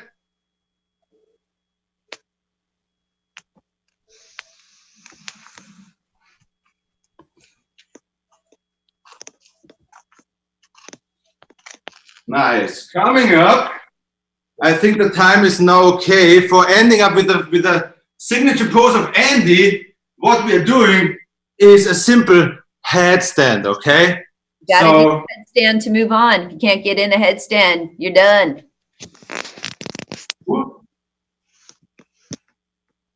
Okay, so last position is a headstand, okay? Coming down to the floor with the palms on the floor, your head to, it doesn't matter, and moving up into a headstand.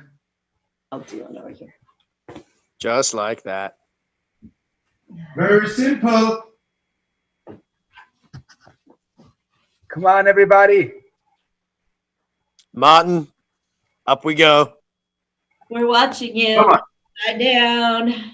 Either you hold it until we say stop, or you try it until we stop. You can use a wall. If you need a wall, go ahead. Up against the wall. Josué de la Rosa. I would like to my bring God. attention to Donna Boots again, who has just smashed out every yoga pose.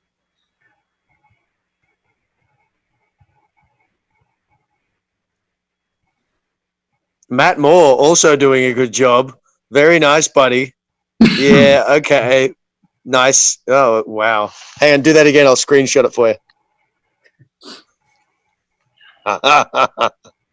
So what is this about? You know, we all have done this, and once we have been young, so it's good to make it, to get a big variety on exercises we are doing during preparation for hurricane heat, because everything, each ability you are aware of makes you stronger in your mind and makes your body stronger too. So that's what it is about.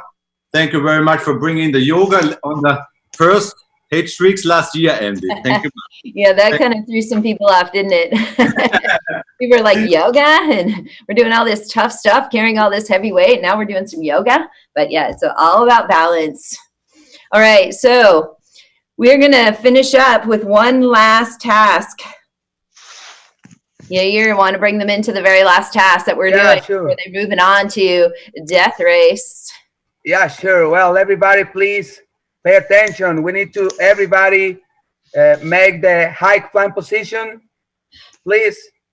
Andy, do you want that open the microphone, or I think to chat in the warrior ethos? Let's get them all in the high plank first. Okay. Get everybody situated, and then Nathan, if it's possible, to unmute everybody in just a bit so we can hear the warrior ethos. But yeah, let's get them in the high plank first. Let's get them all situated. Come on, everybody in a high plank, please. Come on, that's not so hard to get into. Hands underneath your shoulders, toes curled under. Great. Yeah, we'll let you know when we get you all unmuted. All right, so we're going to finish in this high plank. You need to not come out of it, okay? Do not drop down to your knees. Do not drop down to your belly. You need to stay in this high plank. Continue this high plank. And check in to see if everybody's in.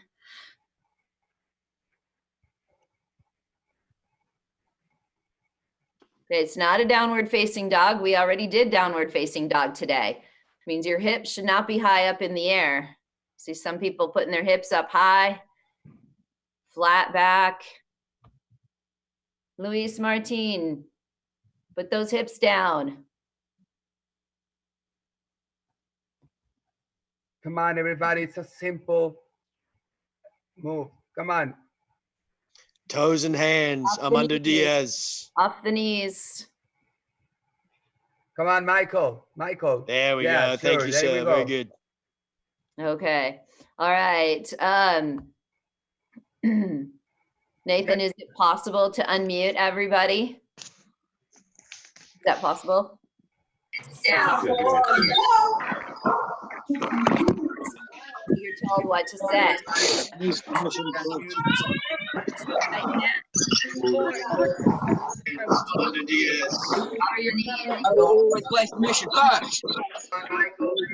Hey guys, quiet right now.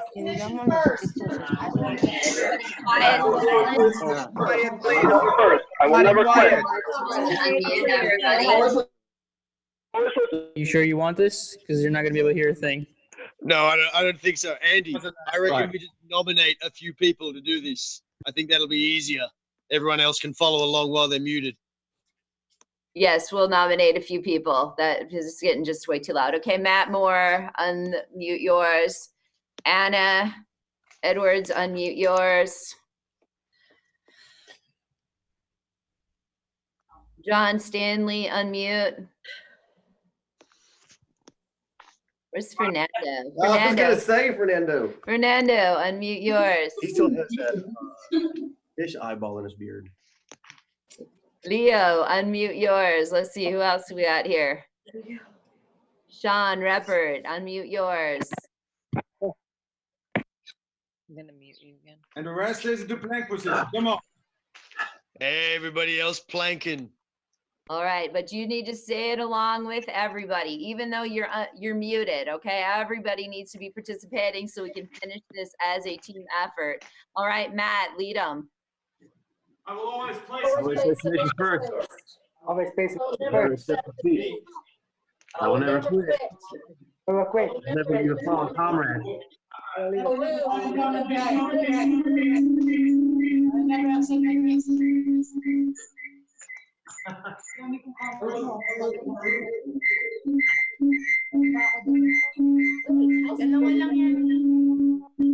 It's always Thummy.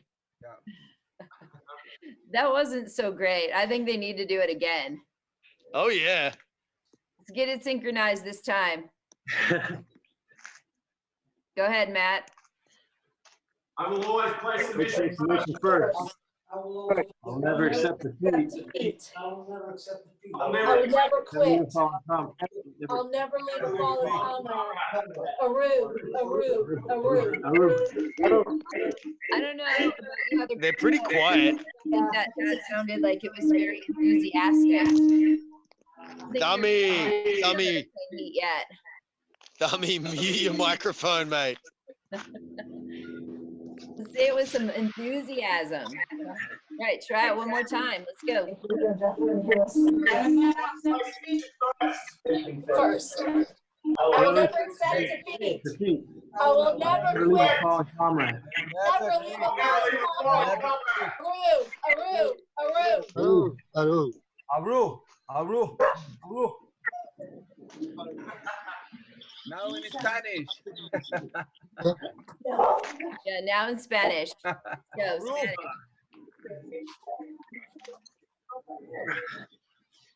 Here.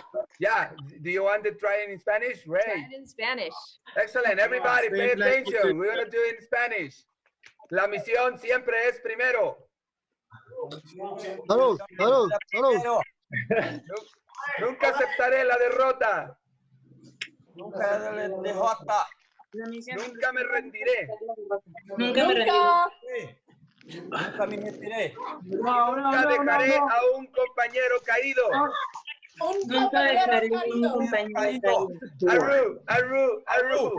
AROO, AROO. Great. Coming down to your knees. You should not be coming down to your knees. You should still be in that high plank. Come on, everybody in high plank. Want to enter into the death race portion the next 6 hours, you need to be able to hold the plank.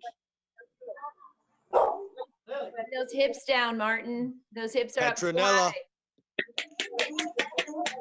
Should have thought if you needed a rest sooner, should have tapped out in a high plank. All right, I think that Peter and Don are waiting for you. I saw Mark Jones pop on here. I think you guys are probably ready. Yeah. All right, everybody's on mute. John, take my phone, throw this on Instagram. Hey, leaders, Andy Hardy, who else is in charge here in this section? Gerd, Richard Williams, and Tasha Chung. Richard Williams, who else? Tasha Chung. Tasha and Gerd? Mhm. Okay, guys, listen up. We've got, what, 5 hours left? I want you to remove from the channel 30 to 35 people. Let me just think about it for a second. Let me do the math. Just give me 1 second. But we're going to start removing people that are not performing as well, people that are not really keeping up to the challenge. So I want you to start removing 30 to 35 people per hour, so that at the end, at hour 24, around 3 o'clock, assuming we ended there. I mean, we could go another 24 hours. There's only one man and one woman standing. So when you're cutting people, when you're cutting 30, 35 people per hour, be thinking about genders, because I'm going to want male and female. Yep. I'm just going to repeat so you guys get this clear. You ready? So here's the deal. There's about 5 hours left. There's 4 leaders in the box. I assume we're going to be switching through some leaders, Don, Peter, etc., on this 24-hour challenge. By 3 p.m., I want to be down to 1 man and 1 woman on this YouTube channel, the Spartan YouTube channel. So start plucking people out. Discard them. Just disconnect them. Get rid of them.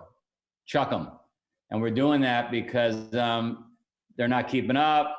They're a little too tired. They're talking too much. Whatever it is, you don't like their jersey. They haven't been nice. Whatever, any rules go. But we got to be down to 1 man and 1 woman come the end. Are we clear? Thumbs up. Everybody thumbs up if we're clear. I'll check in every hour on the hour, and I'm just going to make sure, I'm going to hold you guys accountable, make sure you got rid of about 35 people per hour, and we're down to 1 man, 1 woman. Otherwise, we just do another 24 hours if you want. We do 72 hours. I don't really care. We can go 3-4 weeks. Just keep going. Check in an hour. Thanks, guys.